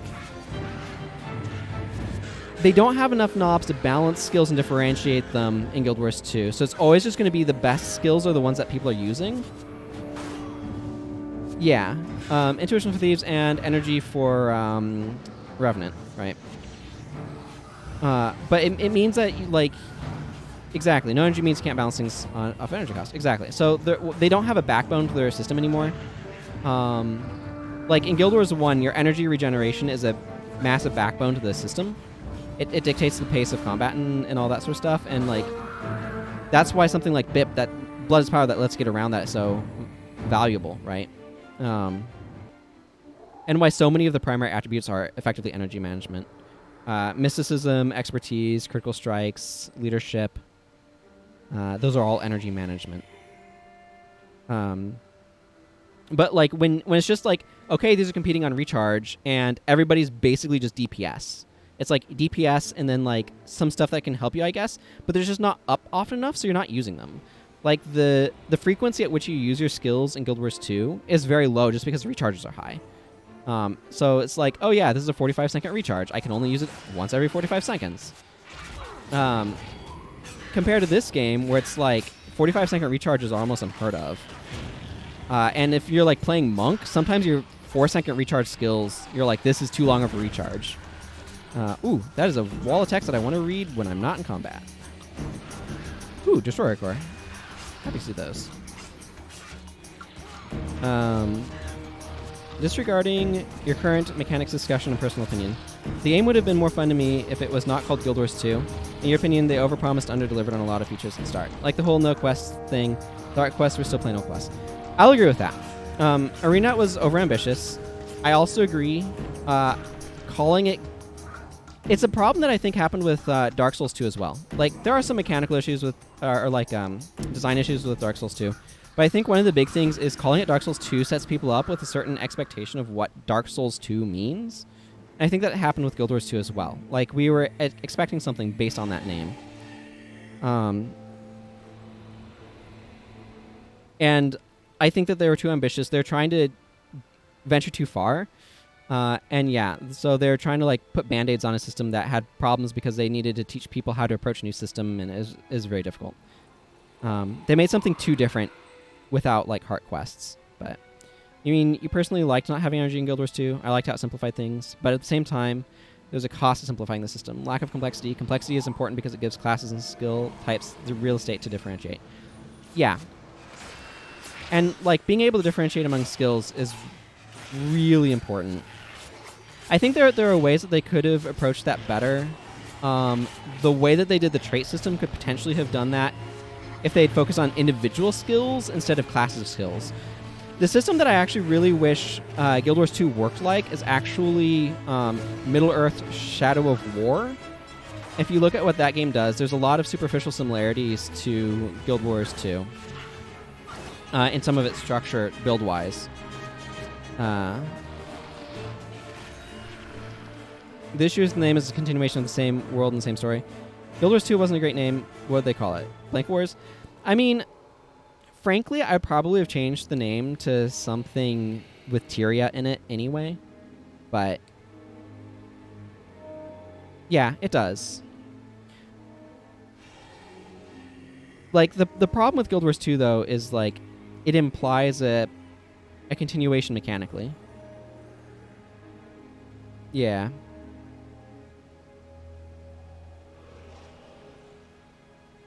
Dragons of Tyria. Could have been a name. Or like Tyria, Elder Dragons Rising. Maybe a little cheesy, but kind of works. It's a difficult one, though.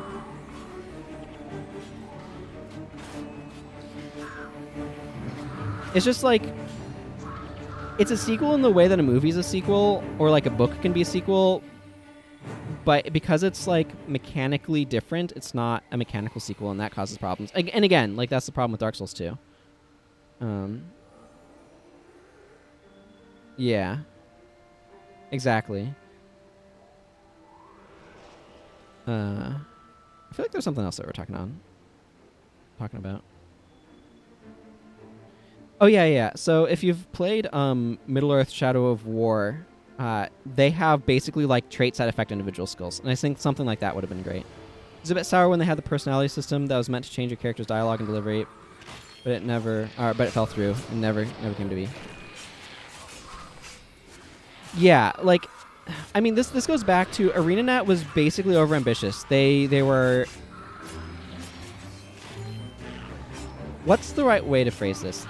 They were caught up in the spirit of innovation and exploration. I think the boss is here, yeah. and they weren't.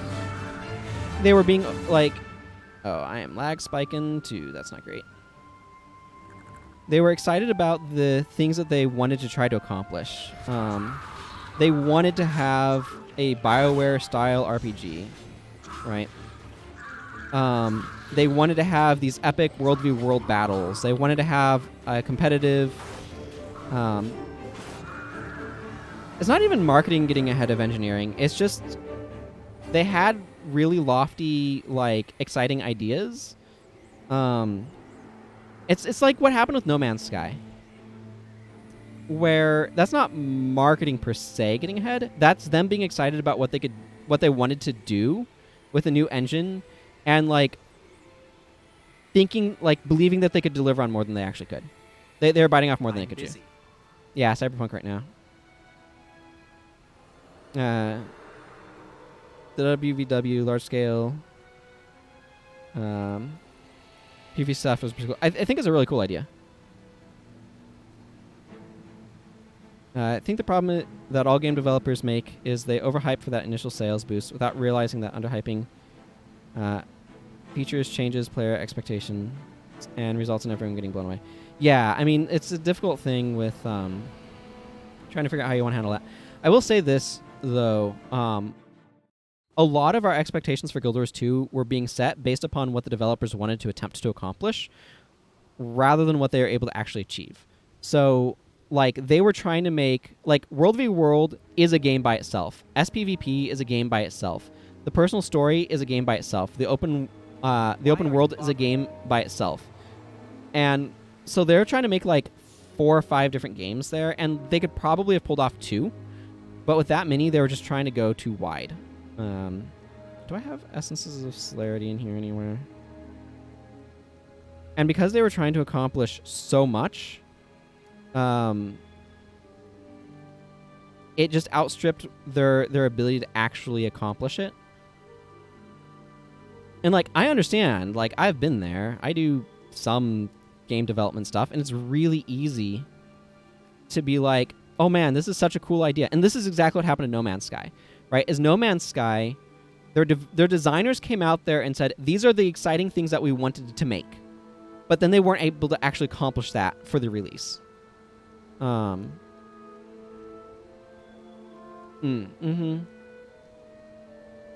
and like this goes back to like marketing stuff too, of like fundamentally entertainment properties are a popularity contest, and because that's how you make your money, right? Is people being like, liking your thing. Being popular is how you make money as an entertainer. So, like, it's the sort of issue where that hype then is to like build pre-popularity, so that way when your thing comes out, you make a lot of sales and you can make a bunch of money. Like that's kind of the idea. So that way you can continue making stuff. But, like, the problem is the way that, like, entertainment, which often is an art form, right, is being delivered versus, like... there's an inherent conflict between being art and being entertainment, like, from a, like, financially successful sense. Because of the fact that it's effectively a popularity contest in some regards. It's something I've been thinking about a lot, like... As a streamer, like, if I want to grow, I have to figure out how to become effectively speaking, more popular. And that's a real challenge. There's some figures today. Cyberpunk had pre-sold 8 to 10 million copies pre-release. Yeah, I mean that's ridiculous. That's absolutely ridiculous. That's so many copies. I would like to get rid of this battle commendation, but I also don't want to leave my party. Yeah, like, they needed to spend more time on pre-gen, or on current-gen like consoles, because people don't have the new stuff yet. It just wasn't a good idea to focus so heavily on those. Let's see, do I want to go do this now? Yeah, I know. It's absolutely... That combined with... Because they CD Projekt Red also owns Good Old Games, as I recall, and having that one game from Taiwan, I think, that they took down. Yeah. It's a real challenge though to figure out how you want to like handle some of that stuff. Because you're put in the really difficult position. Like, you can't keep working on a game forever. You have to release it at some point in time. But like, it clearly needed more time to cook, as it were. But just figuring out how to like hit that balance is real rough. But yeah, no, they got hit really, really hard in the stock market. Who goes there? I should switch to my Norn title. Where is my Norn title? Too deadly of a hero to find my Norn title. There we go.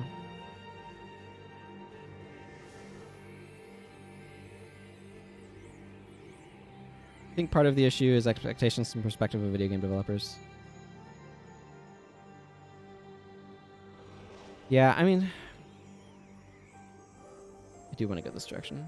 There's a lot of stuff.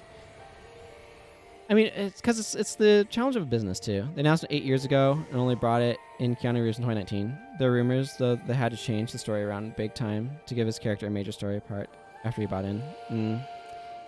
That's the thing. It's like Duke Nukem Forever, right?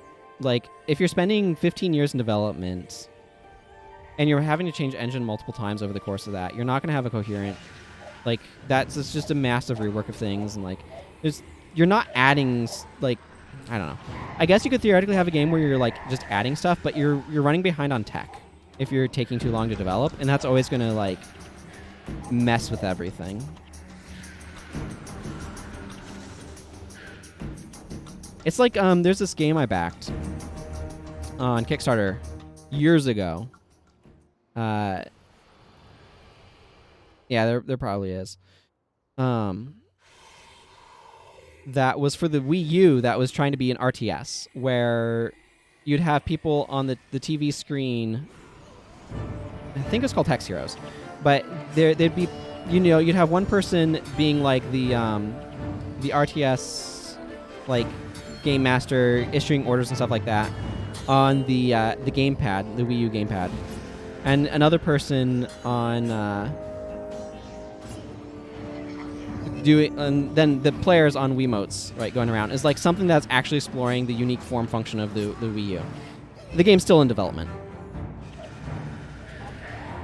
and like they're trying to figure out how they can compensate for that, but they kind of missed their window for the hardware that they're aiming for by a huge margin.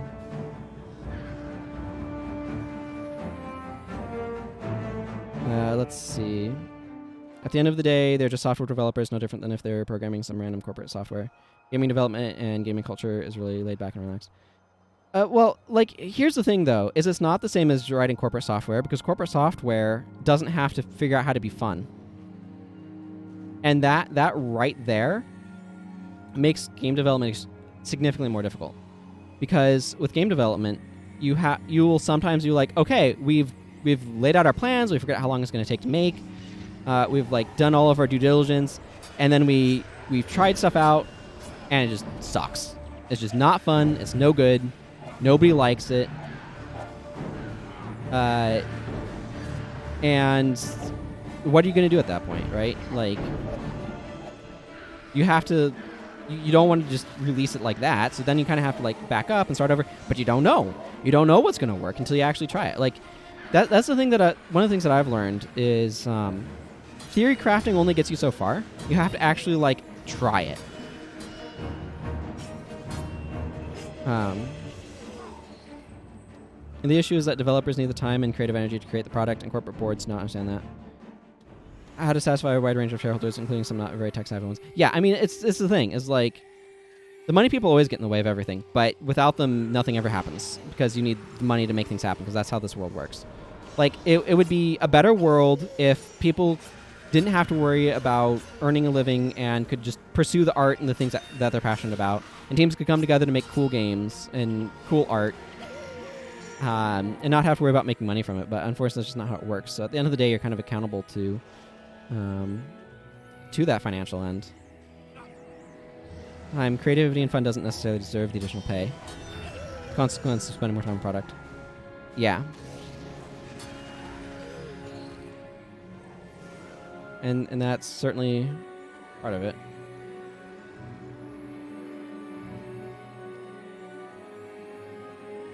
Why are you here? Hmm.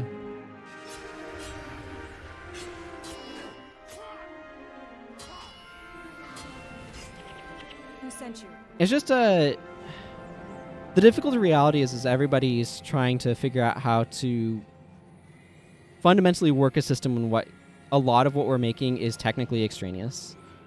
Not valuable. Like, I think games are super valuable.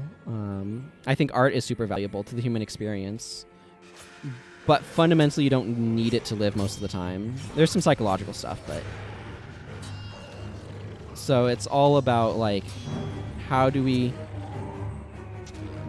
convince people to acquire our thing so we can be justified having food to eat. Yeah, exactly. Delayed games cost more money.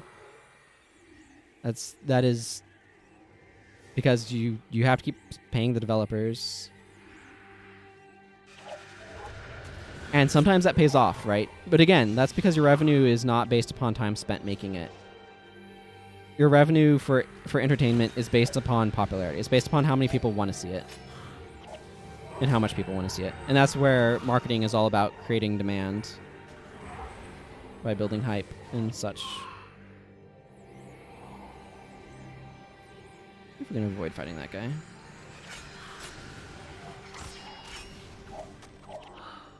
Yeah.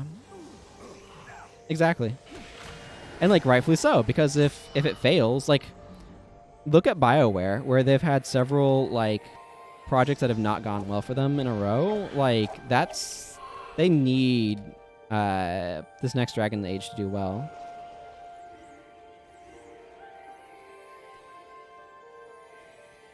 And this is also where we get to the cost issues, right? AAA games at large have gotten expensive to make largely because of the graphical the demands of the graphical fidelity that players are expecting now.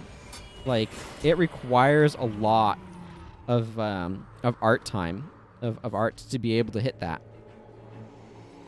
And all of those artists are expensive, and all of those systems to make the, like, animations work is expensive. And cost in maintaining a game is also huge. Yeah. Yeah. So there's just a lot of things that make game development expensive. That's where I think focusing on stylization is a good bet instead of trying to go too realistic. But yeah, games like 2077, if they don't have an ongoing thing, it becomes very expensive.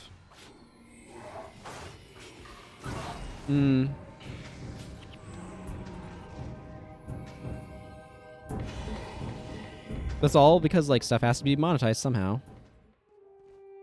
It's just the way things work. I would love a society where things didn't have to work that way.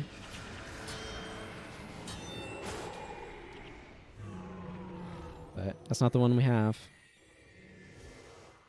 I really want Star Trek Society, though. Where it's all about, like, how can you improve yourself. None of that is game industry exclusive. Risk versus reward and which projects or contracts to commit to and how much time to spend on them. Areas to focus on is a general business issue. It is, for sure. Games just have games and technically movies and stuff like that have the added complexity of, like, how do we make something that people enjoy enough to spend money on or, like, are engaging in a way that, like, is kind of there for business but not at the same time. I think the gambit was that they could maintain a player base with free story content. Yeah, and then make money off of microtransactions. They need better microtransactions, though, I think. Last I saw with Guild Wars 2, they needed better microtransactions. The issue is that the game industry is supposed to be fun and satisfy adult children.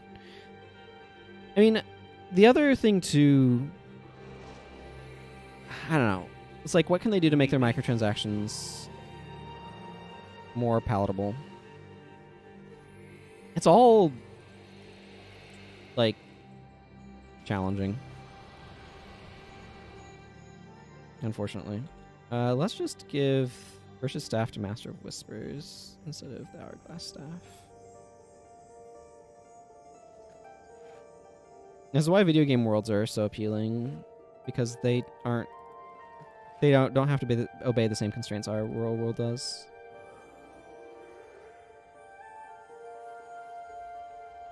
Oh, that making games is fun. Yeah, making games it can be fun. It can be really engaging, but not necessarily differently than other fields.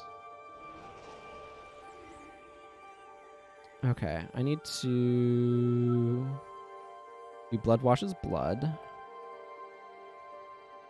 That's right. I was wondering if it would be better to go from here.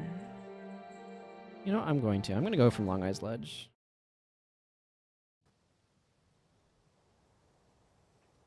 I'm going to want to switch to Rebel Yell partway through here, but the moment I'm fine.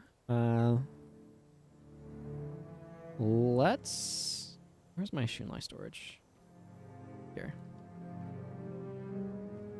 But yeah, I mean that's one of the things is like when it's a supply demand issue, right? The supply of game dev jobs compared to the number of people who want to work them is skewed.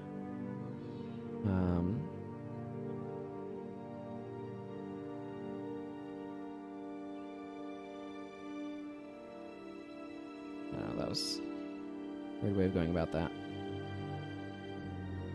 So what you get when that happens is it's really easy to just like view employees as disposable, because if somebody burns out, then you just throw them away and get a new person. But like one of the things that's been happening a lot is there's just been too much focus on subcontractors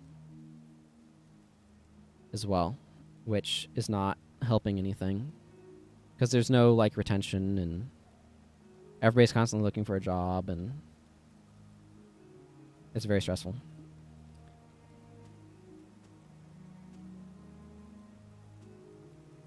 I've known a lot of people who are like, well, I got another contract for 9 months, and then I have to go find something else again. Yeah.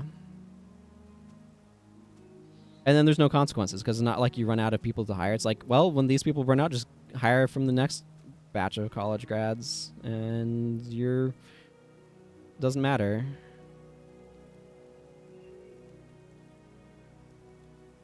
It's terrible practice. It absolutely is. But until consequences are felt for it, like financial consequences, it's just going to persist.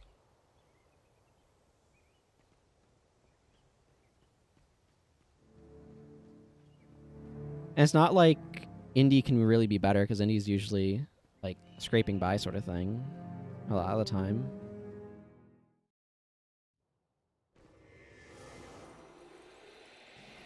But stable jobs the gig economy has replaced stable jobs just because it's more efficient for companies to not have to worry about like benefits and stuff like that, and they can get away with it. And the valuing employee knowledge and loyalty to the company has just dropped off completely these days, it seems.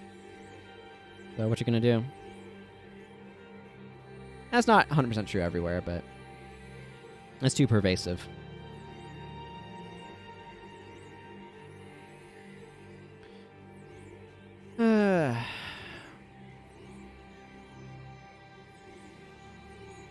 How to fix society. Something I think about too much and have no power to actually do anything about. And then I'm sad.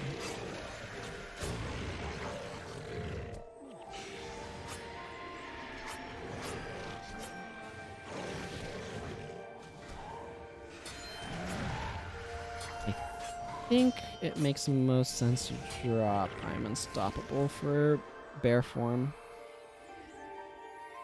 Let's swap those.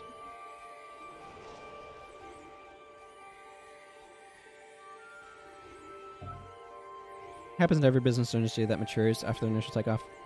Suddenly the top prio is maximizing stakeholder values. Everything and everyone becomes a number. Yes, that is a huge issue.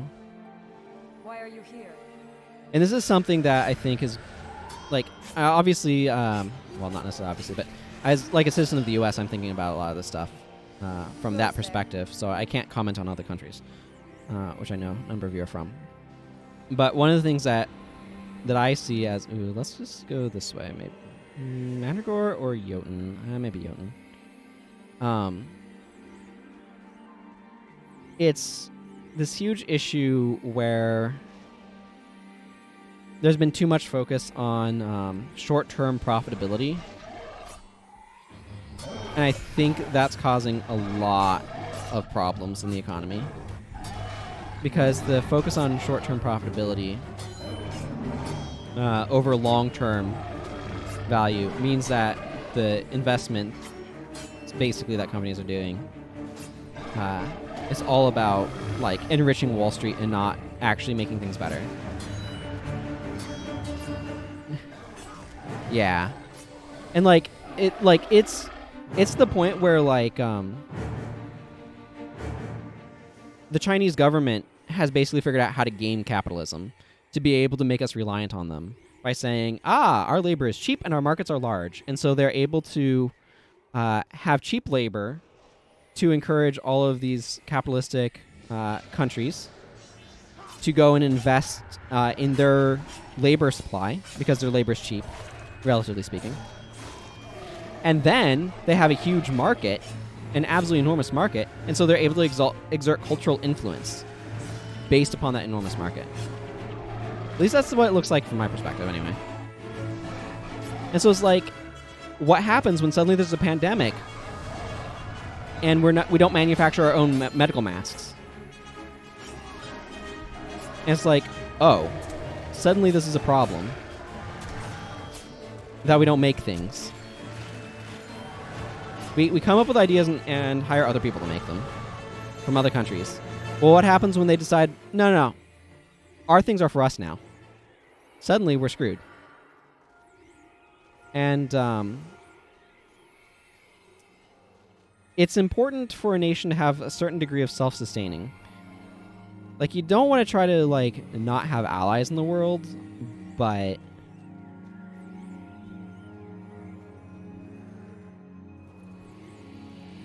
it is important, I think, for a nation to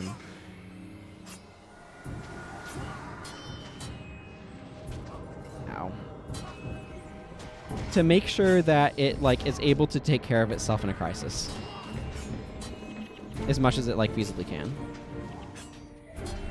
Especially when it, the U.S., as big as the U.S. is. But anyway, that's some of my rant on politics. I have lots of rants on politics.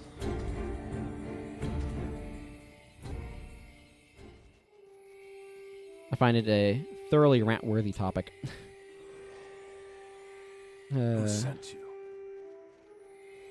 Sometimes quite disheartening. We really need competition in the political marketplace over here. I'm looking over at the parliaments that other nations have and feeling, man, I wish we could have one of those. Never anger a Norn. Okay, let's... Oh, this is inferior. Okay, mental note. Going from Long Eyes Ledge is worse than going from Jagger because you have to stop and pick up Eagle along the way. Okay, now I know why you should never come this direction. Lesson learned. Ooh. It's absolute insanity to you that your company values 10 million now over a guaranteed 15 million next month because due to the 15 shifting into next month, they're not part of current business year anymore. And worthless in December. Even worse, we're only talking quarters. Yeah, I mean, that sort of thing is absolutely bonkers. That short-term thinking is just so destructive. And it's just leaving so much value on the table because it's looking at what's short-term. How can we look good this quarter? How can we maximize this quarter? And not how can we maximize, lifetime? That's where you look at a company like Nintendo that's been around for friggin' ages. And they're always trying to play the long game as far as I can tell.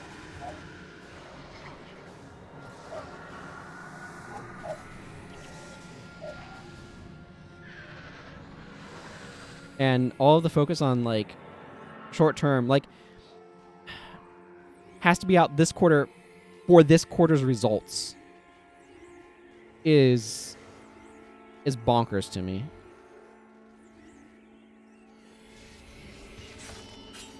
Like, it just creates, it's just so much negatives that come off of that.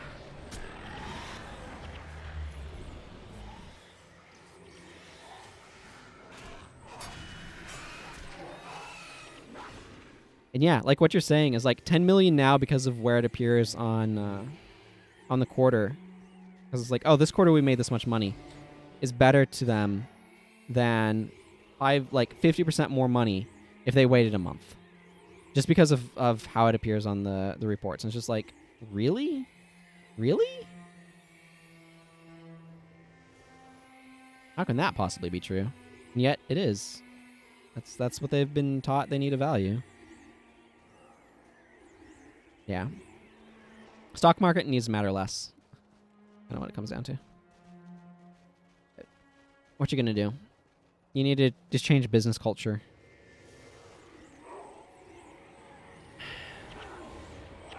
And I don't know how to go about doing that.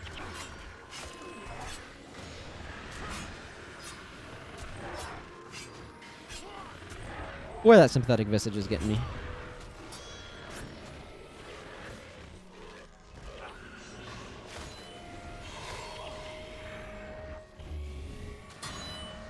And do you think maybe you could do slightly fewer conditions?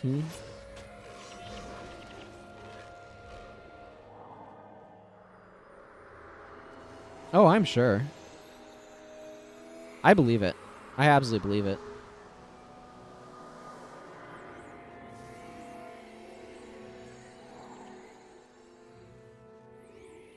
Or like, this would create a better customer experience sort of thing and would help us retain stuff. And it's just... It's all about how can we maximize value for the shareholders, because that's the point of the business. Okay, come on, Eagle. I was already down there, but turns out I need to talk to you first.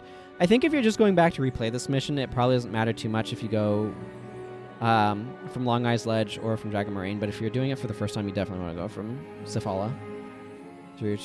Why did I say Dragon Moraine? You definitely want to go from Sifala if you're doing it for the first time here.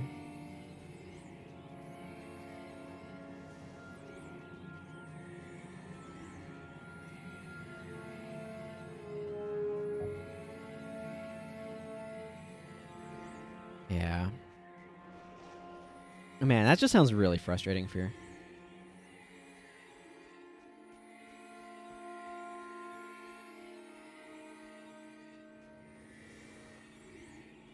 All right, let's go talk to a bear spirit.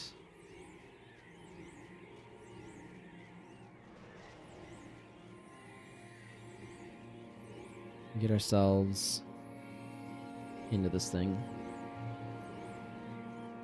so I can go finish this whole thing up.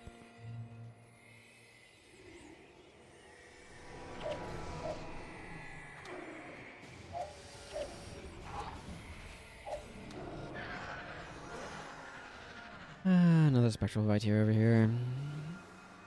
This was a lot more painful in hard mode. Kind of interesting, but in hard mode they just like have substantially higher numbers of spectral Viteer around here.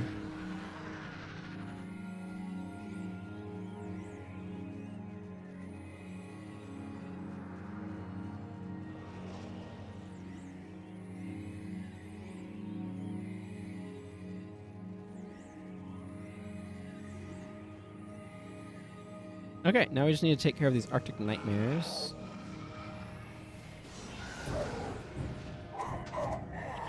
And their consume flame spam.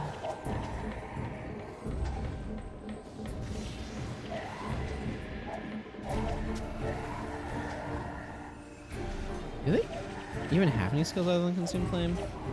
It's definitely all they ever want to do.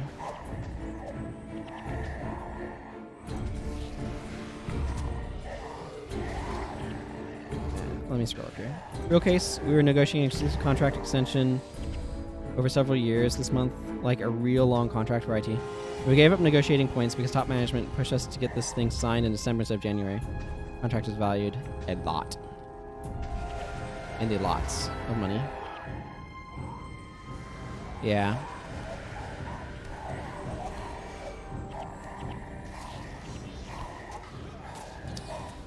Yeah. That's frustrating.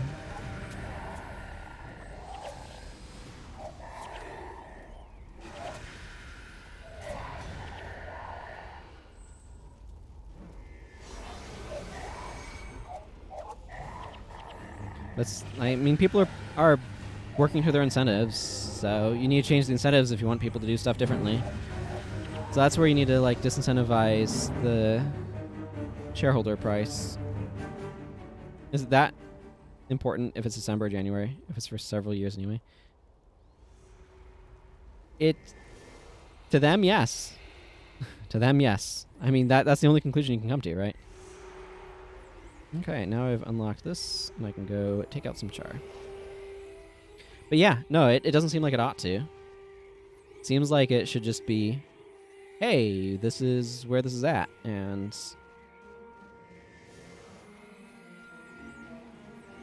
Okay, I actually want to switch over to Rebel Yell here.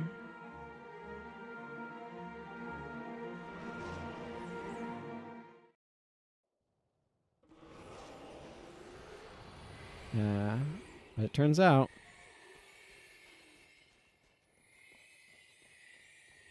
and again, like, it's how do you convince the business world to change their incentives to favor long term over short term? That's the real question. 'Cause that's what needs to happen.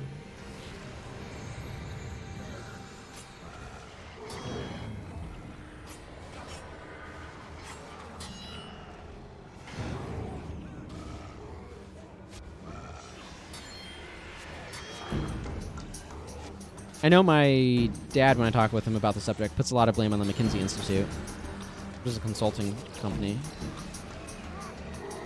As I understand it.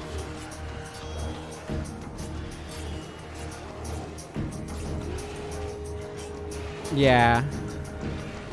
For sure.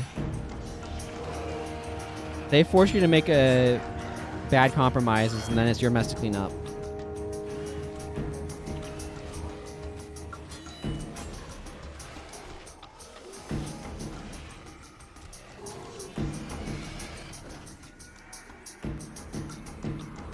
That's a good question. How will this try and help us defeat the Char? You know what? Let's go this way.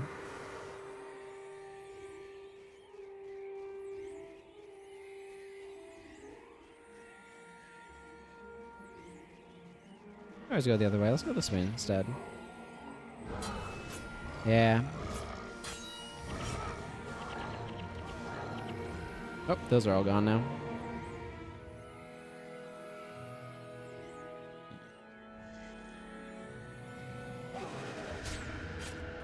Ah, yes. Nothing like the deadly riposte to throw off an assassin.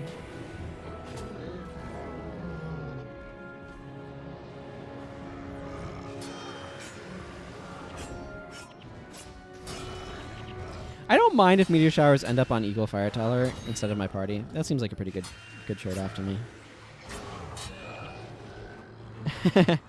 I mean, you're welcome to use the rant channel on my Discord if you want to.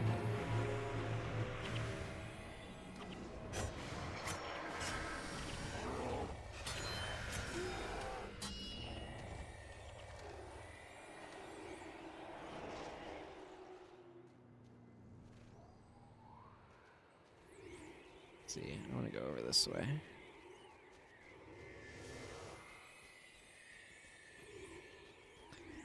By the way, I should just link my Discord. There we go. Okay, Flame Shielder.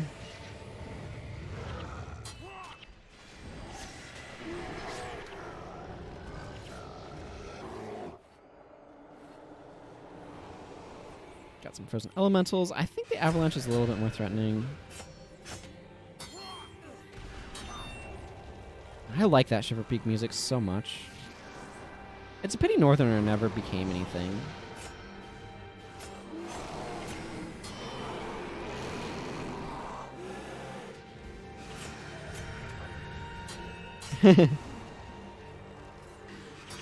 Fair enough.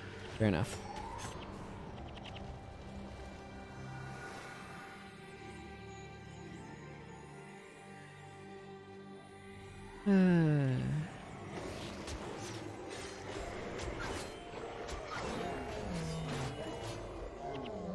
Give me that Gladius.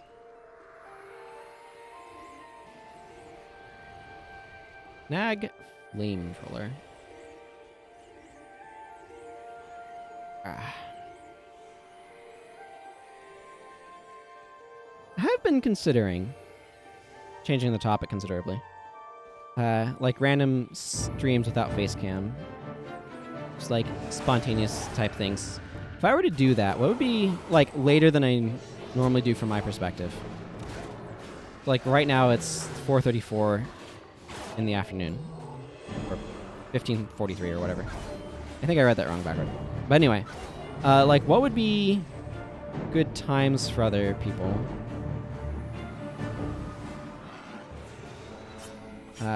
That do typically watch.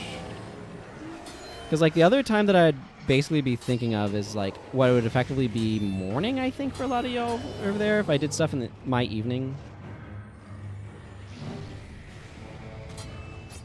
Like if I started streaming a stream that was like roughly 7 hours from what now is, like how would that affect things for people? I guess it's kind of, or how would that line up for people? This is the better way of phrasing it.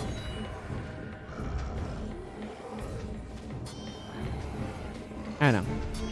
Just trying to think about stuff a little bit with regards to what I'm doing. And trying to figure out like what's the right balance between trying to be mercenary in what I'm doing streaming wise, versus like what are the things I'm really passionate about doing. I don't know. Is closing in on 1 a.m. for you? Yeah, gotcha.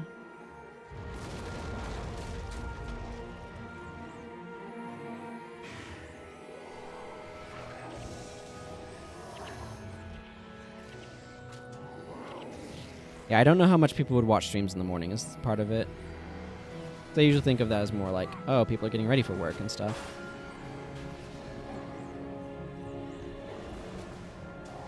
I've also been thinking, and like part of it is just trying to like figure out how to fit stuff in, and I don't know. Of replaying the Middle-earth Shadow of games. Now that I've actually read Lord of the Rings, not just watched the movies and read the Silmarillion ages ago.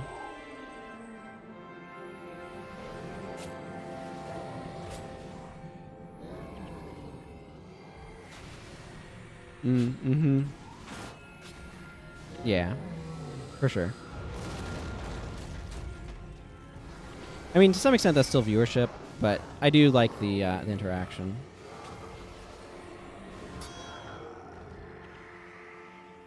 But I know the sort of thing you're talking about. I've done that with like VODs and stuff.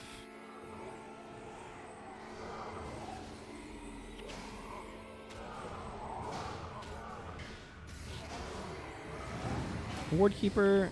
Okay, I think I'm done being totemed up.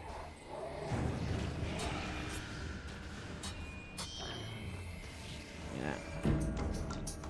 It's just one of those things I've been thinking a lot lately. Like, if I want to actually have a degree of success as a streamer, of like, what do I need to do to be able to accomplish that? And still trying to figure it all out.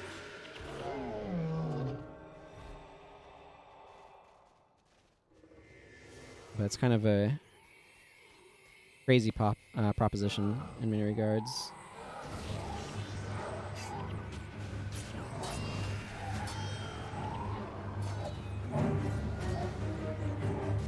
You don't get to do that.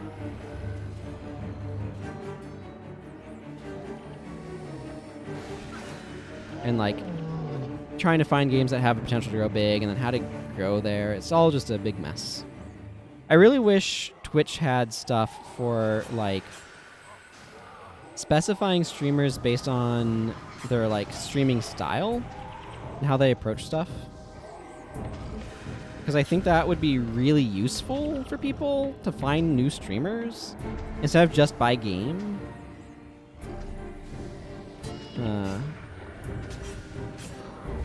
I don't know. Some sort of additional filtering options to help. Because, like, the thing is, like, a lot of it's about finding niche and stuff. And this is, like, I wish Twitch also had, like, game-by-game statistics. So I could be like, what are the analytics for this game? When are people streaming it? When are people watching it?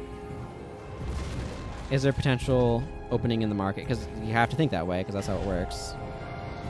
Unfortunately.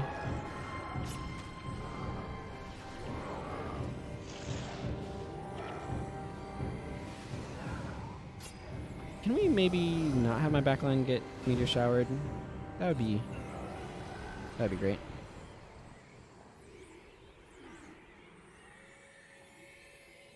It's one of those situations where the monks are like, oh, everybody just took a bunch of damage and you just heal everyone, and then it's a terrible plan.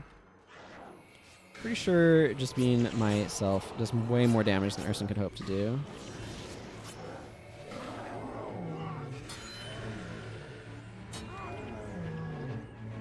Okay, this is a spot where I want to wait for them to kind of spread a little bit. Otherwise, it's way too easy to aggro two groups here and kind of get a little overwhelmed. It's so nice to not rely on enchantments on this character. Ow. That was a clutch deadly riposte.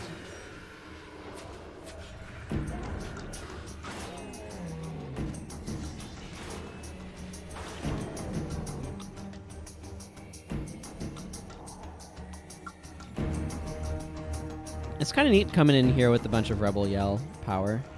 I feel like a lot of the time I do not have that.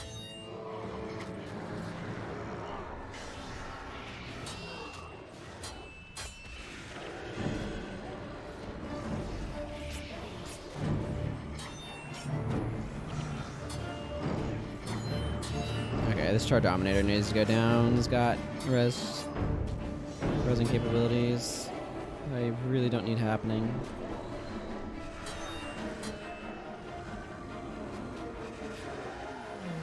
Okay, we've aggroed some on the side, which is not great. Whole Twitch thing. Yeah.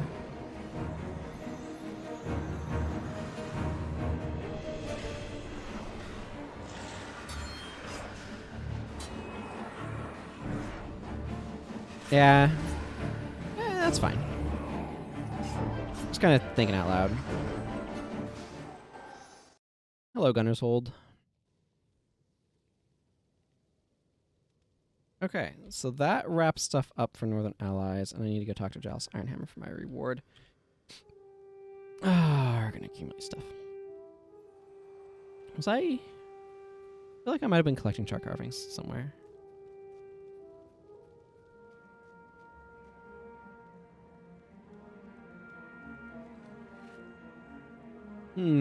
That sword's almost good. Might be good enough for a hero. I consider that. Barrel hammer. I don't know why I was expecting that to be anything other than wood. It's kind of one of those things where I salvaged it, got wood, and I'm like, that tracks.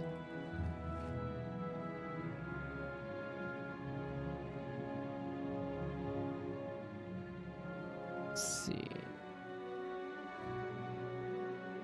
This is where I need to look through my entire lie to see if I'm collecting char carvings anywhere. I am right over here.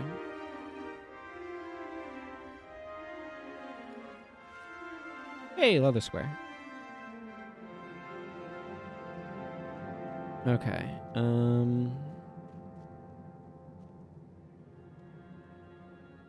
Master of Whispers. I want you back in my party, but first, Dora. Dora I've done literally nothing with. So she's probably using the base sword. Yeah, this sword's better than that sword. The sword's 10% stance. This one's got any other mods on it. And a stronger stance mod. So I'm going to give her that long sword. I'm going to customize it first because it'll make it do more damage and it's like 10 gold. So it's no biggie.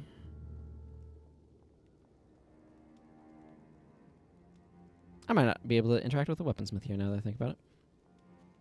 I will go talk to Gunner.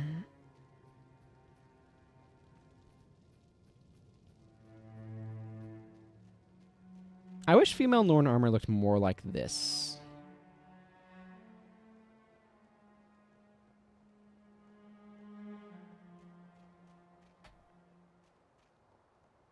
Yeah. Because that's not what it Who looks like. sent you? Yes. Give me that quest, please. So I can go get a bunch of... Well, a skill I want and a bunch of skills I don't. Okay. Guildhall.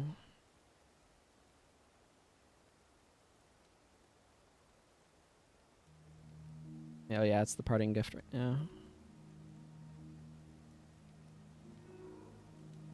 Oh. Yeah. I know exactly what you mean. For me, it's that comment was more about... I'm not saying that you were saying that I was criticizing it per se. Just saying that I wish something could kind of like be similar to the Norn armor to like copy it. Nope, it does not protect your properly whatsoever.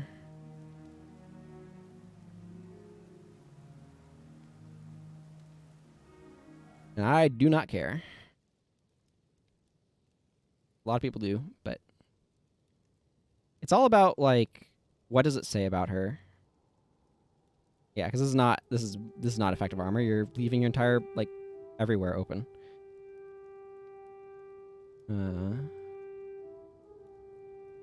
Yeah, I agree that's way too much of a point of like complaint. Like, I like this armor. Is it defensive? Not really. Would it keep you warm? Nope. Does that matter? This is not real life, so no. No, it does not. Yeah.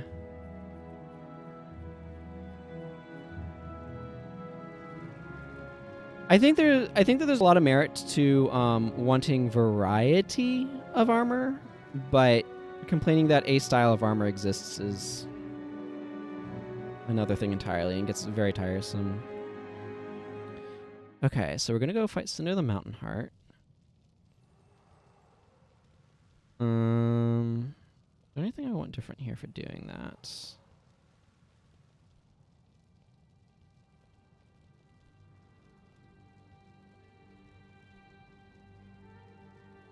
Our damage is weird. And I'm a lot of it, I'm noticing. I think this should be fine for the next bit of stuff that I need to do. Spiteful Spirit's not great against Cinder, but this will increase damage from General Morgan and myself, so... that's fine. Orgud doesn't actually have as much damage as some bars do, but he has better energy management.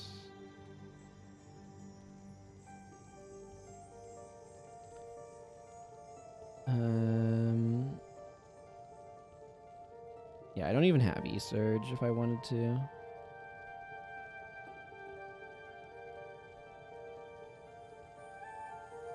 Yeah, I like him on Energy Drain, frankly.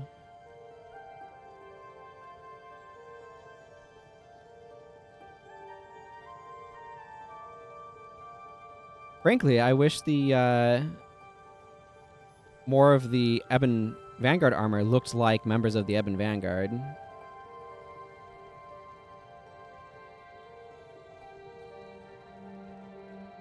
But a lot of it, frankly, was that they didn't have a whole lot of resources to make unique armor skins for this game, I think. I think a lot of those were going to other things, so they kind of did a lot of reskins and kind of the best they could.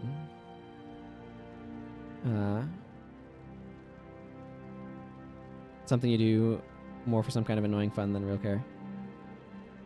How scantily clad a sorcerer or assassin or whatever it is, but a female warrior and what should be heavy armor. I mean, that's fair.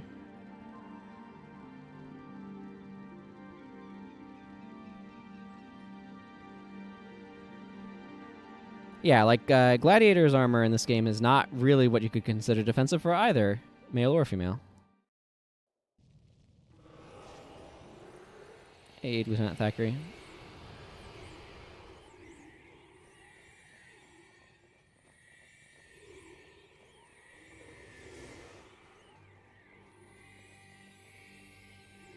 It's interesting to think about like armor that provides different buffs than just defense.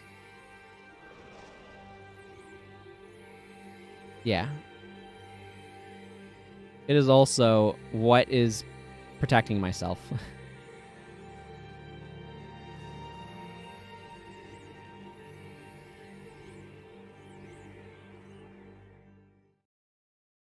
I should probably just switch back over to my Delver title here. Where is my Delver anyway? It's not very far. Yeah.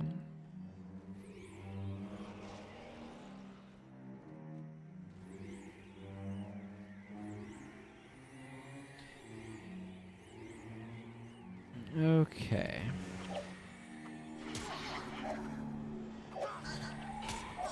I think that's something, as I loosely think about it, I don't know if it's gotten better or not, but that bothered me in Guild Wars 2 is I feel like too many of the medium armors looked like the same.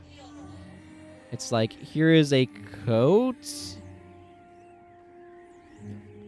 A long coat. Yes, that's what medium armor looks like. Just like, can there be some variety? It's like, a little bit, I guess.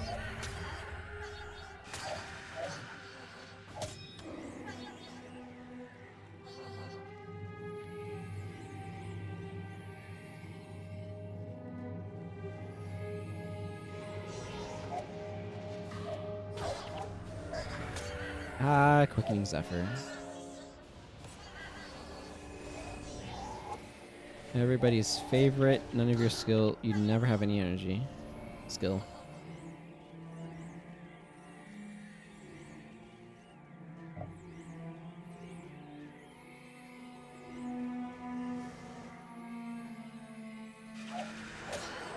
Hello, Whirling Wisp.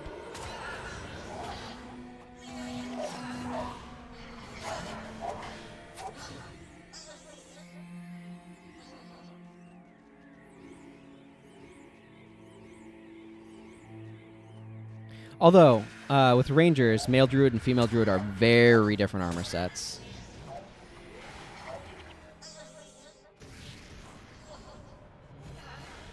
Female Druid is the sort of, or elite Druid specifically. Is the like bikini type thing, and the male Druid is a fairly nice looking coat, but still just kind of like a coat sort of thing.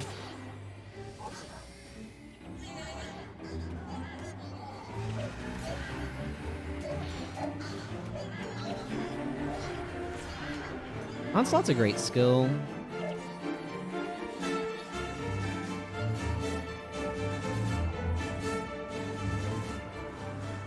Yeah. Yeah, I would like consistency among armor types between male and female in terms of like if it's like this, like good example from this game is if you look at female Templar and Templar armor. Where am I trying to go here? Female Templar armor has a boob window and male Templar armor does not.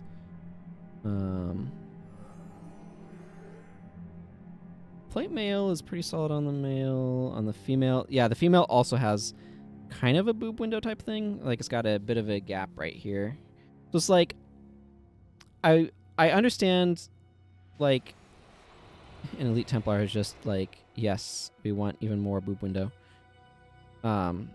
I understand, like, some amount of doing that on, like, a set, but, like, having it consistently across sets is a little annoying. It's like, what if you want a woman in, like, some friggin' full plate that doesn't have a boob window? So it's just, like, I think games with customization, it's best to just, like, provide, you know, a variety of sets. A variety of options. I think that's kind of the best way to go about it.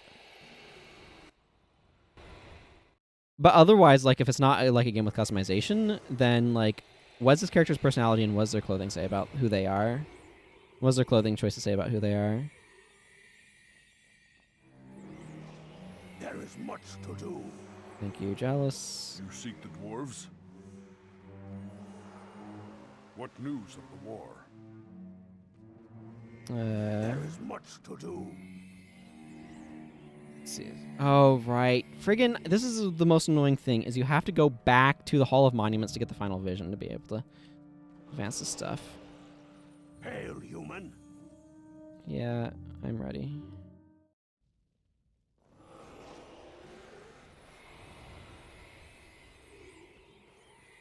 Yeah, because I have to go do this stupid Call of the Eye thing.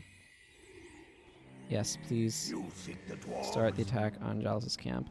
I like to, usually when I do this one can be kind of hard. I like to go and I like to hide over here and kill everything that spawns here first, and then go out and clear the other areas.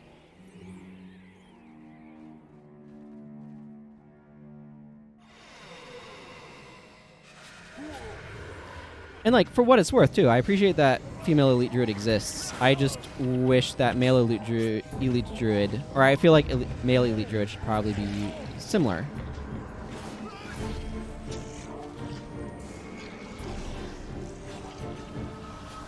Kind of like how gladiator is for warrior.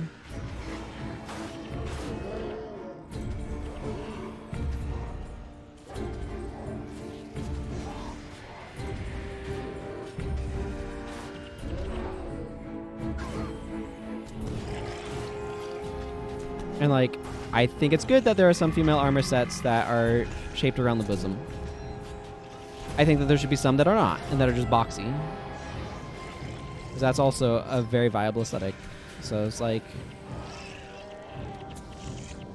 give some variety so that players can kind of do what they want.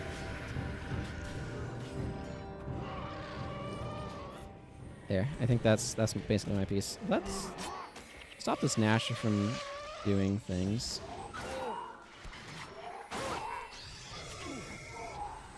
You can see, though, there's a bunch of dudes that kind of spawn in here, and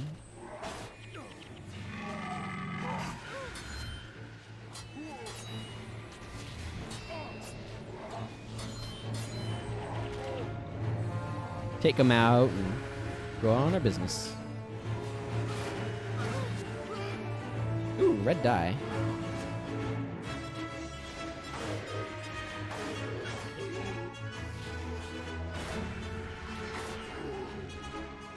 Okay, I think that's the last group from that direction, because more did not spawn on top of me. That is what I'm basing it on.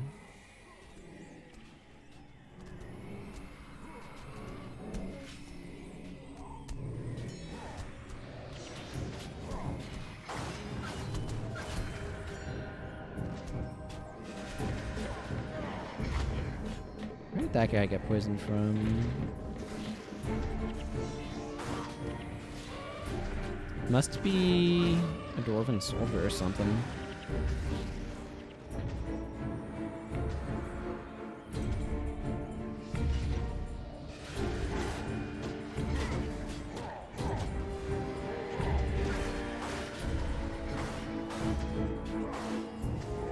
Okay, that guy's taken care of.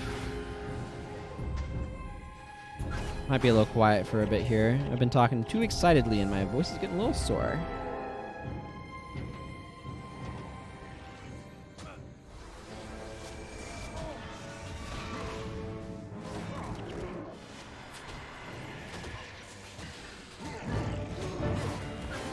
Splinter weapon.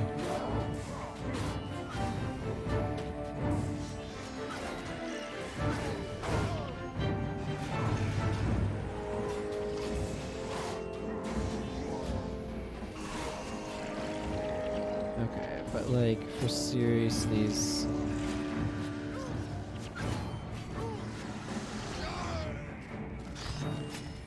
Taskmaster Nard. Isn't that like a perfume or something? Nard?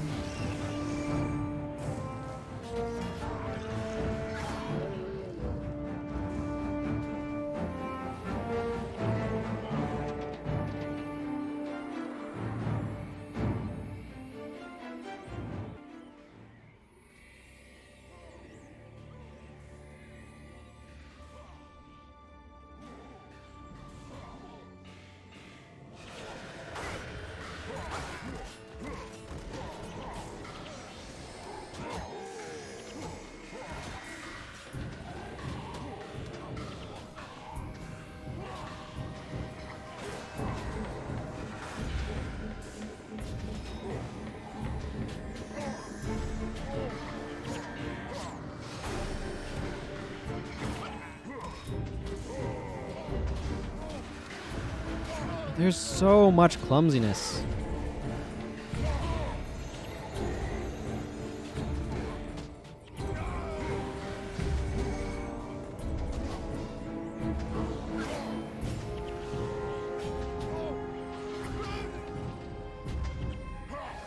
Okay, well, we did whatever we needed to do to actually win.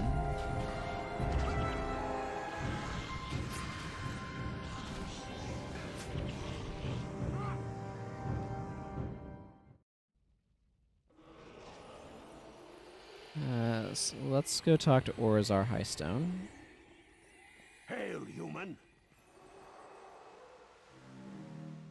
You need me. Yeah, in the service of revenge.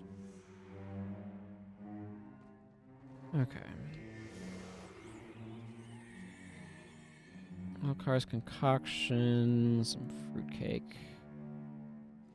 That's gonna take up a bunch of inventory space, but whatever. What you gonna do? Okay. So I need to go to the Hall of Monuments. I also kind of want to do in the service of revenge. Let's go do it in the service of revenge. Some more surface level analysis, which really does not deserve the title analysis. The reason why you always pick male characters or females in these kind of games is that male armor tends to be badass, while female armor is fan service oriented. Even though you like some fan service as much as the next guy. Yeah, I mean, that's fair. Everybody is. And that's the thing. That's the beauty of games with a broad set of customization options, is it lets people express themselves how they wish and set things up according to their own aesthetic preferences. And I think that's cool. I think that's one of the beautiful things that games with good customization options can do.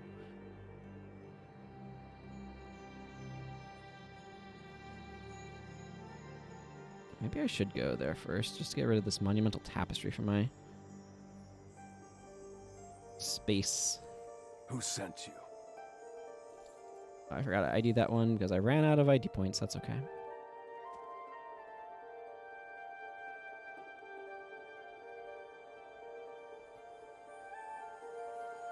Okay. I didn't end up with something in a weird spot, did I? No, I could not have.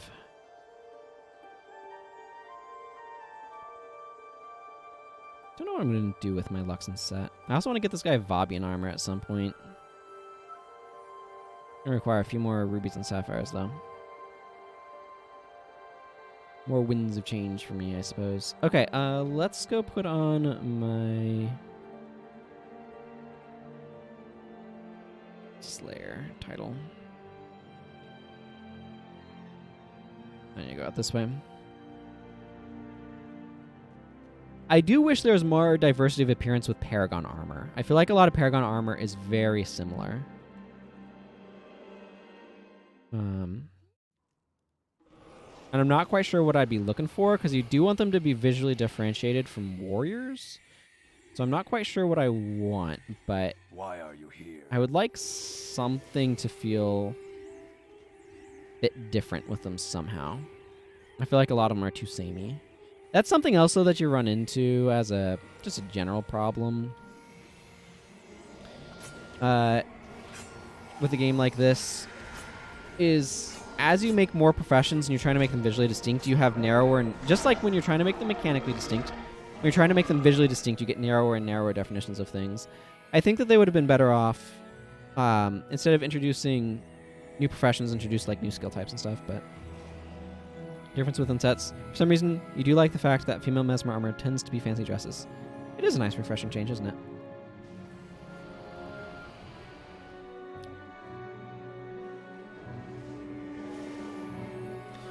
Ball gowns and the like. I think that is cool too.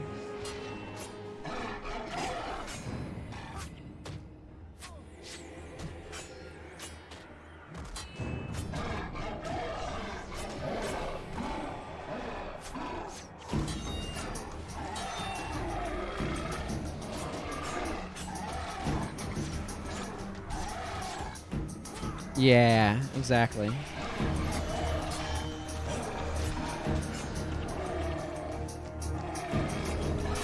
It would be nice.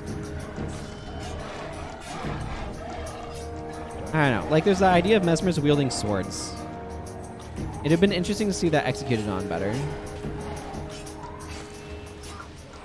That's something actually that I think would be really cool that Guild Wars 2 does, that I think would be really neat to see in a Guild Wars 1 style game, is Guild Wars 2, different professions wield weapons differently, but they can wield the same set of weapons. So like a ranger can wield a greatsword, as can a warrior, as can a mesmer, right? They can all wield the greatswords, but the way that that happens looks different depending upon, and we got way too many EotNs, way too many of these guys on us. But the way that that looks is different on a the way that that functions is different on a per profession basis. I think it would have been really cool to get a mesmer version of swordsmanship. So like if you played a mesmer warrior, you would have two swordsmanship lines you could go into and kind of blend them if you wanted to. Something like that to kind of explore the idea of like, oh, what would it be like if Assassin got their version of marksmanship? What skills would you put in there? And I think that sort of thing would be really cool to explore. And I love that idea of like, what if? And like I said, that's borrowing some ideas from Guild Wars 2, as well as like something inspired by the 15th anniversary weapons. Yeah, and like, what sort of skills would they get in swordsmanship? In like mesmer swordsmanship? Maybe call it like dueling or something.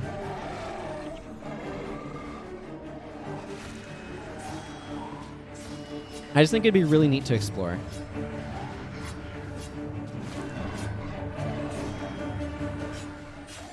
And I love the idea of doing so.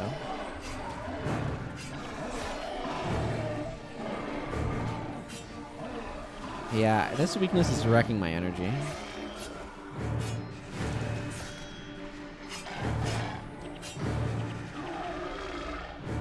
Yeah, I think there's just so much room to explore the basic structure of how Guild Wars 1 builds work, that it really is a shame to me that it hasn't been done more, and that Guild Wars 2 abandoned it entirely. Eventually, I'm going to come up with a tactics game engine inspired by Guild Wars 1 and Magic the Gathering, because Magic the Gathering has the turn-based aspects that are very useful, like a tactics game has. I'm not going to have it up in time for Giant Stomp. That's okay. But I want to be able to like set up Guild Wars 1 style games to some extent in terms of like the build system within that framework. So that way I can just like make several games that use that type of engine, because I love the playstyle. Theoretically, I'd like that playstyle. Like, I love the playstyle in Guild Wars 1. Theoretically, I'd like that playstyle as well. I don't know. We'll see. We'll see where things go in the future. Right now, I want to finish this RPG Maker project I've been working on. Or rather, I want to finish an RPG Maker MV project. Hopefully the one I'm currently working on. And then I want to write more articles. But no, I'm just rambling. Okay, good. I do have several hard reses. And having to carry a hard res on an Elementalist is rough.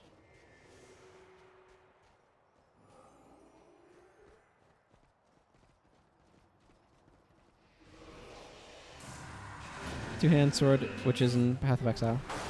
It's the only reason that witches hold swords in a specific way graphically. That's cool. Yeah, I want to experiment more with Path of Exile.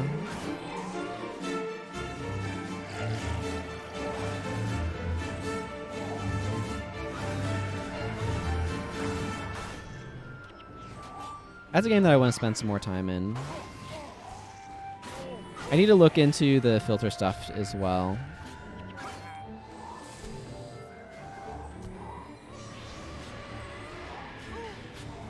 I just haven't taken the time to figure out what directory it's in so I can look at the one Timmy gave me and how that one works. There's several things I want to do during my break next week. Also, as a reminder to people who may not have known, I am planning on taking a break from streaming for next week, and then I'll be back the week after. You know, some time to enjoy the holidays. Everybody needs a break every now and then. I'm going to enjoy not having to wake up to an alarm clock. Pretty sure alarm clocks are the most widespread, like, the torture device with the most widespread use in the world. It's low-grade torture, but it's a sort of torture. General Morgan, how the heck did you end up over there?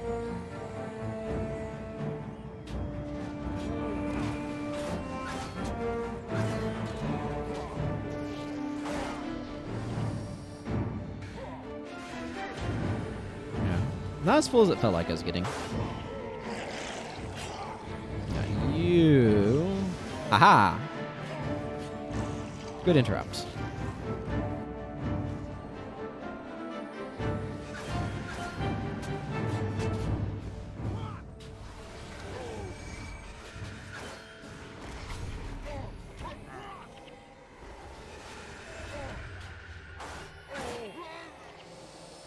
Okay, this is a part where I need to be a little careful. Because it's super easy to, like, mega over aggro here. I have a Delamere flatbow. Here, let's... Pew! Encourage them to come join me.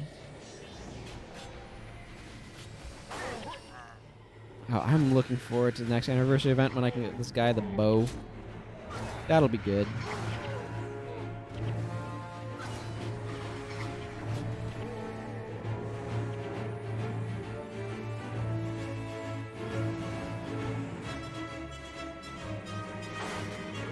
Don't know why I used I Am Unstoppable there. Seemed like a good idea at the time.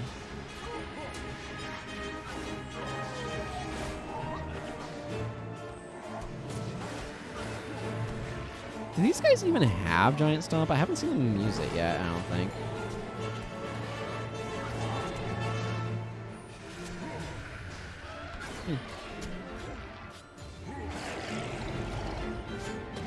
Why did I try to Death Blossom there?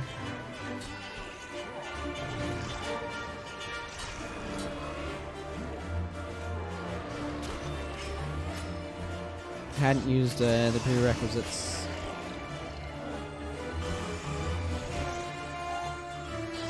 You.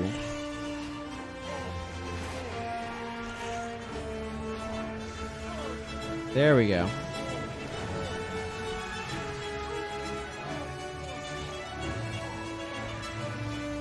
Okay, combat music, I know you're excited, but could you maybe calm down a little bit? It's funny, actually, right now, my music player is on Guild Wars soundtrack. Okay.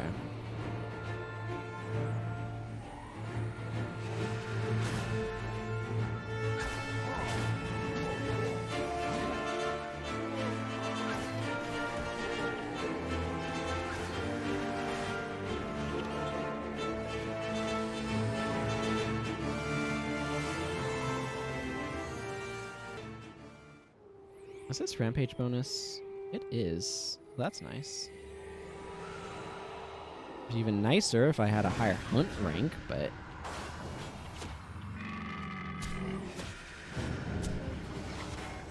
Hey! What do you know? Hunt rank up. Boom. Nope, those guys don't get knocked down. A pity. Which would have been so convenient.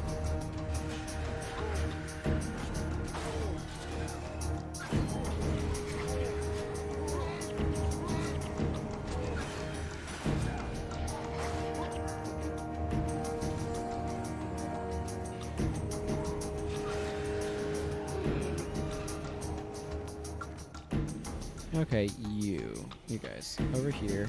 Your attention, please. Don't know how I feel about skills like Endure Pain.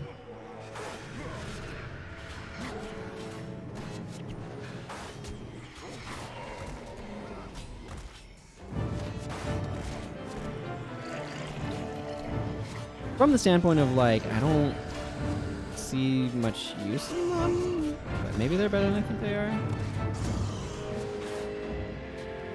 I just got my Death Blossom Disrupting Shotted, and it sucks. Okay, where's this friggin' healer?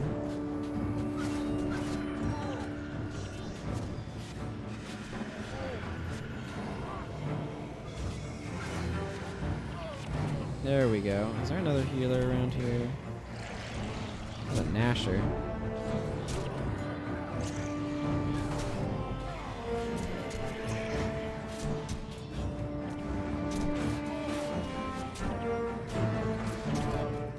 That's the one problem with relying on Death Blossom is if it gets extended recharge. It's kind of frustrating. Maybe we can kill this Dolyak Master now.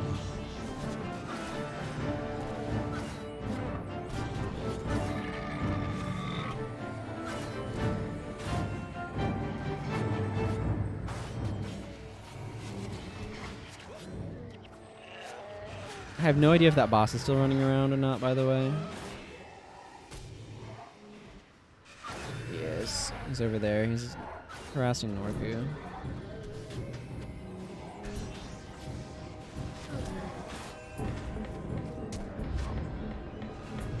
Well, they have Devastating Hammer. I'll give them that.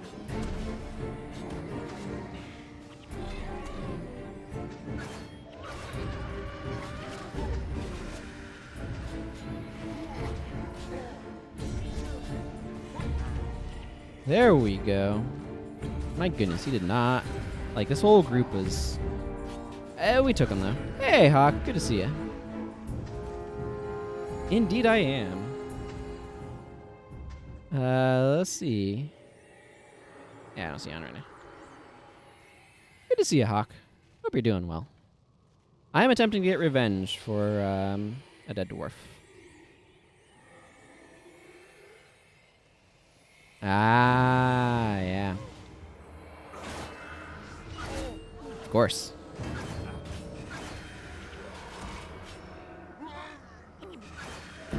That makes sense. This Winter's Day dropped today, from what I can tell. When I just suddenly started spontaneously getting holiday loot. Yeah, for sure.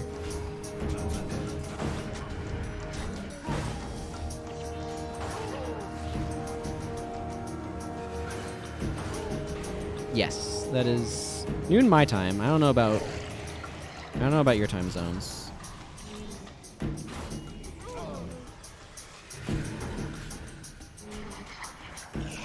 But yeah, I looked over at my clock when I first got one. I'm like, ah, it says 12:11 over there.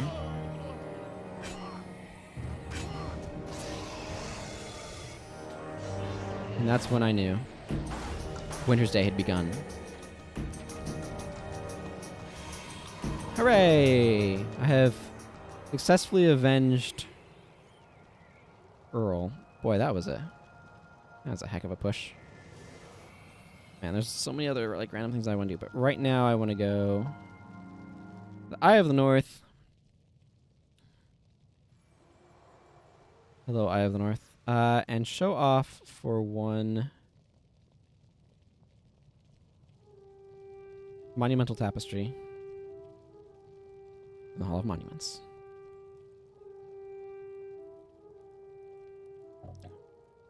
Then I can go and try to finish this thing, eh? Where needs one? I guess Fellowship. So let's go drop this off at Fellowship. Yeah, for sure. The variety of drops is crazy. I quite like what they do with Halloween with the tote bags. Okay. That is not the right... Okay. So let's see. That's another Eye of the North expansion thing. Add 25 skills. Hey! Masochism.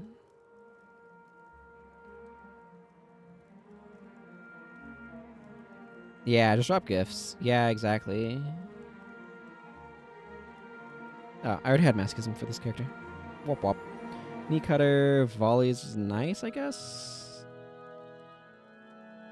Hero's Li Ming is good.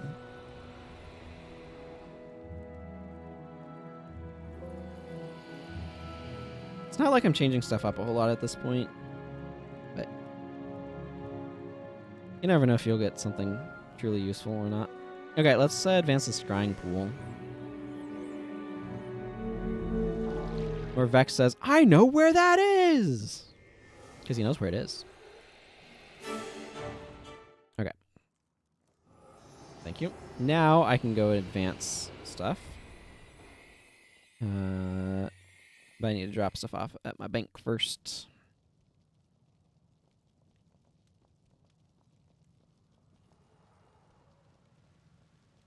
Whole variety of Stone Summit emblems there. So much information. We're going this way. Don't these like salvage into wood? I'm not bothering with them.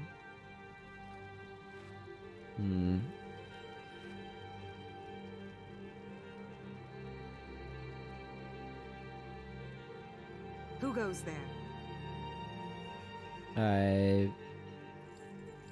I do? Have those, please. Thank you.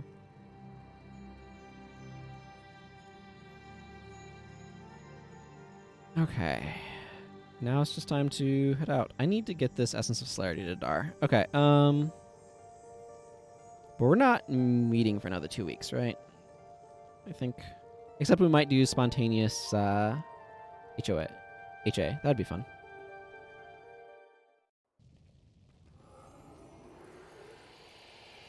Whatever the next is, that quest is up.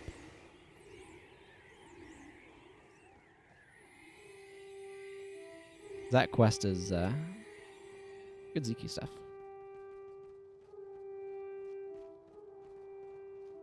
Yeah. The heck is there? General Morgan. How did General Morgan end up way back there? I don't know. I have no answer for this.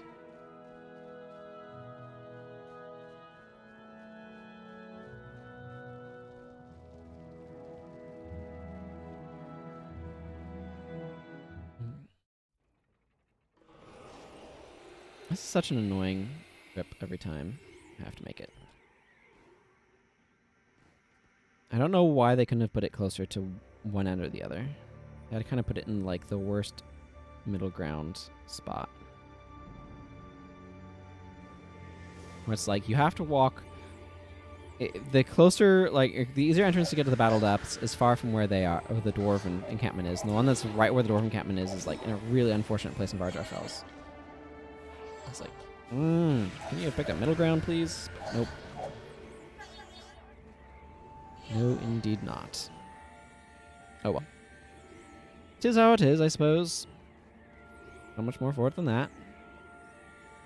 Maelstrom is good against the Disc of Chaos? Question mark? I forget. It's been a little bit. We'll get there.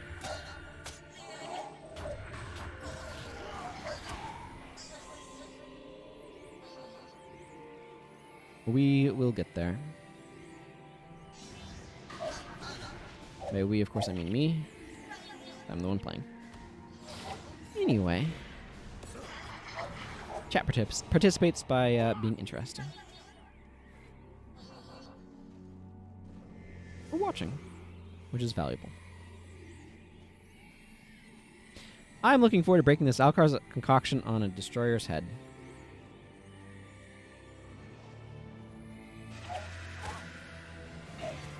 Now I just need to remember to do it in the upcoming mission quest thing. Ooh, who am I going to give my Hero's Handbook to, I wonder?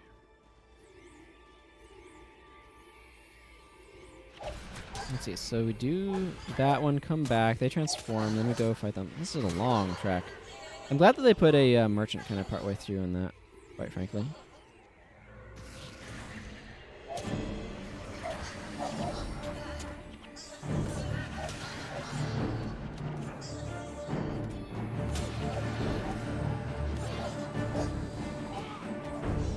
There we go. Dwarven Headbutt, empowering my energy through Falling Lotus. I'm looking forward to that going up in damage.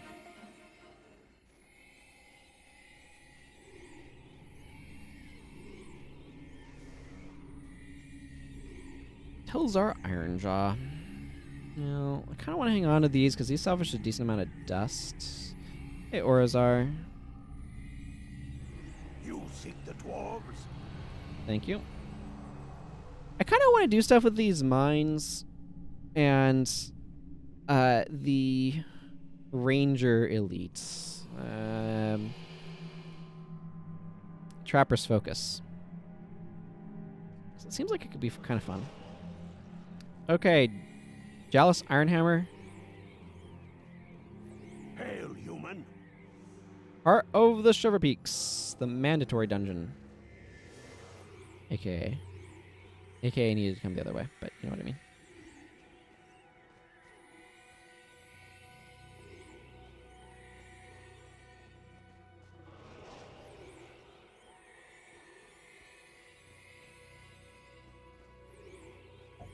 I really wish we had a map viewer for this game. If there is one that I don't know about, please let me know. I want to be able to look at the maps. Fly around them. It's just a floating cam.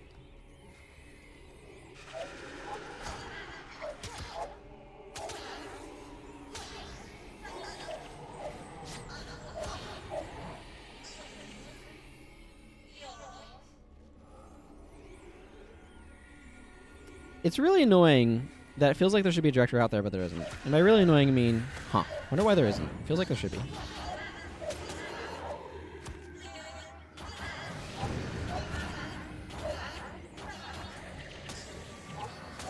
The other thing, too, is it's very misleading because I think you kind of have to go this way to get there. You can't actually go through there. A little misleading.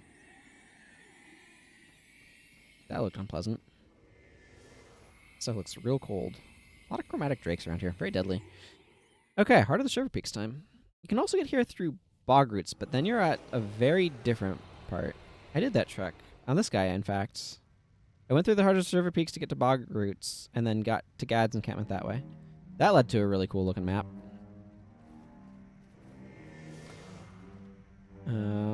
Actually, if you look at my map here, I still haven't gotten close enough to get to Shards of War in this direction.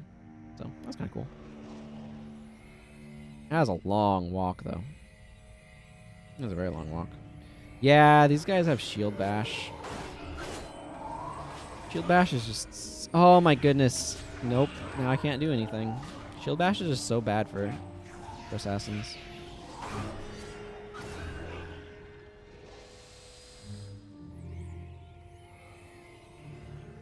It's a very good tool against assassins, incidentally. You're going to face some assassins, bring a Shield Bash. You just absolutely ruin them.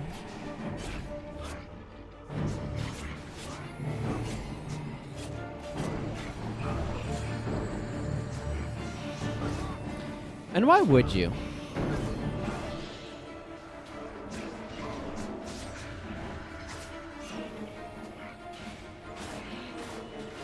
But man, is it a good counter to assassins. So if you're doing some PvP, there's some assassins about. Ooh, lockpick. Shield Bash them. Deadly Riposte, also really good against assassins. Not as good as Shield Bash. Shield Bash, literally disabling their lead attack, is absolutely brutal. But you know.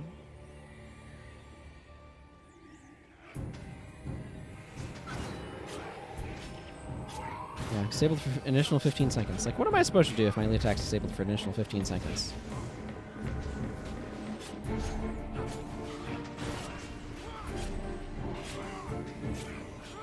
Maya, this is my bar if you need a final skill. Yeah, it is kind of in that sort of category, isn't it?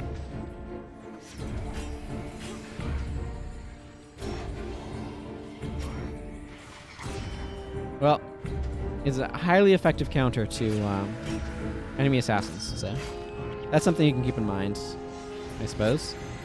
If you want to give those afflicted assassins a real problem, Shield Bash. Yeah, because you're playing a warrior, yeah?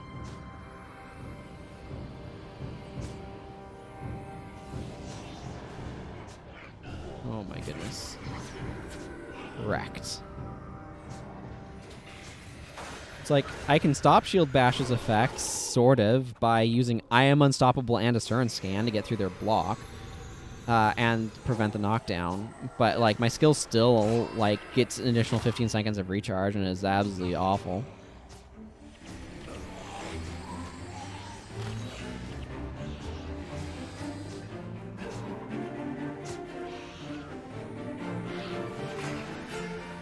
Please don't run backwards. Okay, good. I did not want to have to fight that evil corpse.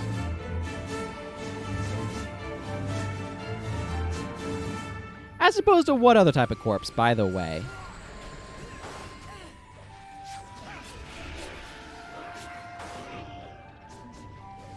It's like, ah, yes, but this corpse, this is the evil corpse.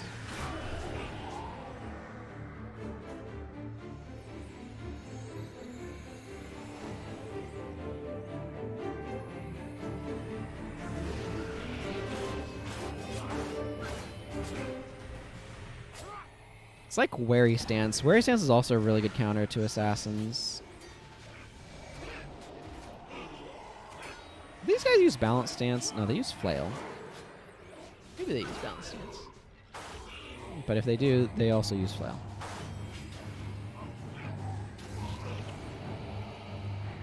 Sure, I'll take plus 20 armor.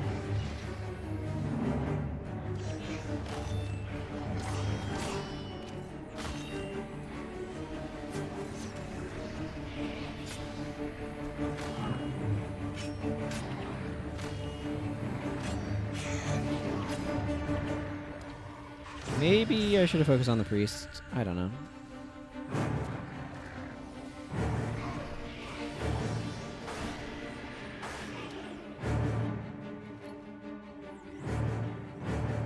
Okay. Need to go around this area. Some more evil corpses. And these guys are a lot less annoying as not an assassin. I think I'm just going to auto-attack them. Hey, rune.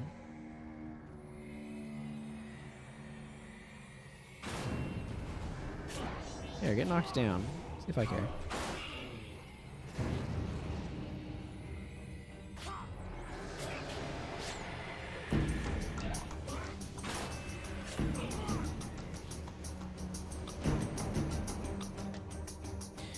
Just waiting for the jet of ice to finish.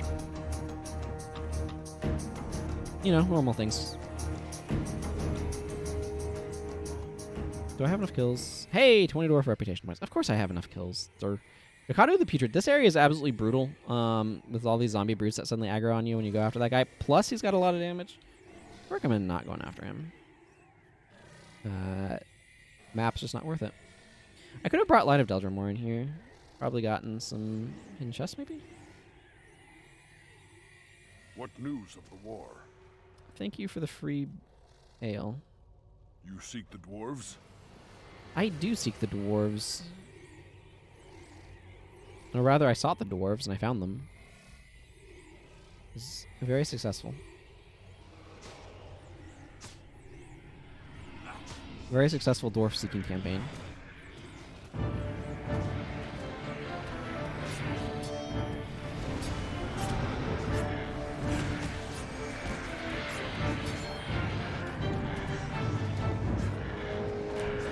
Bull's Charge would be fun on an assassin.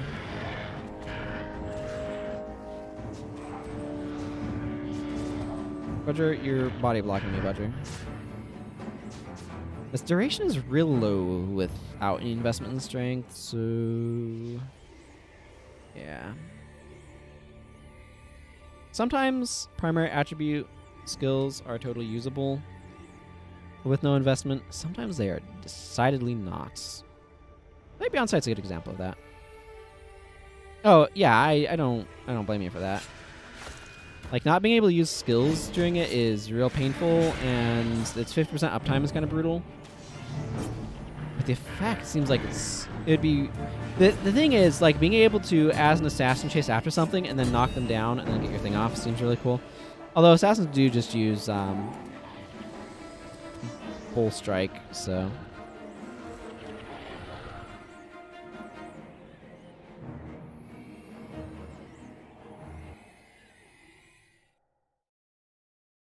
But yeah, Bull's Charge is kind of underwhelming.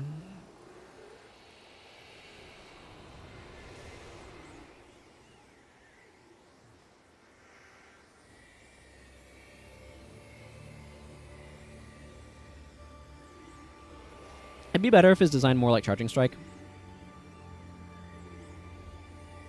You're gonna get no argument from me, that's for sure. 5-second duration, yeah. Like if it had like a 5-second duration with a 5-second recharge, that'd be one thing, but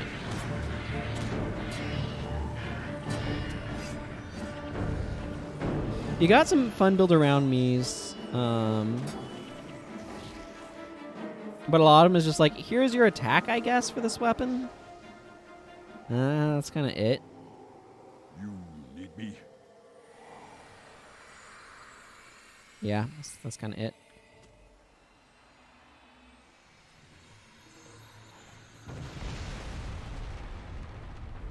But a lot of the elites in this game are kind of underwhelming.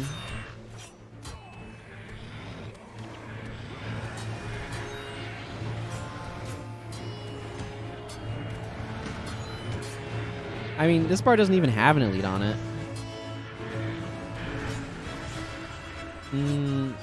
See that's exactly the thing. Is like, why would you use Triple Chop over Cyclone Axe when Cyclone Axe has like 20% the recharge? 40% the recharge, 40% the recharge, because 4-second recharge as opposed to 10-second recharge. So it's like taking 2.5 times longer is not worth the damage.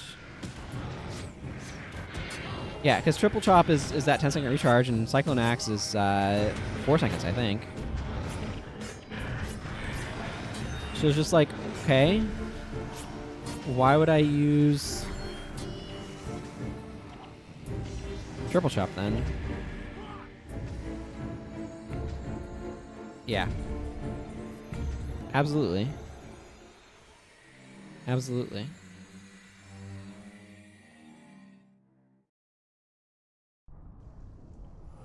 But yeah, I feel you. A lot of the warrior elites, when I look at them, I'm like, when do I actually want to use this, though?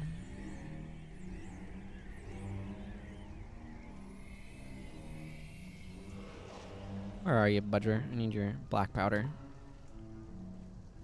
There is much to do. For which you are cleverly named.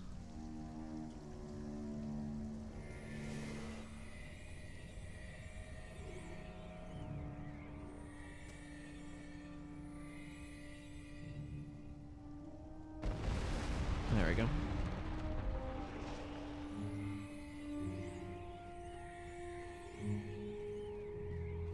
How do we have 7% morale?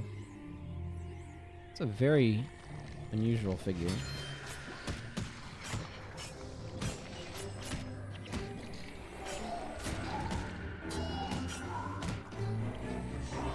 These magma blisters are surprisingly tanky, by the way. I found.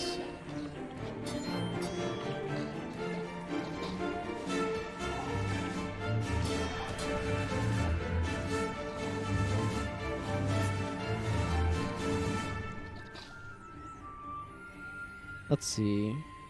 What other warrior elites are there?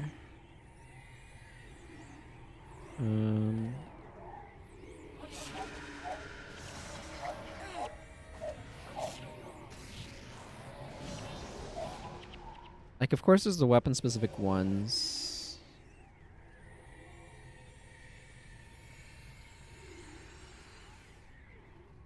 You seek the dwarves? Please pop this for me. Hail.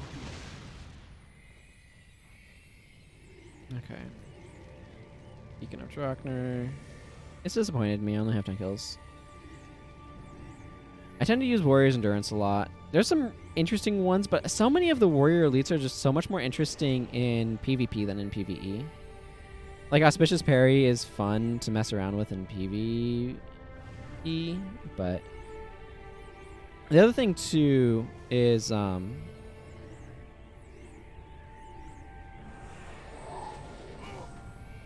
Roger, I need your thing. There is much to do.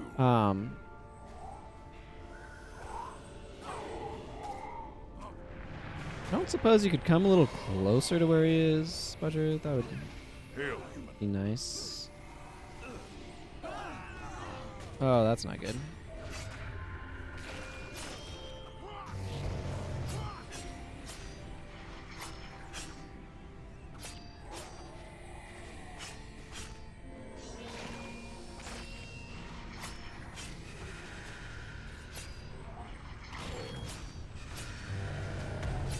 I mean, that was a good, like, 50% of his health, or like 80% of his health or something. There is much to do. Yoshihammer had some interesting elites. Yeah, I know what you mean. I think... Oh, that was a good spawn location for him. What news? Cooldown on Budger's thing is sucky. I have to deal with.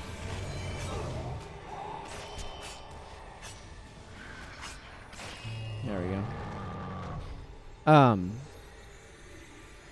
Yeah, I like in Rage Smash, I think it is, the 5 energy, like, Bull's Charge looking one that has, gives you a bunch of adrenaline. Hi, Diamond.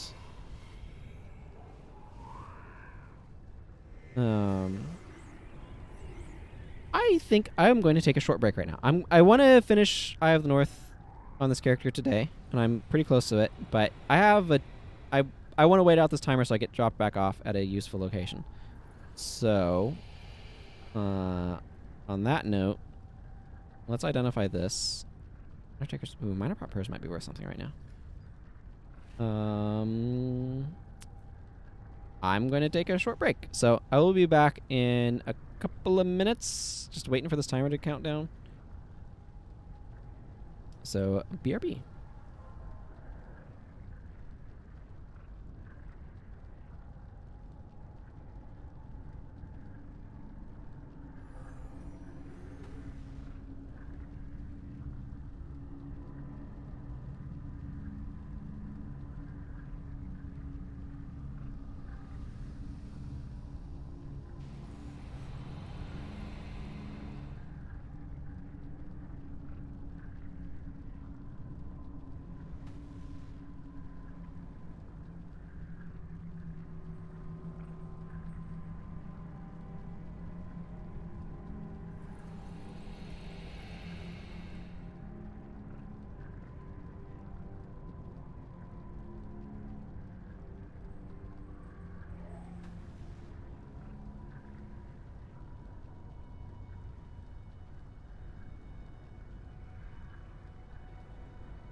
Hey, I've returned, and the timer's almost finished.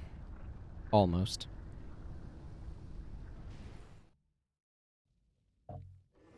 Why is there a car alarm going off outside? Okay. I do not talk to Jealous Ironhammer. I walk forward and get a cutscene. I remember this time. I do not need to watch the cutscene, but... Hail, human. Thank you. I'm not ready to seek the source of the destroyers. I am ready to sell things. Hrothgar. Have those. Thank you. Now I'm ready to go seek the source of the destroyers, and I need to remember to use my Alkar's concoction. Yes. Anything else I need to keep in mind here? Don't think so. I think it's just time. You seek the dwarves? Just time. Time to go seek the destroyers, not the dwarves. I don't know what you're on. I'm gonna switch this bow for a second. There's a spot where it's really helpful to have a staff or something. Blood ritual me, please.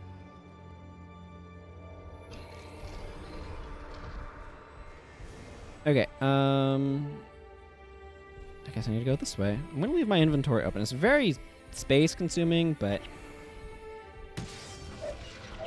I just want to remember to drop. Ah! You go into ranged, and you go into ranged. Okay, whatever, they're dead. Oh goodness.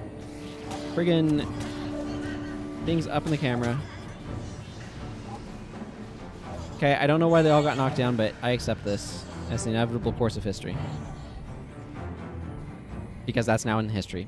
That is now part of history.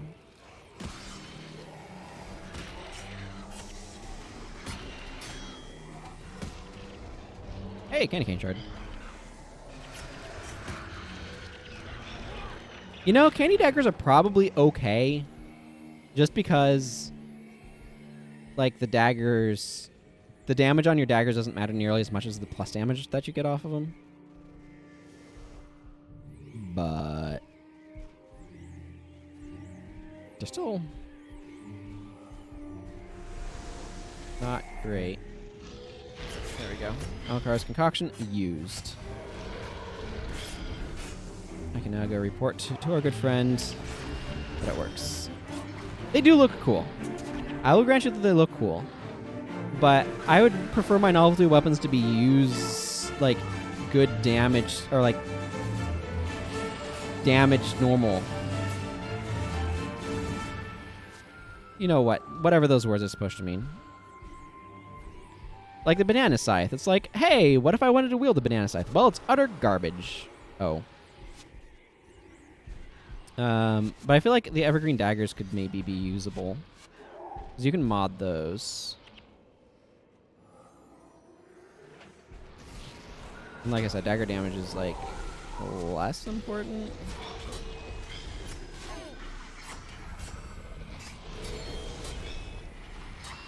It's like, what do I do with this banana scythe? Like, I don't want to use it because it's bad, but like, do I get rid of it? Because it's just wasting inventory space? What do I do? What do I do with this dumb banana scythe? Yeah. If you got the banana scythe super early. But no, you get it like in Corna. So it's just like, what's the excuse for the banana scythe to have 10 damage? And just be minimum damage scythe. Like, how are you justifying this? Oh, probably not. That'd make it far too good. Don't be ridiculous.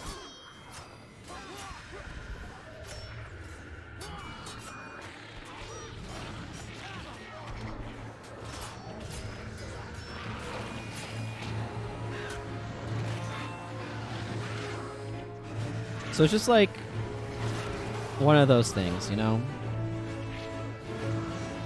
Where the thing is supposed to be, you know, unique or interesting, but the fact that it's unusably statted is just like a shame. Make it a golden scribable moddable weapon, and then we're talking, but nope.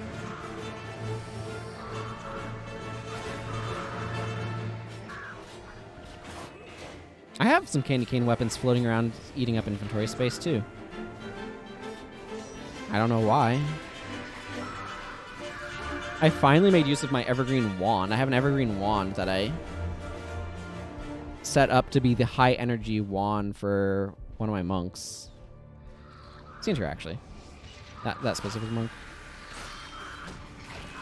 After whom I sort of named myself in a roundabout sort of way. I don't know. My username is a fraught mess, but in terms of origin. A character I named first, and then I took up that name. I used to use King Templar all the time. Hence my character Rex Templarus. As long time ago, back in the StarCraft modding days, my very first character was named King Templar, but then I deleted that character because I wanted something else. Don't really regret the decision. To reflect on it, having been a decision I made, though.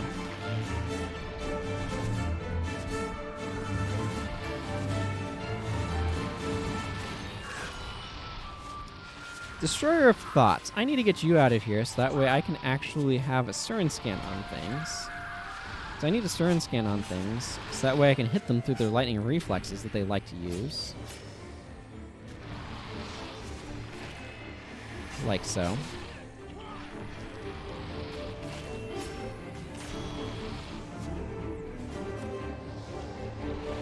I don't know why I thought that would work. Okay. I think you get some additional dialogue here if you actually fight all of the destroyers instead of just running off to the next floor.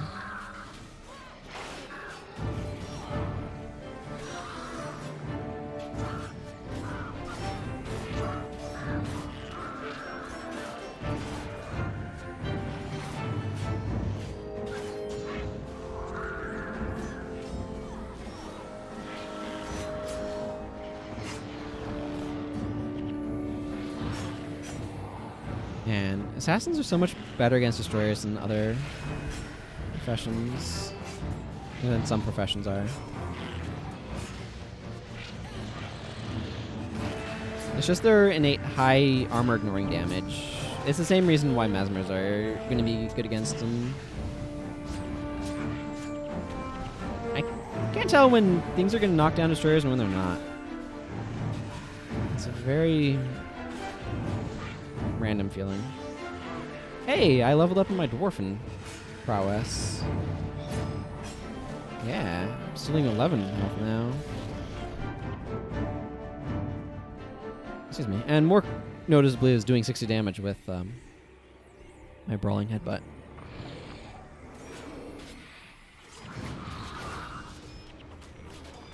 That works. Oh, Cora, why did you die? I'm going to continue deeper into the caverns. Okay, I need to go activate these guys again.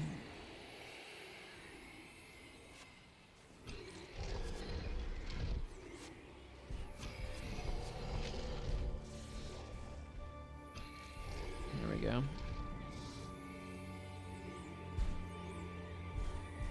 Ah, yes, the Norn floor.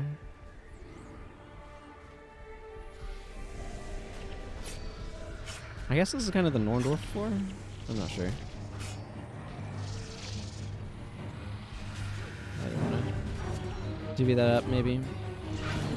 Okay, you know what? We're going space cam.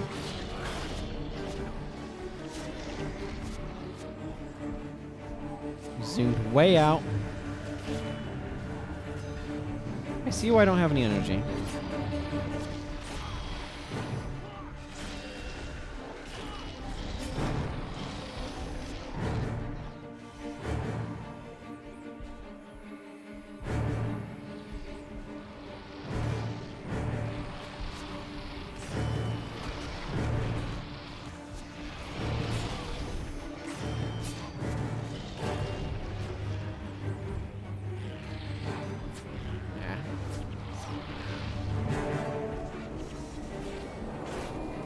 Feels like it's just a tighter window.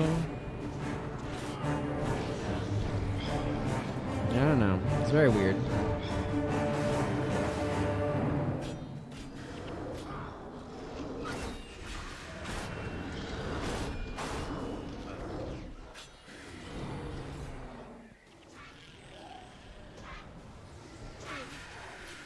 I'd prefer you stop chasing down Tapora, thank you.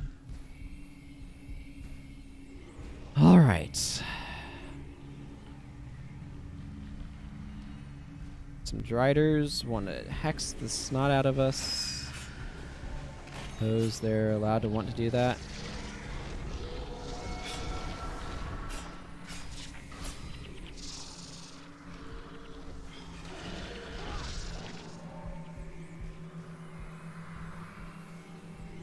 Fight beside the Norn as they hold off the destroyers. Yep, that's the plan. I'm going to go up here. I like to guard up here first and then kind of come down and clear stuff out.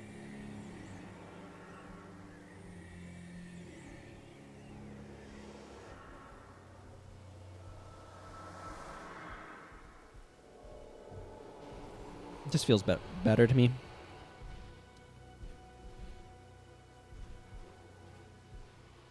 Of course, there's some destroyers that spawn down that way first, but Olaf can take them, right? He can take 3 destroyers. He's Olaf. Never mind. Apparently he can't. He's even being the bear. Okay, I think I need to take out these guys first. At some point, I like to go up to that ramp and kind of camp it.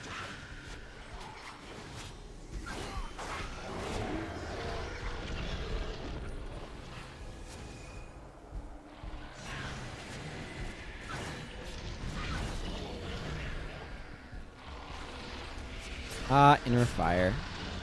Nothing like gaining 300 health over the course of 10 seconds. Hey, destroyer core. I need those. I still want to get destroyer gloves on somebody. Female dervish, female elementalist, one of the two.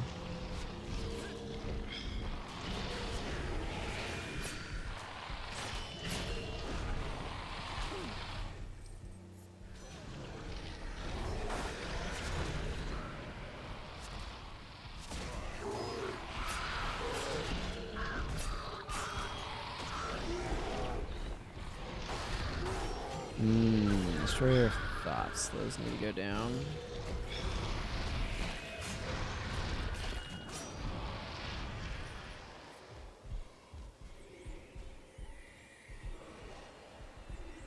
Look there! Another wave is coming from the side!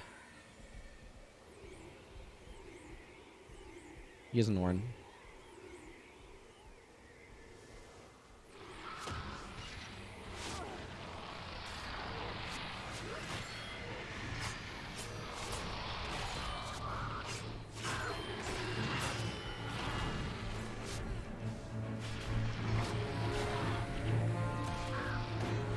Not that one. Let's go.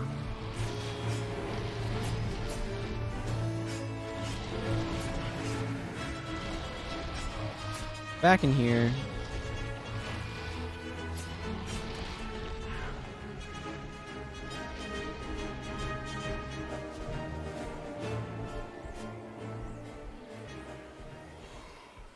I still feel like they did the Great Destroyer dirty with this storyline, but the Great Dwarf and the Great Destroyer. Like they don't properly live up to the hype of what they were supposed to be. Yeah, this is one of those situations where it's just like, it's better, instead of being sandwiched in the middle, to try to just take out one wing as it spawns, and then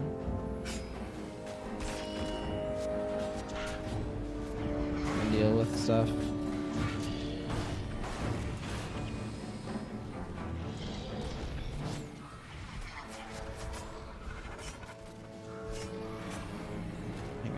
I need to do something about this Avatar of Destruction.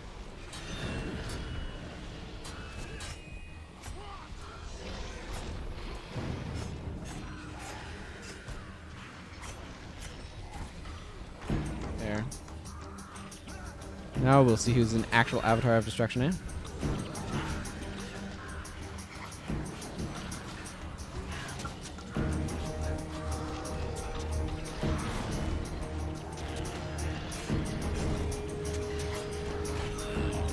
Yep, that's my trash talk. Taunting it based upon the fact that it's called the Avatar of Destruction.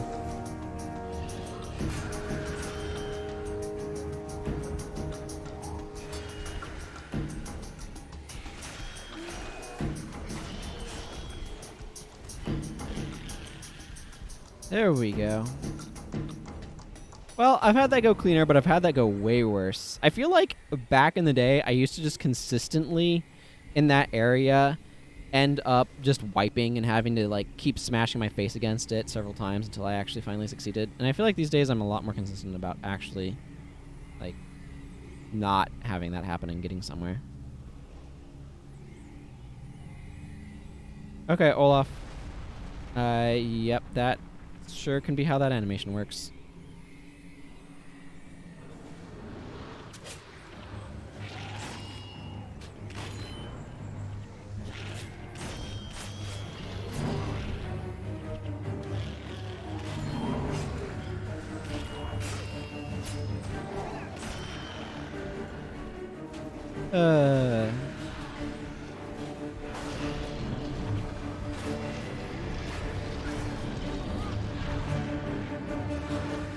I'm remembering the cutscene where it's like, and the Norn. There are 6 of you, or is it like 5 of you? I forget the exact line, but I was like, there's 5 of you? And Jorah's like, well, I thought 4 would be enough, but Olaf's daughter insisted on coming along. I don't know why I'm thinking about it, but it just kind of amuses me. It's just like the perspective that the Norn have on all this stuff is very different than what the other races bring to it. Ooh, another destroyer core. Most excellence.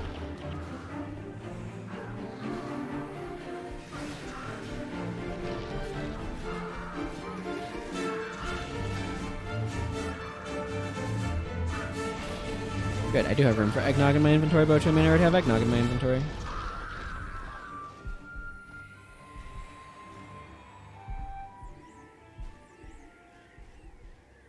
Okay. Almost to the central transfer chamber. We are going super long today.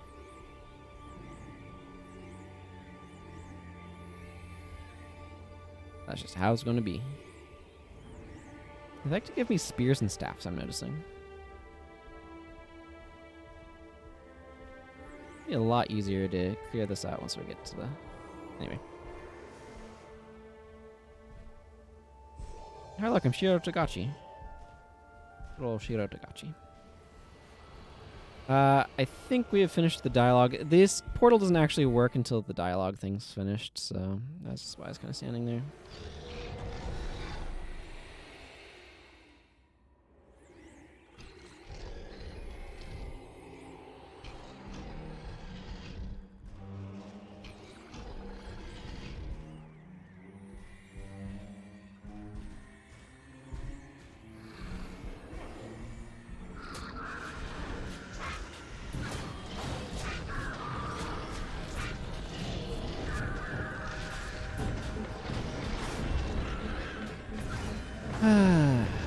Clear these out, then have the extremely boring disc of whatever.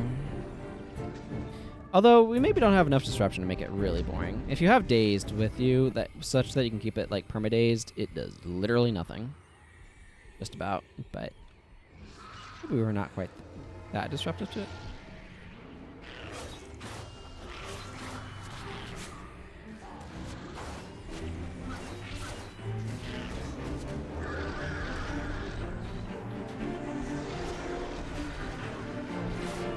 Man, I don't know why I've been having problems with my mouse today.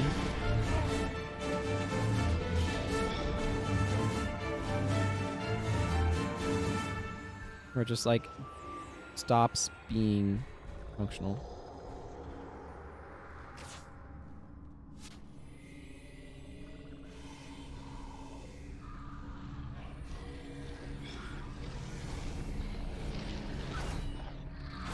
Yeah, we're gonna aggro the disc now.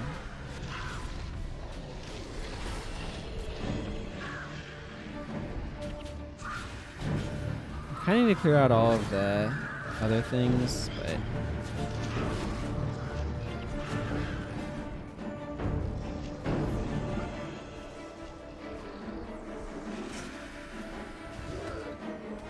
sure, I'll start it on the path to bleeding. That works.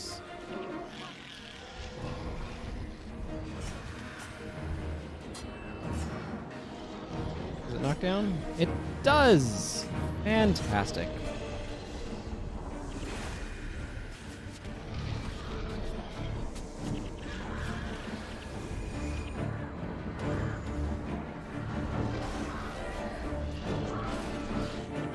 clear out everything else.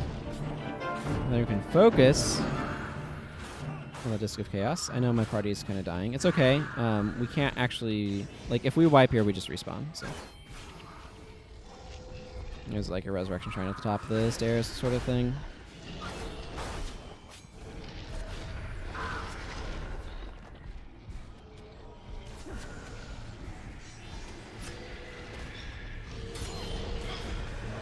That flame burst is gonna hurt.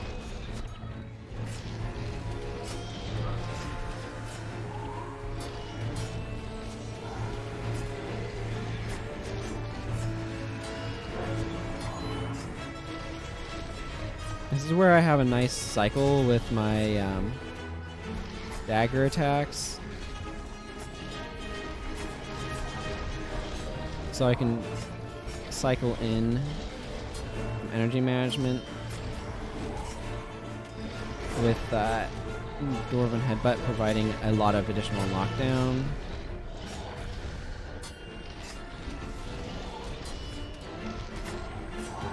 If ever you want to try out a skill loop, this is the place to do it as Assassin.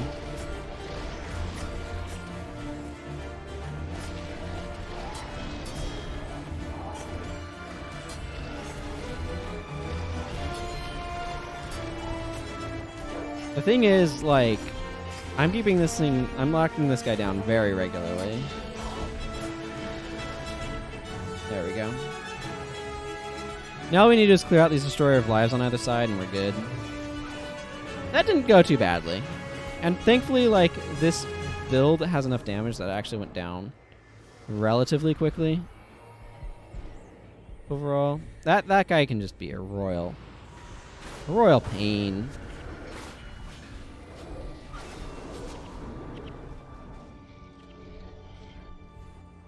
There we go. Now we devise our great plan. Where is the Shun Line? It's right near me, isn't it? Yeah, there it is. Okay, I just need to clear out my inventory and take out the Great Destroyer. That will be our dealie for the day.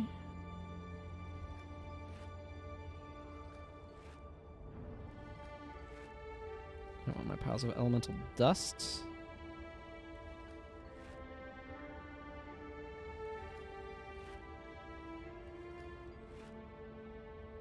I do want to hang on to this aged dwarven ale. I'll be worrying about all sorts of stuff later. I need to do enough inventory management now, though. Let's see, is that everything? Okay, cool. Odin Scragglebeard. That's who you take the giant pile of things to. Mr. Rockfist, I have for you a giant pile of loot. There is much to do. There you go, sir. I think I want to do something slightly different. I want less dagger mastery. I want some deadly arts. Sure, we can go with that. I want to drop those and this. This is a job for Pain Inverter. I want Vampiric Assaults. You know, I'm going to drop Death Blossom. I'm going to bring Vampiric Assaults, Critical Strikes, of Mobius. And maybe bring a Breath of the Great Dwarf for good measure. Hey, Composer Robert. Welcome. Thank you. Thanks for stopping by. Just kind of wrapping up things here. I usually start my stream significantly earlier in the day. There is much to do. All right. Let's go show the Great Destroyer who's boss, I guess. There's probably something that I should change on somebody, but I'm not sure what I'd want to do on that front at the moment. Interrupts are usually a bad idea against the Great Destroyer unless you bring Pain Inverter, in which case they're a great idea. Hail, human. So let's make the Great Destroyer blow himself up with Pain Inverter. That's the strategy here.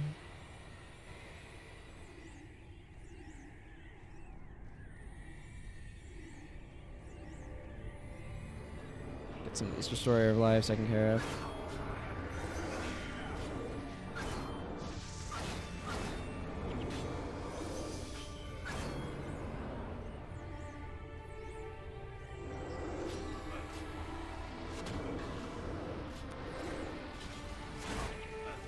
Oh my goodness, getting interrupted by random ranger nonsense. Makes it hard for me to do my thing.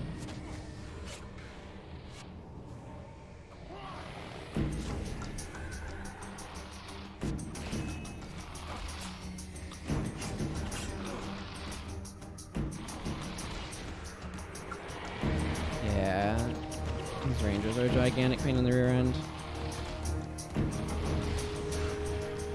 Hey, Great Destroyer, have Pain Inverter, please.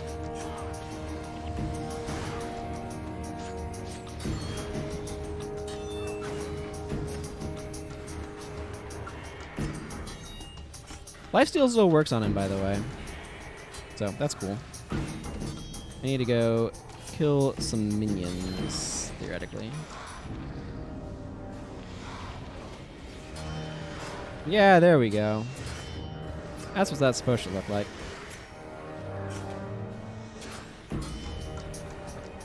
There we go. Victory.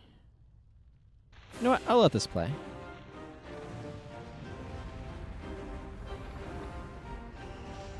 When was right?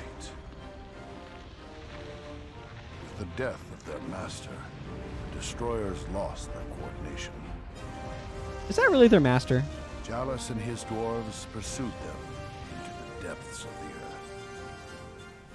Legends were born that day. And while this threat was ended, legends would continue. In the years to come, new threats would arise in Tyria.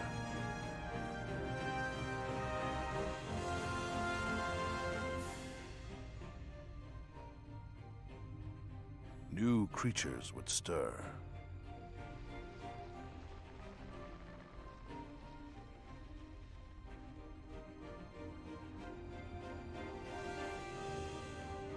New sacrifices would be made.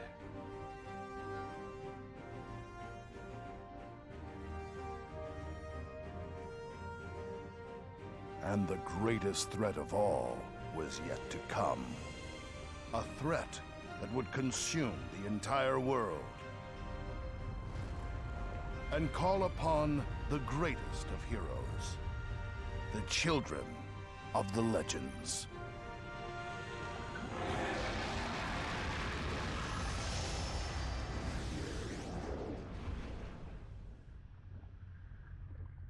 Hooray! Once again, victory.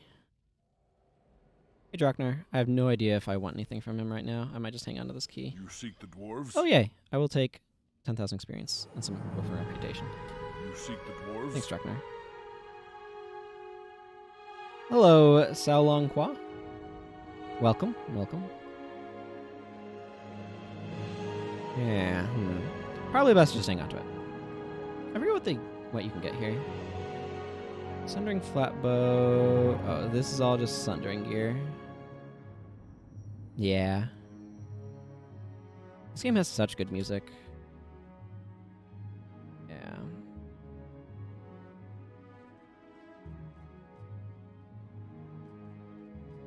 I think some of the things I like best from it are the scythes. The Zealous Scythe in particular, I'm quite fond of.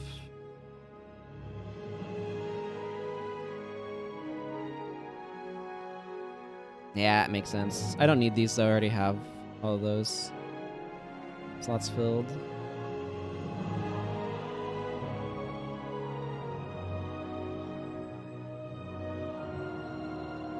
And I think there's some reasonable spears here. Yeah, this is a very fine spear.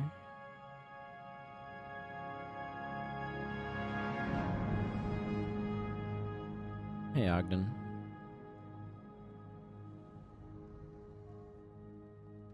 You can't stop a real hero.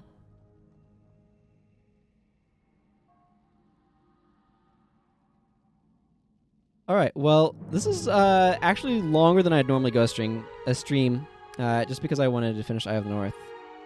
I'll link my Discord. So, I normally stream Guild Wars on Saturday starting at 11 a.m. Pacific time. This coming week, I like this music, but I need to be able to speak over it, so I'm gonna drop the volume a bit. This coming week, I will be taking a break from streaming for the holidays, and I'll be on the week after. So the next stream is Check's calendar. Let's see, not that week, so I guess the 29th is the next stream, which will be Path of Exile. So I do Path of Exile currently on Tuesdays and Wednesdays, and Guild Wars on Saturdays. So you should be able to check the schedule down below and all that stuff as well. And I think it localizes it to your time zone. And you can do as Composer Robert did. Thank you for the follow. You can follow to get notified when I go live.